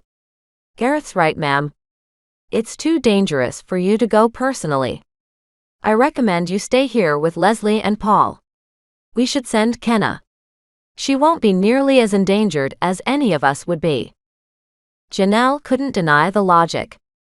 Mel and Gareth both had a point. If she went, Cordelia could take her captive and wait for Paul to gain the power to give her his breath. Only Kenna could resist Cordelia and HollyHook'sBooks, even if she wasn't the best to face Cordelia's attacks. Okay, Janelle said, pulling out her phone. Kenna gets her chance. I hate to send her in there by herself. Gareth drew her close before she could make the call, kissing her so hard that she could sense the stares of the receptionists on them both, aching for the past that they had no idea she didn't have. Leslie noticed Janelle's out-of-breath state when she came through the door to Paul's room. I have a feeling Paul might be discharged soon, Leslie said, leaning over to tie her shoe at the end of the bed. Janelle must have bad news, because it seemed to take her a long time to get it tied, like she was delaying it. They're going to need to make room. Make room? Paul sputtered next to her. You mean, Leslie started, a hole opening in her chest. Janelle stared at her. HollyHook'sBooks just attacked the airport. Leslie sat upright from the hospital bed, stomach lurching. She watched as Janelle stuffed something in her pocket. It was on the news. Turn it back on. Janelle breathed like she was relieved about something, but Leslie couldn't imagine what. Nothing was relieving about the airport getting attacked. We're sending Kenna, Janelle continued, flipping through the channels until she got to the local one. It was on a commercial break, something about people dropping everything and heading to some furniture sale. Gareth and Mel think Cordelia might show up there. It does look like a stunt HollyHook'sBooks might be pulling.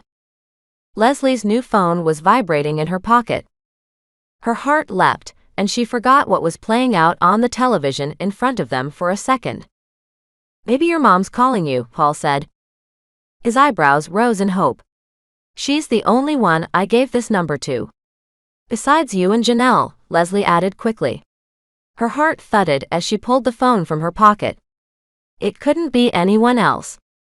Even Janelle stopped talking and watching the TV. Pick it up, she urged. But it was a text, like the countless ones she'd gotten from her mother. Usually it was a request for Leslie to stop at the store and pick up some snack foods, because Brett was coming over. But it wasn't one of those. Not this time.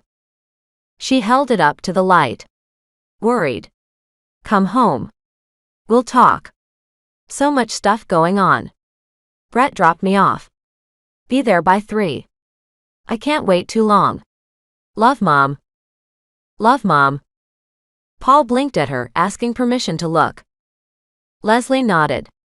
Tears filled her eyes, but they weren't the same kind that had been there 2 days ago during her confrontation. This was different.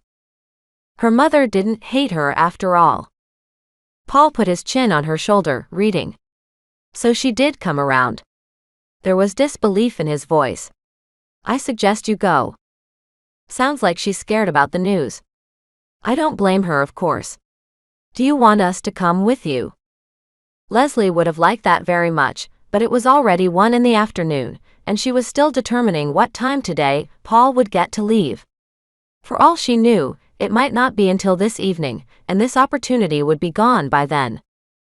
Even if this was just a meeting to say goodbye, and it seemed like it might be, it was better than parting on the bad terms they had yesterday. It might be like Paul's last meeting with his father and uncle. She could tell by her boyfriend's gaze that he was thinking the same thing too. He understood. It was a personal moment she needed to go and have for some closure. I think I need to go by myself, Leslie said. Can Mel drive me? I'm sure he can. Janelle dug in her pockets again, producing a green bill. Give him this tip when you head down there. He's been driving a lot lately. Tell him I sent you. A smile warmed Janelle's features. The airport's going to be sucking up everyone's attention. But just in case, would you like me to come with you? I can sit in the car if it would be too awkward for me to come in. That would be fine. Friends to the end. Leslie kissed Paul goodbye and practically raced Janelle to the elevators. Soon, she'd leave her fight with her mother behind her. Even if her mother chose her own way, this might be best. What are we going to do about the airport? Leslie asked as the elevator descended. I can't go. Janelle tapped the buttons in front of her. Leslie could tell she was falling back into that muddy memory of nearly being turned to Cordelia's side. Well, it makes sense, I guess. It would be too dangerous. Leslie slapped her on the arm. And you went to Yellowstone when I was practically dragging you back. While you knew it might blow up. And don't forget Mobley. I didn't mean to go to Mobley. Thomas Kurt's sons dragged me into the car in the crowd. And we need to move again soon. Janelle patted her pocket. Tell your mother she's welcome to come with us if she wants. I won't mind having her. It was a lie, but her best friend was making the offer for her. Leslie would do the same for Janelle in a heartbeat. No way she'll go for that. Leslie was just glad that they could part without hating each other. Her mother wouldn't move in with them, even if she got over the whole outbreaker thing. But this was better than nothing. Janelle tipped Mel before they got into the car, which seemed to lift his mood. Go buy yourself something later, she told him, settling into the back beside Leslie. I don't think we'll be at Leslie's for very long. 3's when her mother has to leave again. She must have come back to get some more of her stuff. That made sense. Her mother wouldn't want to part with her jewelry collection, for one thing. Or the margarita mix. Leslie hadn't seen her packing either one when she'd left. Whatever the reason, it felt like a dark cloud inside her had cleared up. Of course, her mother still loved her. She was just freaked out when the bomb dropped, like any normal person would be. Though freaked out more than most. Mel remembered the drive through the subdivision to Leslie's house, except for the pothole. They rolled over that again. Leslie almost bit her tongue as she grabbed the seat. Nervous tingles rushed under her skin, but it was a good sensation this time. She exchanged smiles with Janelle. Even a bit of sunlight filtered through the hazy sky above for a second.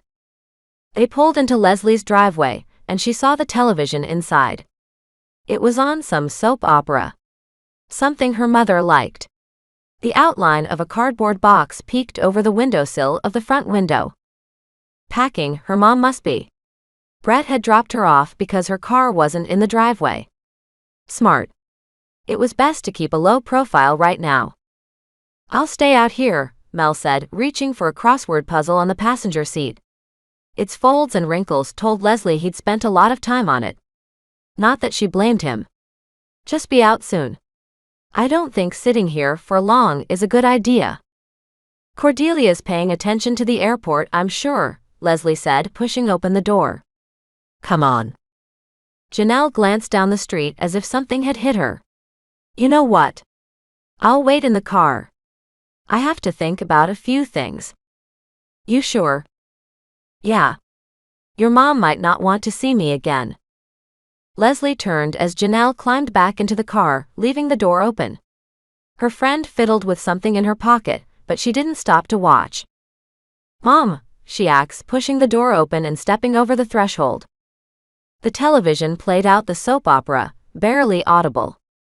Her mother was nowhere to be seen on the couch, although her indent was still on the left side. Boxes lined the edges of the walls, and the closet was wide open, empty of its shoes and accessories. Her mother had been packing a lot over the past day, maybe making several trips. That was good. If something happened here, she wouldn't lose everything she owned. Thudding sounds rang from down the hall. Of course. Her mom would be gathering up all her clothes.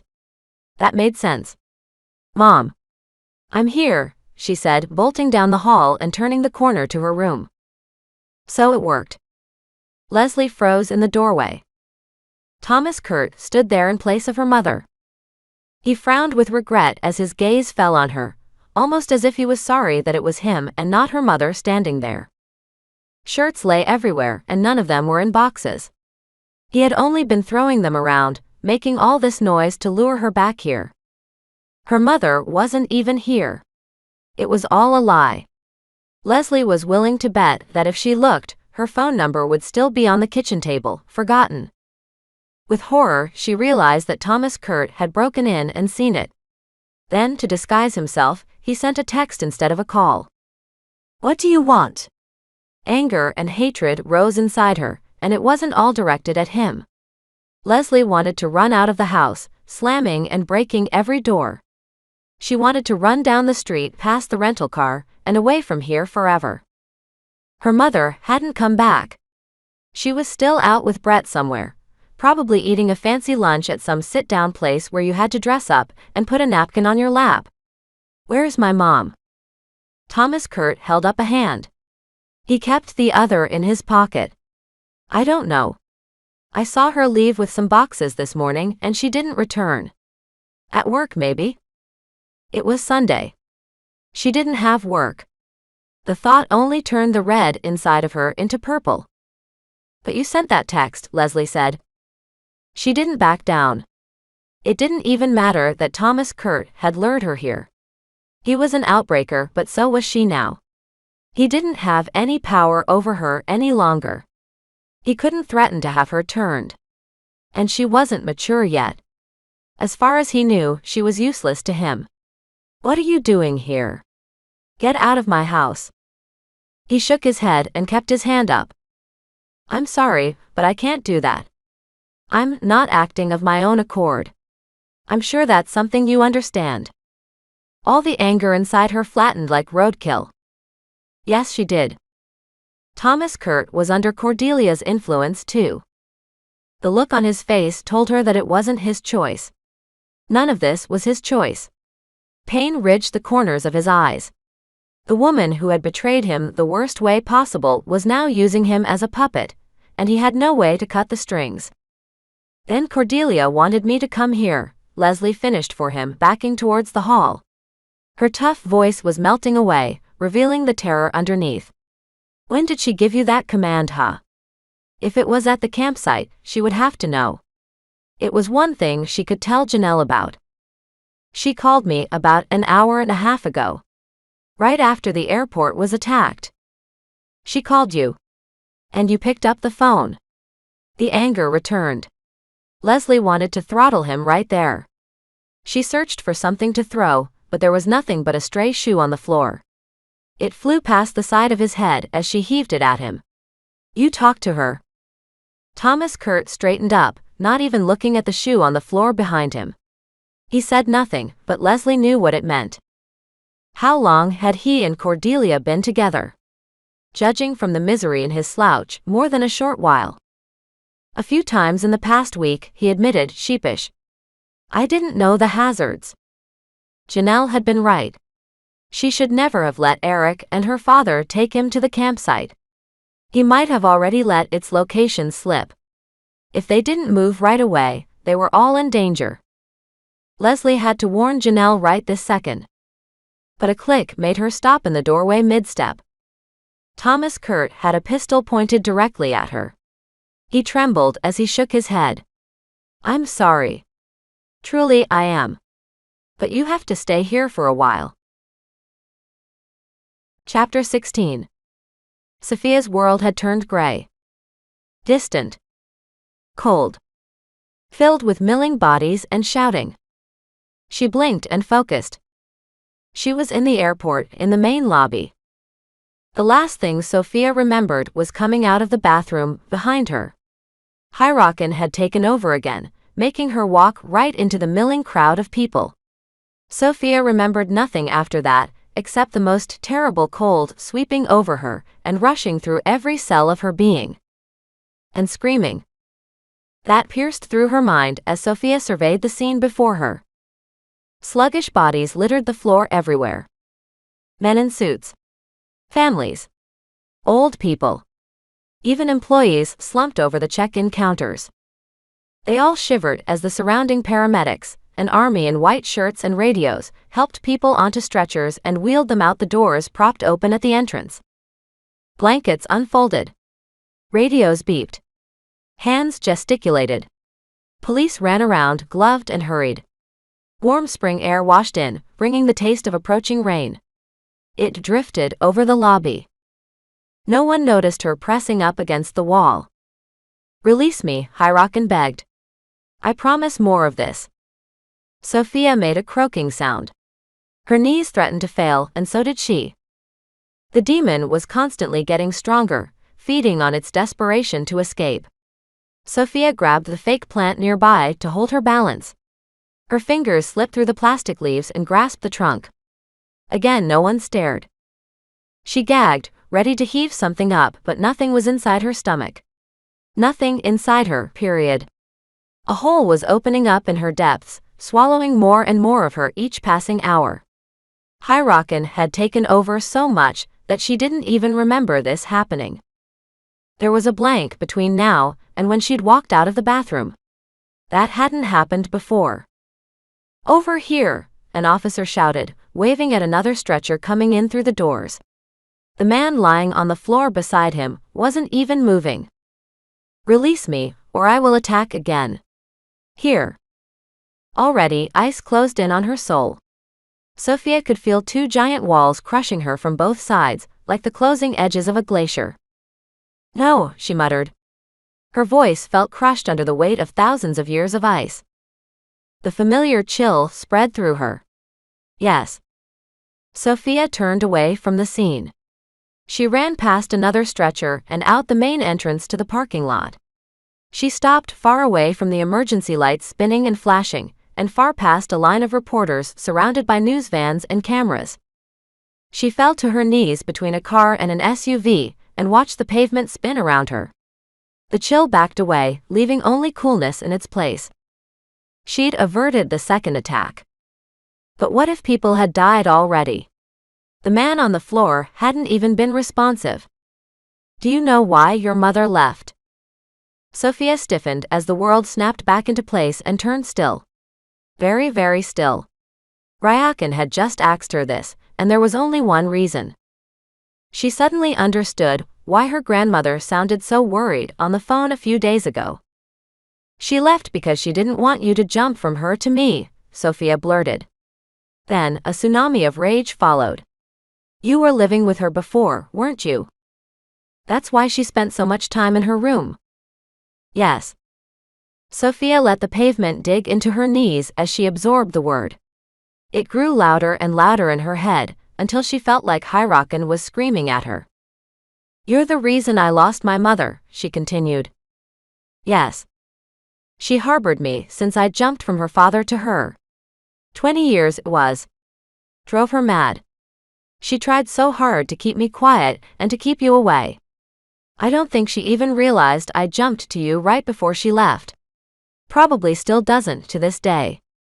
Silence took HollyHook'sBooks' place. Sophia listened to her pulse throbbing through her ears. After what felt like years, she stood and punched the car window next to her. The glass shook but refused to break. Never before had she wished she had the strength of an outbreaker or a tempest. She wanted that window to shatter and rain glass everywhere. And the next, until she had broken out the windows of every car in the parking lot.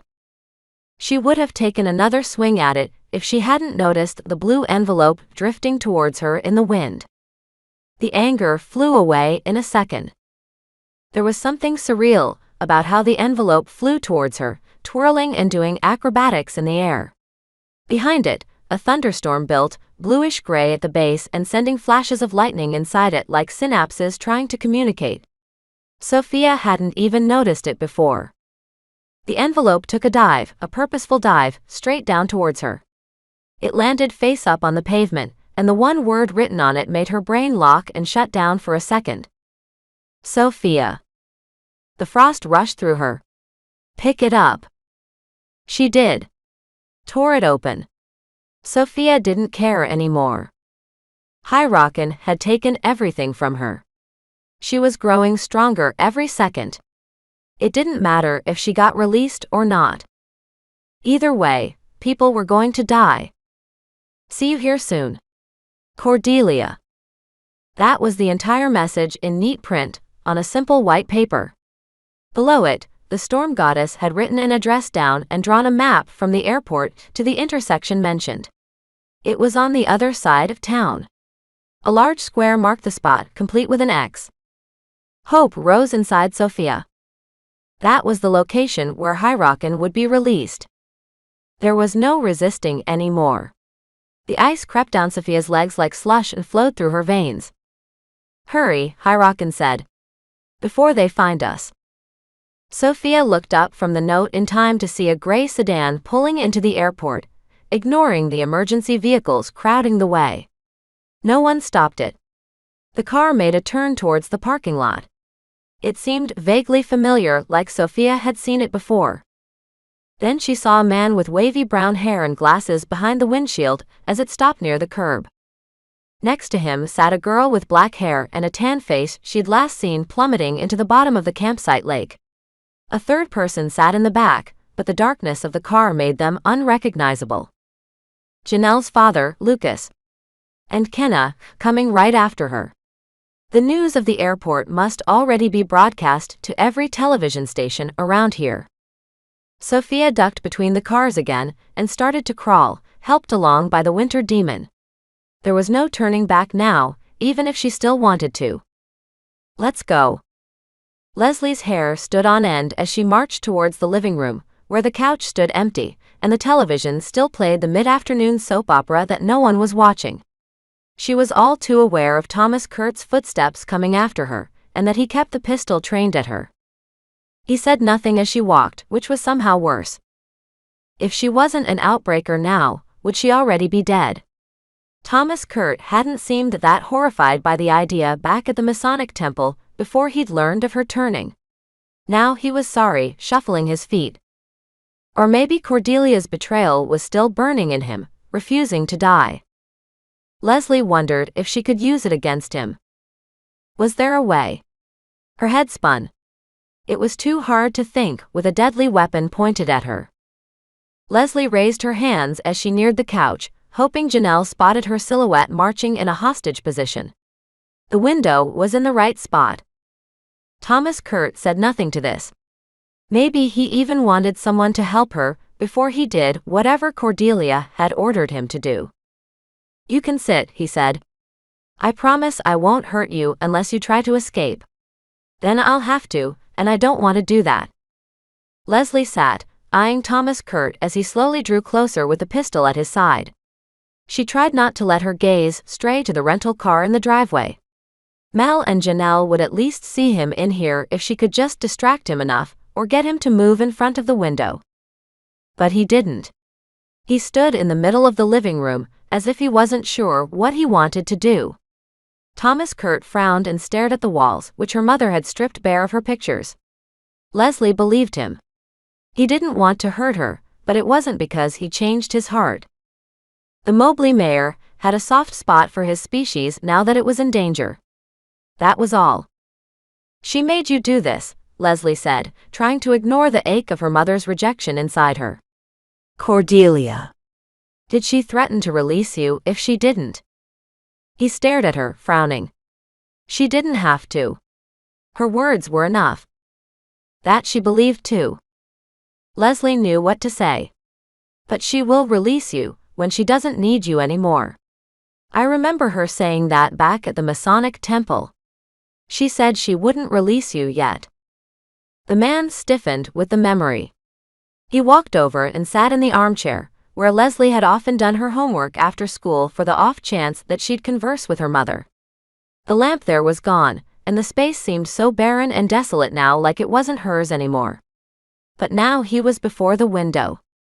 Janelle or Mel would spot him any second if Mel looked up from his book of puzzles. I know you brought friends, he continued, trying to steer the conversation away from the subject. I won't hurt them, especially if it's Janelle. Cordelia wouldn't just release me if that happened. She'd murder me. I'm expendable, he stressed the word, weighing it down, unlike you or her. Leslie shuddered again, thinking of her time talking to the goddess last night. I may not like you, Leslie, but I know you will do your duty. Then she knew. This was all about that. Leslie's duty, whatever it was. This was the other reason Cordelia hadn't released her quite yet. Okay, she breathed, staring at the pistol on his lap for a second. What does she want me to do? Keep Janelle here while she goes and helps Hyrockin unleash the next ice age at the airport? Of course, Cordelia wouldn't want Janelle to get hurt or killed by it. She wasn't a goddess yet. And there was no way she was letting on that Kenna was already heading there to confront them both. A look of confusion came over Thomas Kurt's face. Is that her name? The goddess stuck sharing a body with that Sophia girl. What pantheon is that? I've never heard of her. Norse. There was no point in hiding it from him anymore. You don't want to mess with her. I don't even think Cordelia should mess with her. She seems to hate everybody. I haven't seen her get along with anyone yet. I agree, Thomas Kurt said. I don't want to see civilization end any more than you do. We need to defend ourselves from it, but not like this. I may be an outbreaker, but we're part of the world too, as much as Cordelia hates the thought. But rest assured, Cordelia's meeting her away from the airport. Things aren't quite what you think. No, Leslie thought, a flutter of panic racing through her chest. If Cordelia wasn't meeting Hyrockin at the airport like they all thought, Kenna probably wouldn't find her in time to stop the release. How long would it be before the giant blizzard from Sophia's dream started? Can't you try to convince her to stop it? Leslie asked. The slump in his posture gave her his answer. I've tried. Too many things could go wrong with what Cordelia has planned. Well, try again. She rose from the chair, careful not to make any motions that might convince him she was trying to escape. She could never get to the door before he shot the pistol. Does she have a number? I'll call Cordelia myself and tell her to call it off. If she knows I'm here already, it doesn't matter. We at least have to try. The thought of calling the storm goddess chilled her, as if Hyrockin had leapt from Sophia to her, but they had to try something. The world outside was teetering on the edge. Even the sky was starting to darken. Was there a storm coming? There could be, if Cordelia was planning on the meeting. There would have to be. The thought of a storm nearly sent her bolting for the door. The mayor held up a hand. Leslie, calm down. We'll be fine for now. No, we won't. She stopped herself there before she mentioned Paul lying at the hospital. Hyrockin wouldn't mind hurting him. She'll. The front door burst open, and Janelle was shouting before it opened. Leslie. I think I heard what you wanted to tell me. Wow, I'm so glad you talk so much when Paul's around. It was a lifesaver. Janelle froze in the doorway as the screen swung shut behind her, paling as she spotted Thomas Kurt half risen off the chair with a gun in hand. A tape recorder dangled in her grip, which Leslie realized she must have slid under Paul's hospital bed and left running there while she and Gareth were gone. Janelle. Why don't you sit? Thomas Curtax, motioning to the couch. I'll repeat my promise that I won't hurt you. Huh, she acts, a dark cloud of hatred rushing over her features. You pretended to be Leslie's mom. How did you know her boyfriend's name is Brett? Answering service, he answered. I just had to call her mom's number. A shame, really. This wouldn't have worked so well otherwise. Janelle slowly walked towards the couch and sat. Leslie hoped she had some ideas but seemed to have yet to. The professional face went up, but it was just a disguise. Janelle was terrified. She could tell by how she was grabbing the fabric of her pants, wrinkling it around her knee. Why are we here? Janelle asks. Thomas Curt nodded to the darkening sky outside, as the first faint roll of thunder met her ears. Leslie's first outbreak, of course. Chapter 17. Leslie nearly leaped back off the couch in panic. Her hands started to move on their own, but she stopped herself in time. Another low rumble of thunder swept over her. The storm, and Cordelia, was drawing closer. That she had no doubt of. You're wrong, Leslie said. It's too early yet. Paul said so and he'd know. Thomas Curt raised the pistol enough to make her settle back into the couch. Even Janelle seemed to wither in front of it. The Tempest High leader was disappearing, and a scared 16-year-old girl was taking her place. You're right that under normal circumstances, you shouldn't be able to have an outbreak yet, Thomas Curt continued, letting the gun settle back down on his thigh. It normally takes several months after turning to have your first, not a few weeks. But these aren't normal circumstances anymore. A gremlin of panic pounded with a hammer inside her, rising up through her chest and reaching her throat. It hurt to speak. What do you mean? Thomas Curt nodded. Cordelia matured you when she touched you. At least, that's what she informed me. The gremlin exploded, screaming. Back at the hospital. The tingling. Thomas couldn't mean anything else. She didn't, Leslie said, leaping off the couch again. I'm sorry, but Cordelia did. It was necessary for what she needed to do. Leslie froze. All at once, she understood. Cordelia had planned this perfectly. Leslie would have to give her breath to Janelle to stop herself from having an outbreak right here in Flint. Maybe she and Paul had even given her the idea. Leslie had two options closing in on her like crushing walls. Turn Janelle into a goddess and betray her best friend in the worst way possible.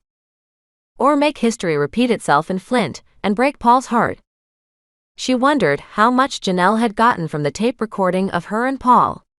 Had they talked about how Cordelia wanted Leslie to give her outbreaker breath? She couldn't remember. She hoped not. Not now. But Cordelia had probably known that Janelle would accompany her like this. They were best friends. It made sense. I'm not doing what she wants me to do. She kept her words vague, hoping that Janelle didn't get it. You will, Thomas Curt said. His face was emotionless. There will be no stopping your outbreak. Surely Paul has explained that to you. Another rumble of thunder came. The storm was getting closer. Leslie closed her eyes. She was once again in the arena's parking lot, searching for Paul's van. Opening his door. Finding him cuffed to the seats, the color in his eyes swirling. Locking her lips with his, doing what she had to do to save the 20,000 souls in the arena. No, she sobbed, sliding off the couch. Leslie. Janelle patted her back but said nothing else. The move spoke volumes. Once, Janelle had been in this position, terrified of what she would become. Her best friend understood this exactly. We'll get through this. Okay. No, they wouldn't. Not as friends, anyway. If she turned Janelle, she'd never be forgiven. She'd never live with herself if she had an outbreak here and killed. Who would be able to live with her if that happened? It would kill Paul to see her go through this. Leslie straightened up and looked outside again, blinking the tears away. Someone moved in front of the TV in the house across the street. A car went by, rumbling as it ran over a small pothole.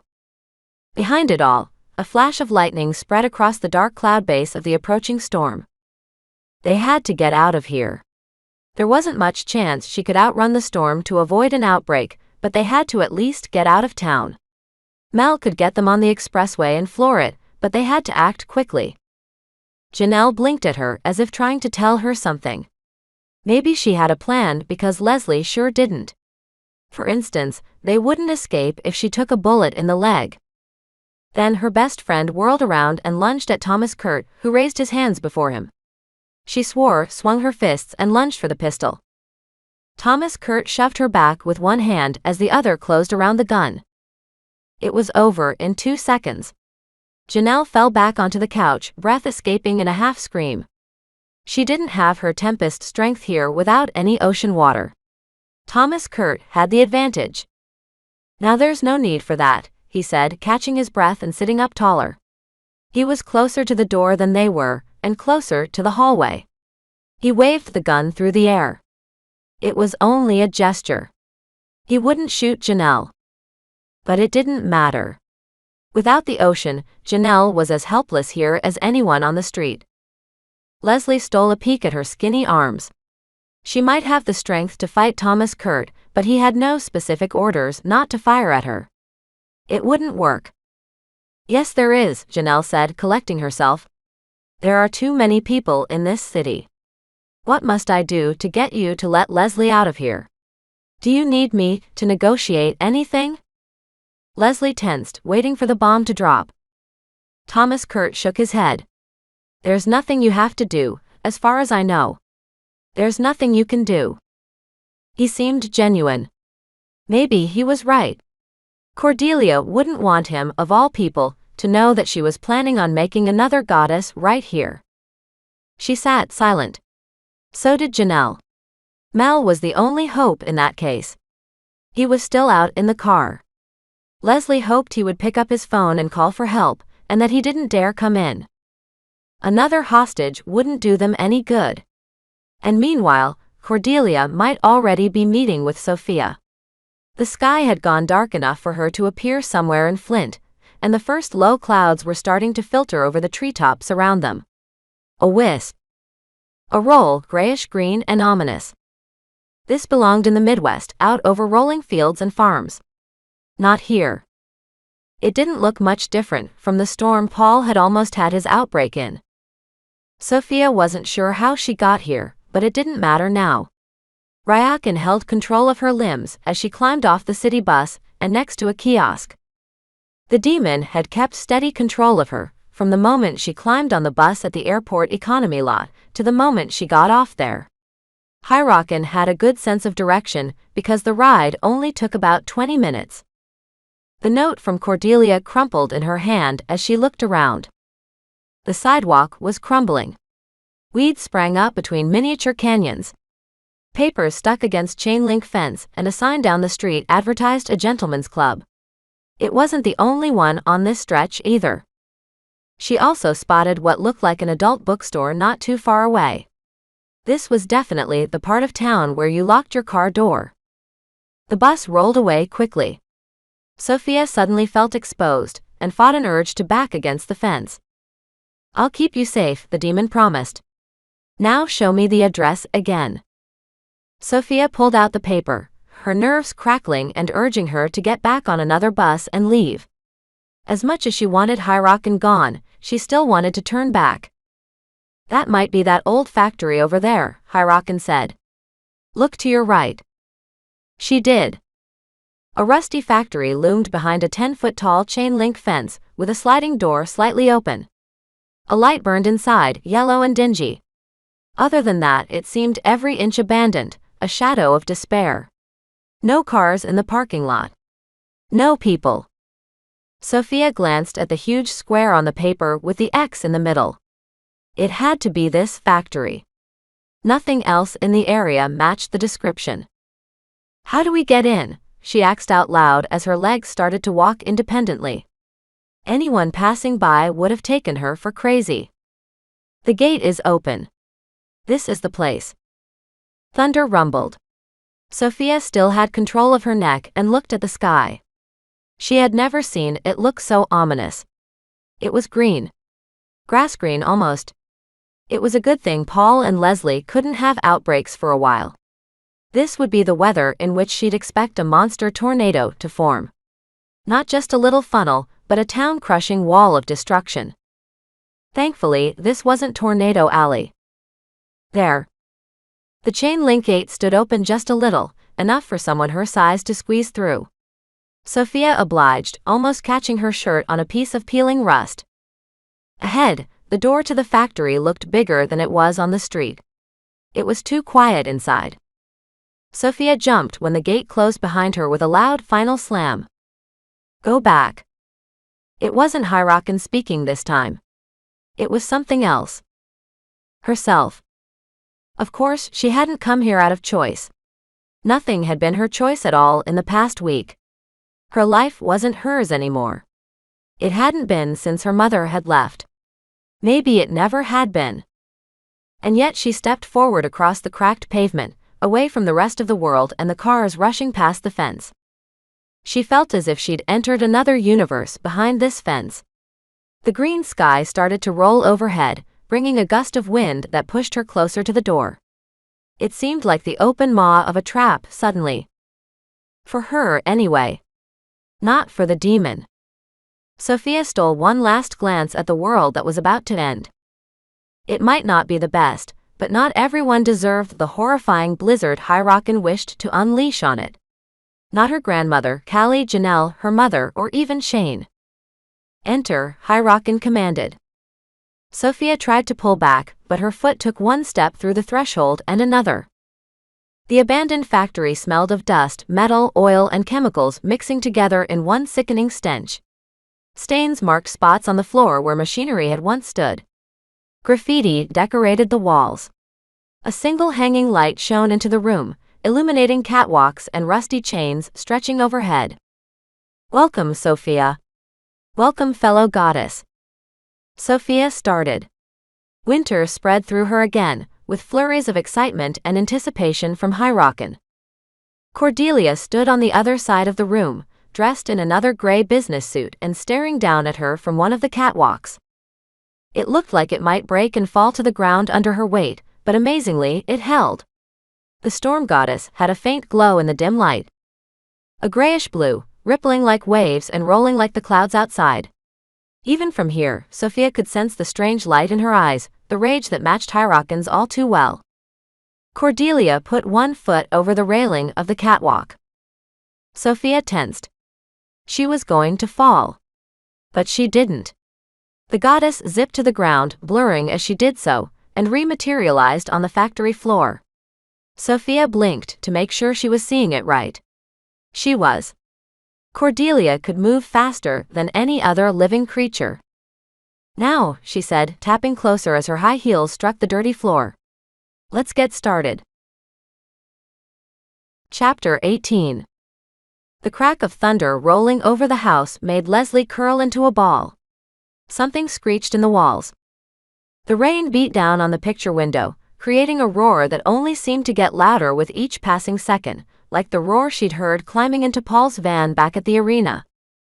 Leslie, I'll keep you awake, Janelle said, hugging her. She grabbed the remote off the coffee table, while Thomas Kurt watched them intently.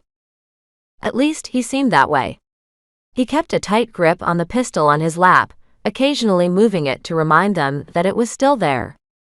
The soap opera's volume cranked up so high that it almost drowned out the roar of the rain on the roof.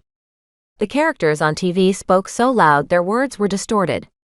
Janelle nodded at her, but there was too much doubt in that nod. Her best friend knew that sound wouldn't keep her awake. Leslie had to choose within a few minutes. Turn Janelle or kill Paul with heartbreak. Those were her only two choices. Janelle or Paul. She couldn't choose either. I can't, she managed, threatening to break down again. I can't make another decision like this, I can't. Decision. Janelle's eyes widened as she stared at her. Confusion fell over even Thomas Kurt's face. There was no holding it back anymore. Leslie realized that the invisible noose around her throat was gone. She could tell Janelle now, because it didn't matter anymore. Cordelia wanted us here, so I'd have to give you my breath. Janelle released her hug and shrank back a bit on the couch. Lightning flashed outside and across her face as comprehension grew over it. The tension in her best friend's posture hurt. She waited as if Leslie would rush at her and force the change. Wait. Thomas Kurt leaned forward, raising one palm. That doesn't make sense. An outbreaker can only give someone their breath after their first outbreak. Never before. You can't do it yet. That's not why Cordelia has you here, Leslie. It isn't what you think. Leslie's head spun. Cordelia wouldn't have her here for any other motive.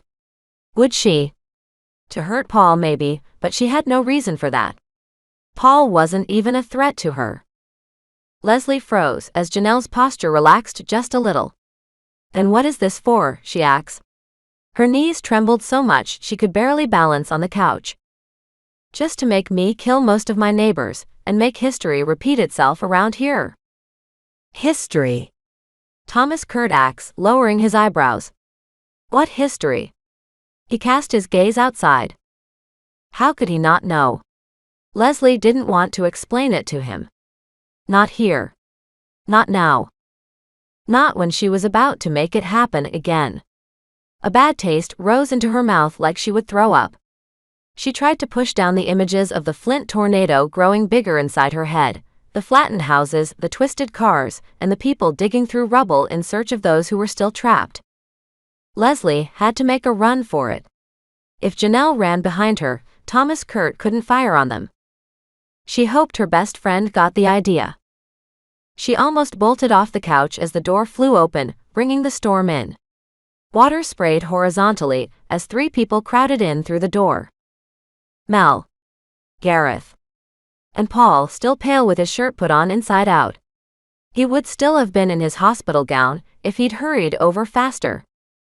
Leslie grabbed the edge of the couch as Janelle nudged her from the side. She had played it safe after all, and had Mel call for reinforcements. Paul, she cried, embracing him as he reached the couch. She breathed in the rain on his shirt as he pulled her close. We have to go. I can have an outbreak. He said so. Thankfully, Paul didn't argue. A curse came almost under his breath. He pulled her away from the couch and towards the door. The others moved around her, scrambling. Then another click made everyone in the room freeze. Thomas Kurt was still armed. No one moves, he said in a voice that trembled like a minor earthquake. He held the pistol between both hands, swinging it between Paul, Gareth, and Mel. I'd hate to shoot, but I can't control myself. Really, I'm only warning you. I don't want anyone to get hurt. Then let Leslie leave. If you don't want anyone to get hurt, that is, Janelle demanded. She stepped boldly in front of her, spreading her arms to block Leslie as much as possible. She'd caught on that Thomas Kurt couldn't shoot her. By the way, all the people in this city count as anyone. The former Mobley mayor didn't even blink. He just shook his head as another lightning strike hit so close the thunder came a split second later. Leslie held down a yawn as a wave of fatigue crept under her eyelids and spread through her shoulders, making them slump. She shook her head. This shouldn't be happening. Not with her adrenaline pumping and her heart racing, that was. Paul linked his hand with hers, unaware of the drowsy spell creeping on her by the second. The drowsy spell. Paul had experienced the same thing. Before his outbreak. Leslie finished her thought out loud, punctuating it with a yawn. All heads turned towards her as she started to slump in Paul's grip. It was happening, just as it had with Paul a couple of weeks ago. No, Paul cried, holding her up. She came to her feet and let her head loll onto his shoulder. Leslie.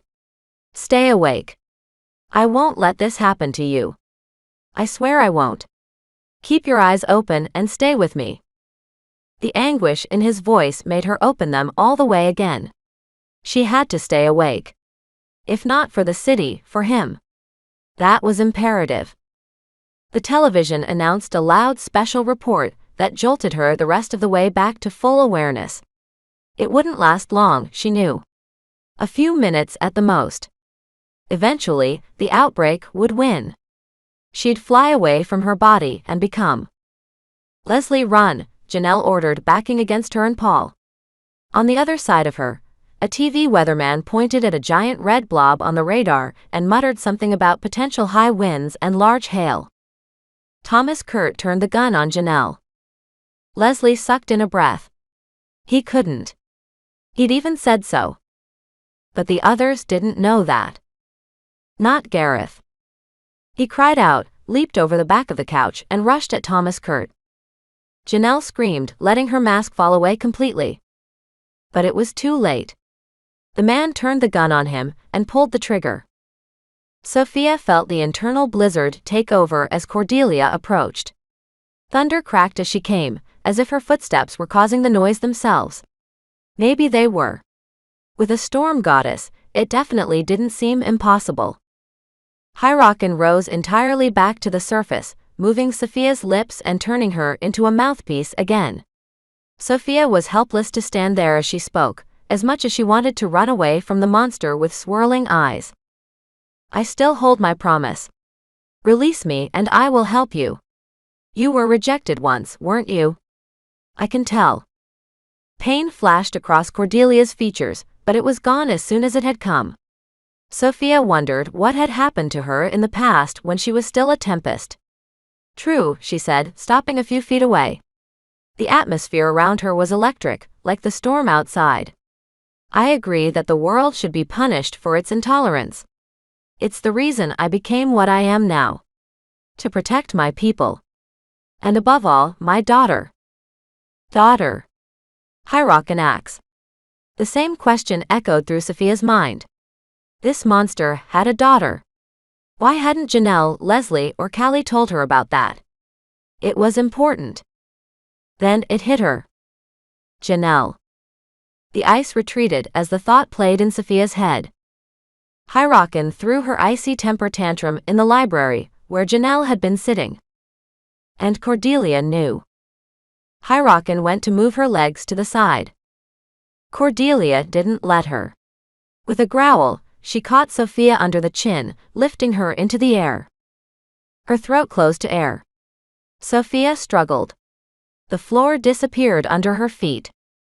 "From what I understand, you attempted to harm my daughter in the public library." The goddess's voice rode on thunder, coming from everywhere at once. Sophia struggled for breath. Only a straw's worth of air made it to her lungs. It wasn't enough to speak, even with Hyrockin's help. The demon seemed to have returned to her hiding place behind her head, cowering, leaving Sophia to take the rage she didn't deserve. "I would have been happy to oblige you with your request, whoever you are," Cordelia spoke to the space past Sophia's eyeballs. It gave her the feeling that the goddess was staring into her soul. "That all changed yesterday. My decision will never go back." "It wasn't me," Sophia struggled to say. Her lungs burned. Only a croak managed to escape. But she doubted that would make a difference. There was no fighting against Cordelia. It was all over for both of them. This monster had killed hundreds before even reaching goddess status. It wouldn't be a problem for her to commit murder right here. Sophia was expendable. With another growl, Cordelia tossed her backward. Sophia felt the air rushing past her in slow motion. Cordelia grew smaller and tilted from her view. But then the frigid slush filled her body again. Hyrockin was back. Sophia crashed into the concrete wall as a rusty shelf fell over her. In the shock, she felt no pain, but the world around her deepened to a gray as she caught sight of Cordelia, marching in for the kill with a more intense look of hatred than she had ever seen. Click. Thomas Kurt pulled the trigger, but the gun didn't fire. Leslie caught his look of confusion before Gareth tackled him in the chair. The two scuffled, and Gareth flew back to the couch 2 seconds later, gasping for breath. Cordelia had given him an unloaded weapon. She had really made sure there was no possibility he shot Janelle. "Gareth!" Janelle's shout carried all the relief in the world as she ran for him. She caught him under the shoulders and tried to pull him away from the couch. He didn't resist. Muttering something, he pointed at the door. Leslie's thoughts turned to syrup. Her eyes started to slide shut despite the noise outside. The outbreak was coming, and the monster force was strong and unstoppable. It was everything she'd feared. Paul seemed to sense it. He hugged her tighter. "Leslie, keep your eyes open. We're leaving." He directed his shout at the rest of the room. Come on. She'd never heard him shout so loud. The calico carpet seemed to tilt around her feet as her knees gave out. "Walk, Leslie." Another step. Her pep talk did nothing. Her legs had turned to lead. She couldn't fathom making it to the front door, let alone the car. An invisible anvil rested on top of her. Her knees fell out from under her. The floor rose. Leslie stopped herself from falling all the way with her hands, but even that didn't last long. Her arms gave out too, and she fell to the soft, welcoming carpet. "Leslie."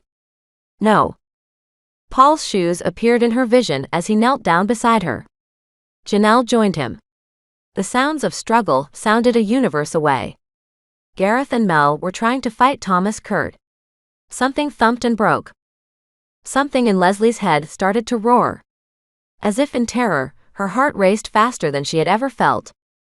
Paul brought his face close to hers, his reddening eyes wide with horror. "Leslie. You can do it. Don't give in." He pressed his lips to hers, and the storm inside her silenced. She wrapped her arms around him as he chased away the horrible heaviness inside her. Leslie might float to the ceiling. It was working. The monster inside her could be tamed. The roar came rushing back along with her racing heartbeat. Paul's kiss could only keep it away for a short time. She held on tighter, but electric pulses raced through her limbs that had nothing to do with him.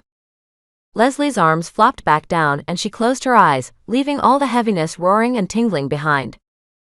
But she could see Paul and Janelle now from above. And herself, unconscious in their arms as she raced towards the ceiling. Paul hugged her closer, back heaving up and down, and right before the roof of her house obscured her view, she realized he was crying. She was slipping away from the world she knew, and into a realm of nightmares. Chapter 19. Sophia tried to blink away the gray taking up her vision, but then she realized. Hyrockin was taking back over at last. It couldn't come fast enough. Cordelia was tapping closer, the air so electric that it made Sophia's hair stand on end. The stench of ozone filled the air. "Let me take over." Sophia had never been so happy to hear that voice or feel that internal blizzard. It was her only chance of making it out of here alive. She gave her silent consent as she stood. A faint rumble met her ears as the cold finished its spread through her body. The storm outside was gearing up for something, it couldn't be anything good. Cordelia stopped a few feet away as the factory door opened again. The storm blew in, and a blinding light came with it. Sophia felt her teeth bang shut. Her eyes went with it as a flash of bluish yellow slapped her. The ground disappeared from her feet. Heat raced over her skin, but it flowed around her barely enough to warm her. The ice inside acted as a protective shell, keeping the brunt of it away. Once again she landed, but upright this time. Hyrockin was fully back in control, letting her stay for the ride. Sophia almost wished she hadn't as she opened her eyes. Cordelia stood in the middle of the floor, staring at her in disbelief. Sophia wasn't sure why. What had even hit them? Behind the goddess, the factory door sported a black burn mark. The rain beat against it, rolling down the front of the door and forming a large puddle there. Lightning. Sophia didn't even feel stunned. Even the warmth of the strike was gone. Hyrockin's presence had once again saved her life. "You must have a weakness. Tell me who you are," Cordelia said, the stunned look vanishing. "I want to know who I'm destroying today." Hyrockin didn't answer, but the frigid demon stayed. It was wise. And Sophia wasn't going to answer her. "Fine. Keep silent. You have to tire out eventually." Sophia could sense the other trembling. There was probably truth in Cordelia's words. Without the demon's presence fully awake inside her, Cordelia could kill her instantly. That she knew. The shark would come in for the kill when the shield went down and enjoy every second of it. Both she and the demon were doomed. We have to escape, Sophia thought. You're right. Was there an apology in the demon's voice? It was the first time they'd ever agreed on anything. Ryakan stayed in control, turning Sophia's head to search for an exit. The storm continued to rush through the door, a raging wall of water that almost threatened to flood the old factory. Maybe Cordelia could flood the place. Cordelia remained still, watching. She nodded. Another gust of wind came in through the door as something struck the factory window, making the glass shake for a second. It blasted against Sophia, pushing her back and soaking her clothes. She staggered to keep her balance. Watch this, Hyrockin said. The wind stopped, and Sophia staggered, regaining her footing. The water droplets turned to ice in midair, floating and shining briefly before reversing and flying back at Cordelia. Sophia joined in, willing them away towards the goddess blocking their exit. Cordelia screamed, raising her hands before her face as the ice cloud battered her. The puddle on the floor stopped rippling and went solid, along with the water running down the door and coming in through the entrance. Everything in front of her turned silver and white. It looked like the new ice age had already begun. It didn't last. The storm returned to liquid, blasting in through the door and casting its healing rain around the storm goddess. The internal blizzard retreated. Hyrockin was once again running out of steam. Warmth crept back into Sophia as she weakened, and along with it, pure dread. Cordelia seemed to know it too. A smile split her face as the curtain of rain parted away from her, leaving her dry and untouched. The last ice pellets melted around her feet as she advanced again. Hyrockin, Sophia thought as she backed away. The demon had never sounded so scared. Run. At least until I can strike again. She did. Sophia bolted across the factory, away from the door, where another bolt of lightning might come through and strike her. With Hyrockin not shielding her, she couldn't take it. Blood pumped through every inch of her as she kept the middle ground, keeping as much distance as possible between her and the fragile-looking factory windows. A set of double doors was on the other side of the room. She had to go for them. Cordelia said something, and the pounding on the roof grew louder. Hail, possibly. She'd have to take that risk. By the time she got outside, Hyrockin might be back. She could freeze the rain or something. But the double doors opened by themselves. The storm rushed through the opening, as if it were a mouth screaming. Sophia's clothes flapped against her as she slowed, struggling against the wind.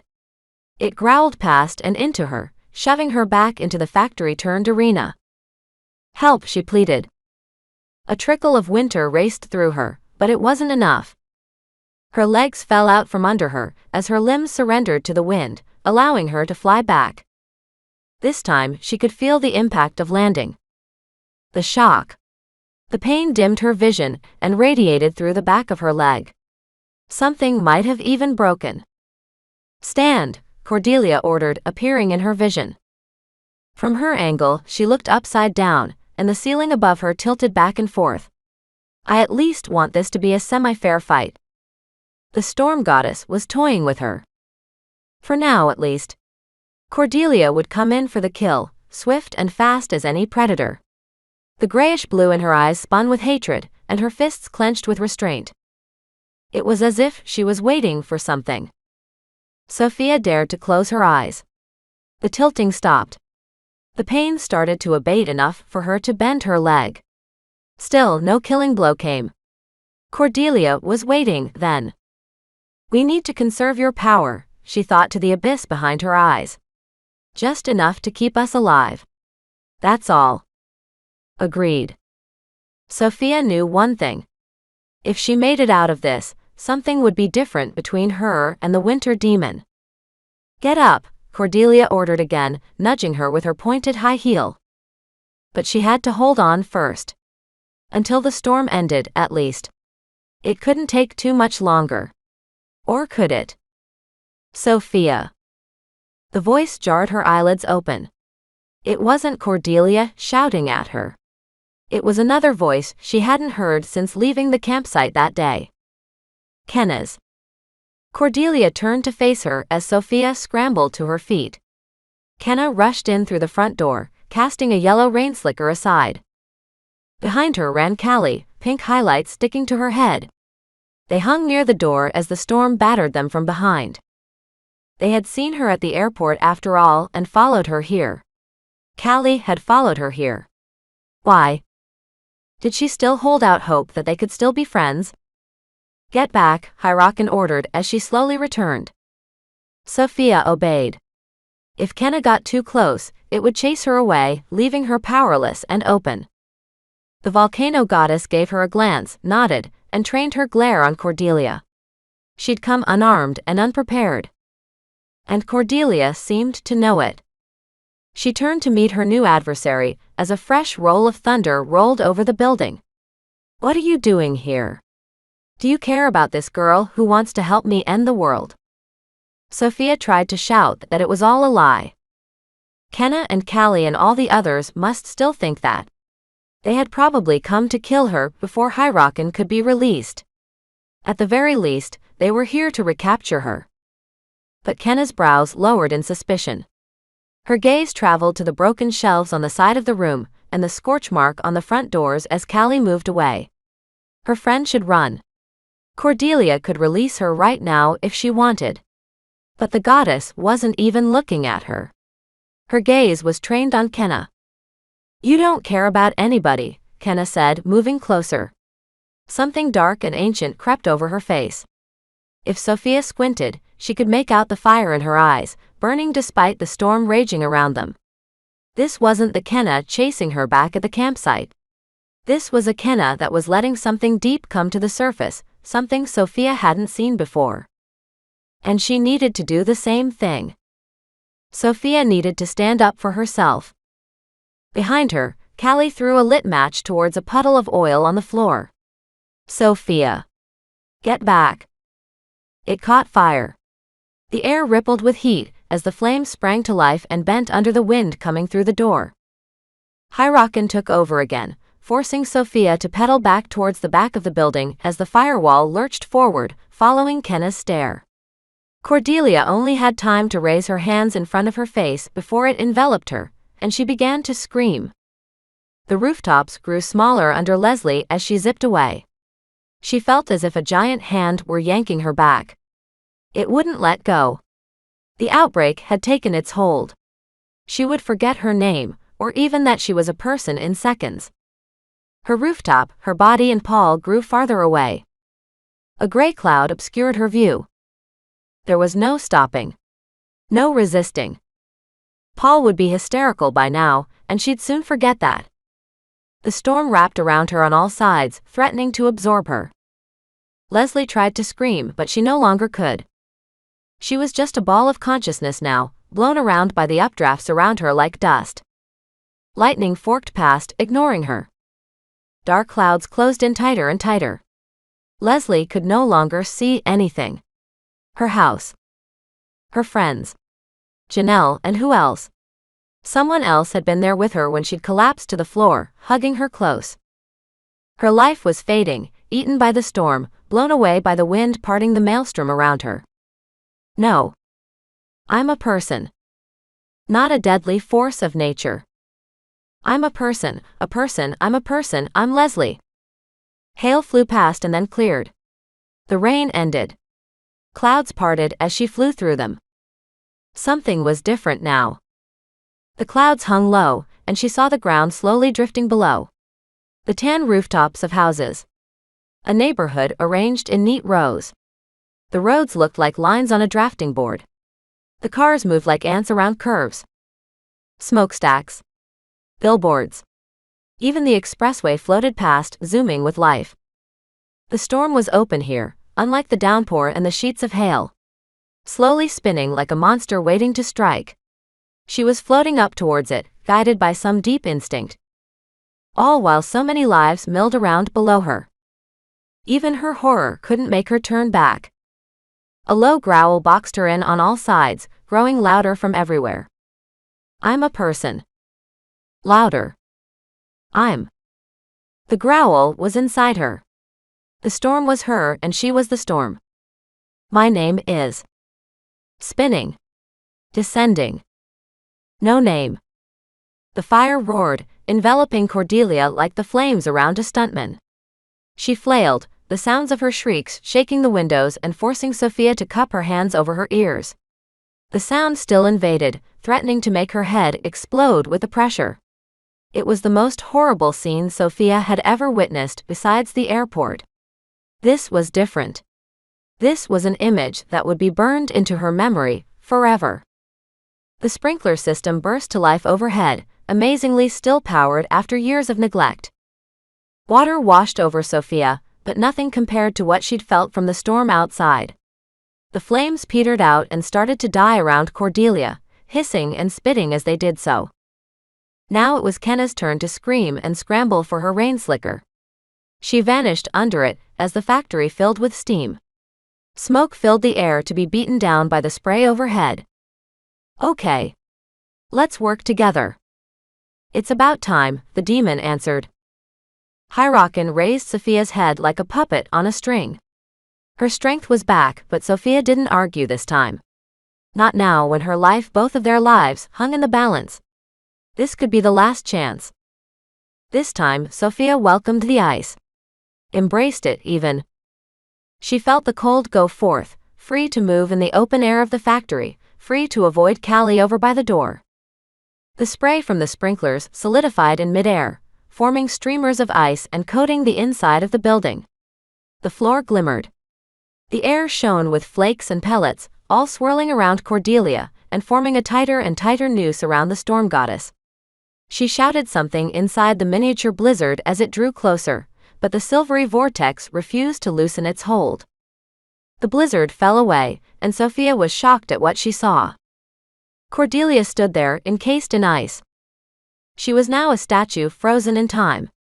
At least an inch of ice coated every inch of her, forming a shiny layer Sophia had only imagined in cartoons.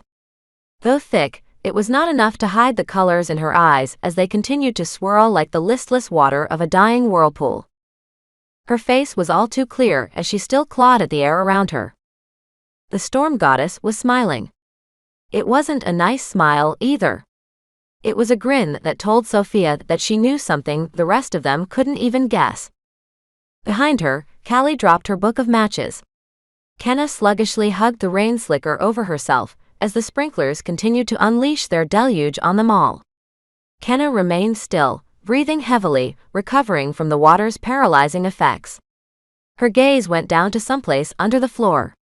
The fire attack had backfired on her, and Sophia could feel her wounded pride from here. She waited for one of them to say something. The hesitancy from the winter demon told her that she was waiting too. Waiting for word. It didn't come. Callie stared at her and went back to Cordelia. She took a step back as if afraid to come closer. It's okay, Sophia managed at last. This wasn't what anyone thought. Cordelia didn't want HollyHook'sBooks to help her end the world after all. And then the demon sprang forward again, seizing her tongue and taking control. She wanted to kill us. Both of us. Shock came over Callie's features, but it vanished a second later. Sophia knew why, and knew it was best not to state what she'd learned about Janelle in front of either of them. Not now, anyway. As if in agreement, Cordelia continued to smile behind her icy prison. We need to leave, Callie said. She might break out at any second. Kenna, stay close to Sophia. You two should be together in the car. I'll drive. I have a learner's permit. Warmth flooded Sophia's chest. Callie still might be her friend after all. She wasn't sure about Kenna, but she couldn't blow this now.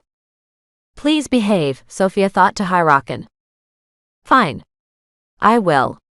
That was the most fun I've had in about 500 years. There was a grudging satisfaction in the demon's thoughts. Exhaustion too. There would be no more mini blizzards or mass freezing for a while.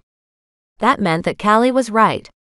They needed to leave, because Hyrocken's protection would be gone again with her this week. Plus, the rain had stopped outside. Kenna had to get under the roof of a car again, before it started again. Sophia started to follow Kenna and Callie to the still-scorched main doors of the factory. Hyrocken was Cordelia's enemy now. That was good, even if they had to share the same body for the rest of her life.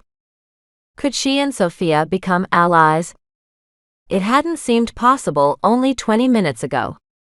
Still, things had flipped over and changed the moment they had both learned the truth about Janelle, the fact she had left out of her whole explanation of her past.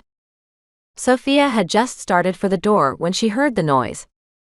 The whistling. The roaring. It grew louder by the second, almost shaking the ground, like a gigantic freight train ready to run the factory over and crush them to death. Kenna and Callie stopped in the doorway, frozen, staring at the horizon. Callie started to back away, almost tripping over her own feet. All at once, Sophia understood what it meant. Cordelia's sly smile. The rain ending. The freight train sound she'd only heard stories about up until now. And Hyrocken wasn't here to protect her. She opened her mouth and screamed, and she knew that if the demon was able, she would be right there screaming with her. Everything darkened more by the second. A window at the front of the building shattered, exploding glass into the room. A billboard smashed through as if shoved by the hand of an angry giant, missing Kenna by feet. A cloud of shards flew through the air, barely missing Sophia as the lights went out. The darkness wasn't enough for her to miss the roof beginning to rise, or the blackish, angry funnel of debris and dust above it that seemed to extend forever into the sky. It advanced slowly, spinning and ripping the ground itself up into it like a hungry beast. Never before had she seen anything this monstrous, and it was coming straight for them. Hyrocken managed only a cold breeze through her and 2 words, "Get down." Sophia did, catching only a glimpse of the frozen Cordelia out of the corner of her vision. She was still smiling. Conscious, no doubt, she was ready to watch the destruction of the demon who had tried to harm her daughter. Sophia hit the floor. Closed her eyes. Saw her grandmother sitting on her couch, welcoming her home. Callie, laughing and blaring punk as they cracked dirty jokes with each other. Shane leaned in for their last kiss in the school library. That was the day before she'd seen the video that had changed everything. None of that would ever happen again. Something crashed nearby. Sophia prayed she'd black out and not be here when the tornado reached her. It was close. The wind snapped against her, threatening to pick her up at any moment. She felt like a million people were throwing rocks at her, battering every inch of her body in rage. What was hitting her? Glass? Boards? Pieces of the factory. It was all coming apart around her. A body fell on her, and then another. Kenna and Callie. The volcano goddess and the tempest. The 2 people the tornado couldn't harm. The goddess that Hyrocken had cast into the lake was lying here and trying to protect her. They don't hate me. Sophia felt her body come off the floor. They don't. Awareness escaped her, and Sophia flew up into the darkness behind her eyelids and remembered no more. Chapter 20. Janelle couldn't stop the tears. Neither could Paul. It was almost as painful watching him lose it as seeing Leslie unconscious on the floor. Her chest rose and fell, making it appear like she was only having a peaceful nap. The siren wailing outside told a different story. The sound was agonizing as it filled the air. Paul held his hands over his ears, trying to tune it out. The noise was undoubtedly more horrifying for him than it was for her. Gareth held Janelle from the side, hugging her close as Paul stood. She watched as he faced the center of the living room, where Thomas Kurt lay unmoving under the splintered coffee table. Shortly after Leslie had passed out, Paul had taken the table and swung at him. This was the result. Paul probably didn't even remember doing it. Janelle barely even noticed that it had happened. Why did you need her? Paul roared at the former Mobley mayor, enough to make Mel back into the kitchen. He gripped the couch, as if he wanted to bash the table over him again. And again. Why couldn't you have used any other outbreaker? He must not have realized that the man was probably dead. Why did you force me to turn her? Janelle tried to blink her tears away as she leaned against Gareth's shoulder. Paul turned away from the mayor and leaned against the wall. He buried his face against the crook of his arm, but not fast enough for Janelle to miss what was on his face. Self-loathing. She clutched her dolphin necklace and watched Leslie breathe in and out. The siren outside ebbed away, leaving quiet in its place. The sun started to come out, but it was anything but cheerful. It felt like a spotlight, focusing on all their deeds. Their kills. Janelle closed her eyes. This had to end. All this Tempest and Outbreaker stuff had to end, not in the way Cordelia wanted. If all Tempests and Outbreakers had been made from human beings, they might be unmade. There had to be a way to do it. Something that Paul could really promise Leslie. Paul's shoes appeared next to her at last. "We should move Leslie," he said at last, voice now flat and lifeless as the drone of the most boring teacher in the world. "I don't want her to see the body. Thankfully, I only killed another Outbreaker. I shouldn't turn evil." Paul knew what he'd done. Janelle couldn't blame him for this. Thomas Kurt might have been coerced into doing this by Cordelia, but he had been the reason Paul had been forced to turn Leslie. The mayor hadn't cared if thousands of people died in that arena. He might have even been the one to try to kill Paul's uncle. At the very least, he had ordered it. It still didn't dispel the sick feeling inside her. They dragged Leslie out the front door and towards the car as she groaned and stirred. Sophia. Someone shook her as she climbed the stairs back into consciousness. It wasn't Hyrockin. There was no trace of the demon in the back of her thoughts. Sophia. Are you okay? It was Kenna. That was why. Two sets of hands shook her. She turned over. Groaned. Her back had a dull throbbing and a queasy feeling in her gut, as if she was motion sick. Sophia curled into a ball and held herself tight until the sickness passed. She only dared to open her eyes when it was gone entirely. "I don't know if she is," Callie said from nearby. Sophia opened her eyes. The sun was out. Steamy clouds cleared overhead. Her best friend stared down at her with the same fear she'd shown back at her house right before her father had been released. "I think I'm okay," Sophia said. Callie deflated with relief, letting out all her breath. "I thought you might be." She didn't finish her sentence but instead looked around her. The factory was gone, obliterated from the face of the earth. It was easy to see, even with Kenna standing right before her. Only a massive parking lot of concrete remained, sprinkled with bits of paper, trash, metal, and twisted blobs that might have once been pieces of equipment. It looked like a giant hand had simply come down and swept it away. And Sophia was lying in the middle of it all. It was quiet. No cars rushed past the now non-existent fence. A piece of the chain-link metal was lying far from Sophia's head. Beyond the lot, power lines leaned over the road. Fences bent over. Rooftops had lost sections, revealing their wooden skeletons underneath. But it was nothing like the destruction the three stood in the middle of. The factory looked like ground zero. "Ha," she asked, blinking, waiting for a bit of Hyrockin's input on this. But it didn't come. The demon had long been chased away by the presence of Kenna. Right now, Sophia almost missed her. Sophia let out a breath, facing the concrete. They were stuck together now. She prayed that Hyrockin was just as willing to make the best of it as she was. At least now they both had a purpose they could agree on, fighting Cordelia. The demon had an outlet now that didn't involve hurting those she loved. Maybe this could actually work. Where was Cordelia, anyway? Sophia managed to stand, no easy feat as her leg was still sore. She must have twisted her ankle. It would likely hurt somewhere between yikes and make it stop tomorrow. She glanced around the former factory-turned-vacant lot. Cordelia was nowhere to be found, frozen or otherwise. The storm goddess had disappeared in the sunlight or been swept away by the Tornado, she managed as she turned to face Kenna and Callie. Was that really? It was the stupid question of the year. Of course it had been. Sophia had seen it.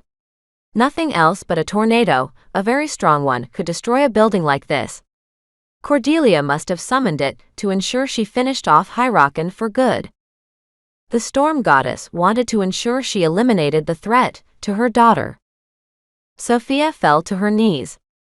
Callie and Kenna watched on in the same shock she must be feeling. Neither of them was talking.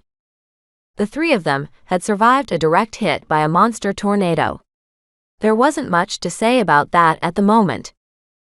Sophia swore she could never ride out a thunderstorm without panic again. The ground took up her view for a long time. How? She managed as she stood again, holding Callie's arm to keep her balance. Well, Kenna said, letting out a deep breath. Her voice was shaking. The experience had rattled even her. When Janelle's dad went into the airport to look around, we saw you get onto a bus. I took the car and drove. Callie looked like she'd walked out of a war zone as she spoke.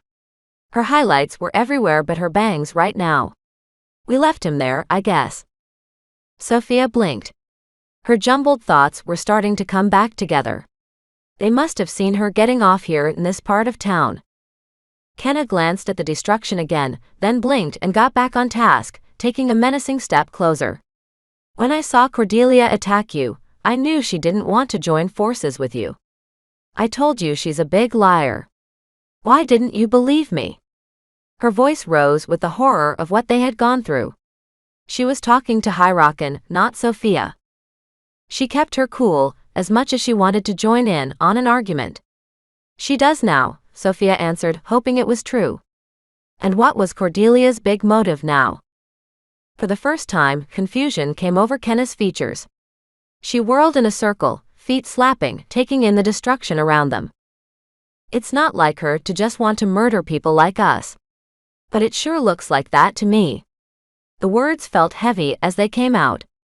If it hadn't been for Callie and Kenna, she would be lying here among the wreckage, just as twisted and broken as the metal equipment around her. This was because HollyHook'sBooks almost killed Janelle back at the library. Callie smoothed down her bangs and wrapped her in a hug. She was still shaking, Sophia noticed, and her pulse was beating like the drums of a Fall Out Boy album. So she told you the truth. I would have said so, Sophia, but Janelle told me to keep quiet. It's not something she's proud of. Sophia struggled to breathe. It's not that I blame Janelle for not saying so. She realized that if Janelle had told the truth, HollyHook'sBooks wouldn't have tried to hurt her, and Cordelia would have been more than happy to release her. Janelle's lie had probably saved the world. Come on, Callie said, releasing her and pointing to the littered street. We need to get out of this lot before all the emergency people at the airport figure out that they've also got to be over here. Janelle watched as Leslie opened her eyes. She and Paul were getting her into the back seat of the car. Her head hit the seat, and her lids came up, revealing the brown and black inside them that seemed unchanged despite what had happened. Janelle wasn't sure what to say. Leslie had been gone for about 10 minutes. It was more than enough time for something terrible to have happened. The thing must have happened. You're okay now, she managed at last. But Janelle knew this was far from okay. It was far from right. Tempest's transformations were one thing. They were a necessary evil to keep the world's weather in balance. But no words were here to make Leslie feel better about what had happened. Why were outbreakers even here? No explanation made sense. Leslie closed her eyes again, even though Janelle knew she could keep them open now. She was trying to shut out what had happened. Trying to forget. Her best friend trembled like a freezing puppy as she forced herself to sit up and lean against the car window. Nearby, Paul shuffled his feet. He would wait to look directly at Leslie. His shoulders slumped with the weight of something. A promise. One that he hadn't been able to keep. Janelle sat on the edge of the car seat and kicked at the gravel of Leslie's driveway. She had a sudden urge to get up and strangle Paul. He had been the one to turn Leslie, after all. She'd made peace with him in the past couple of weeks, and now it threatened to blow away again. But the man responsible for all this was lying dead in Leslie's living room. She couldn't go inside and strangle him now. Besides, she had already tried. Why had Janelle even let him stay at the campsite? It hadn't even been her idea to have Thomas Kurt show up there in the first place. She'd let the desperation of their situation take over, and forgotten all about the threat of Thomas Kurt when everything else happened. Some of the blame could go on her, not Paul. Leslie said nothing. Neither did Paul or Gareth, who waited at the side of the car. A van rolled past, not even slowing to look at them. "Let's go," Janelle said at last. Mel started the car and turned off the radio. She let Paul climb in beside Leslie and snuggle close to her. Neither of them said a thing. Leslie opened her eyes once more, but they weren't red. She seemed stony and determined not to show anything. She suspected Paul had something to do with that. Janelle closed the door as Gareth climbed into the seat before her. Thankfully, there was enough room in the car for them all. Paul and Gareth had yet to bring another one. The two of them must have bummed a ride off someone. Paid them. Janelle had given Gareth a $100 bill for emergencies last week. Leslie said it wasn't that bad, Janelle told Paul as they pulled out of the driveway. It was a lie. Leslie hadn't said anything at all. But nobody refuted her. In fact, nobody said anything until they returned to the campsite when Janelle's phone rang. She ensured she was out of earshot and behind her own camper before answering it. "In case you were wondering, we're all fine." Sophia watched Kenna speak into her cell phone, doing a slow, nervous tap dance on the sidewalk. There was still a tremor in her voice as she scanned the expanse where the factory had once stood. "We have Sophia. She's only hurt a little. Some scratches mostly. Did you hear about the tornado?" Even from feet away, Sophia could hear something high and emotional come from Janelle from the other side of the phone. Something agonizing. A cry. The girl didn't seem like the type to break down like this. It would take something significant. Something awful happening to Gareth or her best friend, for instance. Sophia's heart clenched as she realized. Leslie. It couldn't have been anything else. The seconds stretched out seemingly into minutes as silence ruled the other end of the phone. Finally, Janelle spoke again. As she sucked down the tears that were coming out. "How many do you think are dead?" Janelle asked, curling down and sitting against the camper. She hoped her dad was home and could come out here and give her a hug. This was something no one should deal with. "I have to prepare Leslie for this. We'll need to keep a close eye on her. Get back here as soon as you can. Bring Sophia if she's still with you." The last two sentences were distractions. Janelle couldn't care less about Sophia at the moment. She might know how to deal with that, at least. Leslie was another story. This was a moment she and Paul both agreed that they'd never wanted to face. Sophia watched Kenna look around again, slowly turning in a circle as she took in the destruction. The flattened factory. The buildings down the street with sections of roof missing. Leaning telephone poles. People were starting to come out of buildings, gaping at the destruction. Kenna paled a shade as the trembling returned to her knees. "Leslie." Janelle repeated something on the other end. Kenna shook her head, as if trying to get rid of the word. "Well, the abandoned factory we found Sophia in is completely gone," she said. "Other than that, it looks like the factory's all the tornado hit head-on. I can see houses still standing behind it. There's some damage, but it's not like it is right here. If this is all that happened, I have a feeling maybe nobody died after all." Janelle wanted desperately to believe those words for Leslie's sake. She'd lied in the car. Why wouldn't Kenna? But she clung on, praying it was true. But Cordelia would have wanted Leslie to kill as many people as possible, wouldn't she? It didn't make sense that one abandoned factory would be the only target. That Sophia would be her only target. But wasn't HollyHook'sBooks going to join forces with Cordelia? There was a change of heart, Kenna said in a tone that said she didn't know the whole story. "We'll tell you later." Chapter 21. It's okay. We're not lying. Leslie barely heard the words as Janelle sat on the opposite bunk. She stared at the ceiling of the camper, keeping her hands folded over her stomach. She needed to hold herself in. Leslie didn't care about everyone staring at her. She didn't even care about Thomas Kurt. Where was he now? It didn't matter. Beside her, Paul waited for her to say something, anything. Leslie had managed to turn everything off. Her emotions. Her mind even.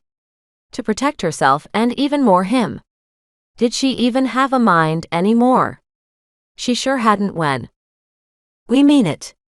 It was only an abandoned factory. Janelle sounded more desperate with each word. Even the radio says no one seems to have died. For some reason, Cordelia only wanted that place targeted. Genuine confusion came over Janelle's face. The sight of it got something jump-started in Leslie's brain. Leslie took a breath. She probably wasn't a killer. Yet. Paul could rest easy, knowing that his promise wasn't broken. The outbreak could have been worse. Much worse, but it hadn't been. Leveling Flint hadn't been Cordelia's plan after all. If it had been, it would have quickly happened. The flattened factory was a testament to that. Leslie surprised herself by sitting up and speaking. "She chose me because of you," Leslie said. "Paul can't give anyone his breath for a few months.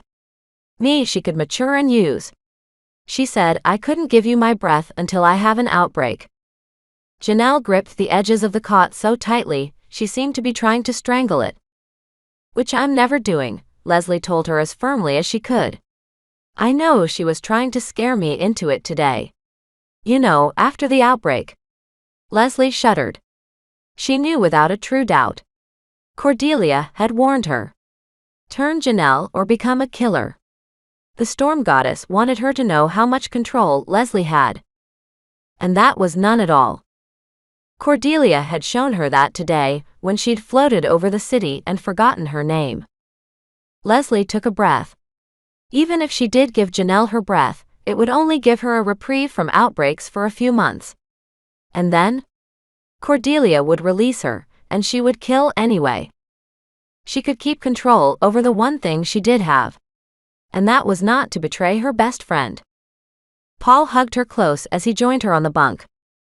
"She's trying to manipulate you the way she tried with me," he said, holding her so close his hair mingled with hers. She couldn't tell where he ended and she started. He sounded so relieved and horrified at the same time. "Don't let her. We'll figure something out." A well of emotions was rising through her. "But if she could find us this easily, she can do it again," she said, burying her face in his shoulder. It felt like home, the only one that she had now. "I mean, where do I go, Paul? This came very close to the worst today. I'm not giving my breath to anybody. I swear I won't." She raised her head to make her promise again when Janelle got up and left the camper, letting the door swing shut behind her. Gareth stood there against the counter, unsure whether to go out after her. At last he did, quietly, not looking behind him. "I should just go through with it and finish it already." Janelle sat beside Gareth at the coast of the lake, not far from where they had pulled Kenna out earlier that day. This was where Hyrockin had taken over Sophia, made her run away, and ended up at the airport, all in the false hope that Cordelia would free her. The footprints in the dirt still stood out nearby in the setting sun. "But that's what she wants," Gareth told her. "She wants you to feel bad and take Leslie's breath to give her a rest from her outbreaks." He was right. He'd been right so many times before. Janelle quaked. "But look at what this is doing to her. She could have killed today. Leslie can't handle that. We can't either. But we do. That's bad enough." Janelle faced him to find his hazel eyes downcast and sad. "At least we have a purpose. Outbreakers have none that I can think of." "You can't turn, Janelle. Your dad doesn't want you to. Leslie doesn't even want you to. I don't want you to. Gareth leaned over her, giving her his most desperate kiss. She melded into it, wanting to apologize for even saying it, wanting to believe that this would never end. He had a point. She couldn't do this, even if it meant they had a chance at fighting Cordelia. It would hurt too many people who had been hurt enough. At last they broke their embrace, and she sucked in a lungful of air, taking in his scent. "I don't know what else to do," she finally managed. And she didn't. The sound of the footsteps didn't reach her until they were right on them. She and Gareth separated, to find Kenna standing there. Callie, too. Her father stood with them with his glasses crooked on his face. And Sophia. She had a scratch across her cheek and a bruise starting to show just below her elbow, but otherwise she seemed okay. Happier even, although she no doubt still had HollyHook'sBooks on board. She even managed to give a weak smile that she barely saw. Janelle leaped into her dad's arms. She'd never wanted a hug from him more. The pat on her back told her that he understood. He walked her back towards Leslie's camper. "Come on," he said, glancing at Sophia and back to her. "We have some things to talk about." Everyone in the cramped space shifted as Sophia told her story. Janelle shuddered as if the icy cold had invaded her camper. Gareth, so close she could feel his warmth radiating onto her skin, reached for her hand. Paul tightened his arm around Leslie's waist. Kenna waited by the door, and Callie was squashed into the corner next to Sophia at the end of the camper. Thankfully, Leslie regained her ability to speak and will to get out of bed. Her freckles still looked dark against her skin. The next few days wouldn't be easy on her, regardless of whether or not she had actually killed. The outbreak itself was bad enough. It had woken her all the way up, the same way it had woken Paul up to his cruel reality. "Cordelia tried to murder you." Janelle exploded as she faced Sophia on the opposite side of the room. "But I thought she wanted to free HollyHook'sBooks and—" She realized her mistake, speaking the winter demon's name. Kenna was over by the door, which might have been too far away for her presence to completely prevent another outburst. But Sophia didn't seem too concerned. Her pale face remained free of icy hate as she nodded. It was almost as if the demon was gone. With a plop down onto Janelle's cot, she spoke. "That's not what anyone thought would happen. I think she wanted to free her at first, but then something must have made her mad, and she wanted to kill me instead. Maybe she didn't want to share her power with anyone else. I think that's why she brought Leslie on board for this." Leslie stiffened next to her. Oh my God. Leslie's hand flew to her mouth. "That makes sense. Sophia, I'm so sorry." Her best friend glanced at the door, her face paling to a sickly shade. She took a step forward, ready to run out of it. But to Janelle's shock, Sophia was the one to take her arm. "I understand," she said. "There are just some things you can't control." Leslie relaxed as Sophia released her arm, though the shock on her face was evident. Paul hugged her from behind, wrapping his hands around hers. She sank into him as if he were a mattress catching her fall from a 30-story building. Janelle was so glad he was there, and vowed she'd never even think of yelling at him again. She has a point. It was something everyone in the room understood. They all shared a moment of silence. Every single one of them knew this experience all too well. They were all puppets, slaves to their natures. "We're more in control than we think," another voice piped in. Janelle jumped back. It was an ancient voice, scratchy as an old hag's, pouring out of Sophia's mouth. HollyHook'sBooks was back. Kenna leapt forward, rushing for her. The demon moved Sophia's feet back into the bunk, raising her arms in a plea. "Let me speak," she said, voice weakening with each word. Janelle reached out and stopped Kenna from advancing anymore. "What are you doing?" Kenna asked. Her eyes burned with fire and fury at her trip to the bottom of the lake. That wouldn't go away quietly, even if she did forgive Sophia. Something about the voice sounded sincere. "Just let her talk," Janelle said. "I don't feel the temperature in the room dropping." "Do you?" She watched Kenna reluctantly shake her head. "If she acts up, you're right here." Her words were meant for everyone in the room, but Callie slid down the wall away from Sophia. She'd seen what HollyHook'sBooks could do all too well. They all had. The tension in the room was practically jumping around. It will take another like Cordelia to stop her, HollyHook'sBooks explained. I am entirely willing to assist you. However, I do not have the right abilities to do so. And Kenna, neither do you. Storms are not your realm. She needs to be fought by another storm god. It is the only way. Janelle felt ready to crumple. She'd known it all along. Don't give us that look quite yet, Tempest High Leader, HollyHook'sBooks continued. You may not be the only choice. Then what other options are there? She asked as everyone watched, waiting for the answer. Do you happen to know any storm gods that are still around? I thought most of them were gone by now. I haven't met too many. Sophia's lips continued to move like the mouthpiece of something far and distant. Most are. Not gone but dormant. Forgotten as people turned away from them. And those I know will not be willing to listen to me if we awaken them. Which deity created tempests and outbreakers? You could be the work of nothing else. His name was Hurricane, Gareth supplied. God of bad weather. Mayan or something. Wait, are you saying we should knock on his door and wake him up? If legend is right, he hasn't been around for about 500 years. He made us and then started taking the world's longest nap. A strange feeling washed through Janelle like the world was tilting and ready to throw her off. Gareth and HollyHook'sBooks couldn't be serious. A storm god who could or couldn't be real wouldn't be willing to help them, would he? But Cordelia was tipping the scales to that possibility. There was no reason Hurricane couldn't exist. Kenna had already proven that point just by being here. So had Sophia. The scales were also tipping to something else. Hope.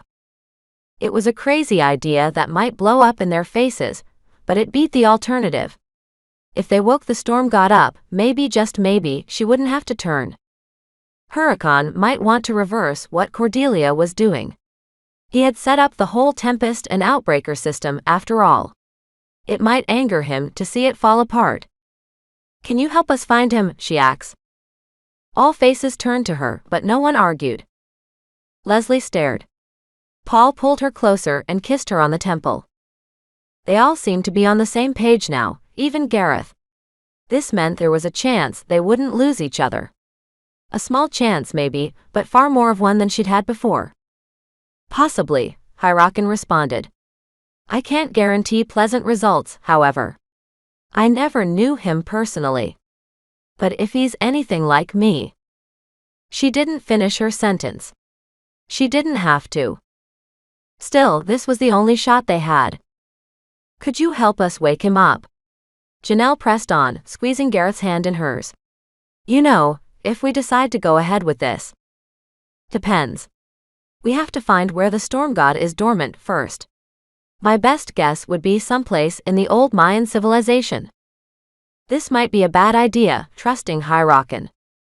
A very bad idea. Going after the creature that had started the Tempest and Outbreaker curse might be worse. Her gut pulled her in the direction her common sense was telling her not to go. Janelle still found herself pulling out her phone and dialing Mel's number. What are you doing? Gareth asked, eyes bugging out.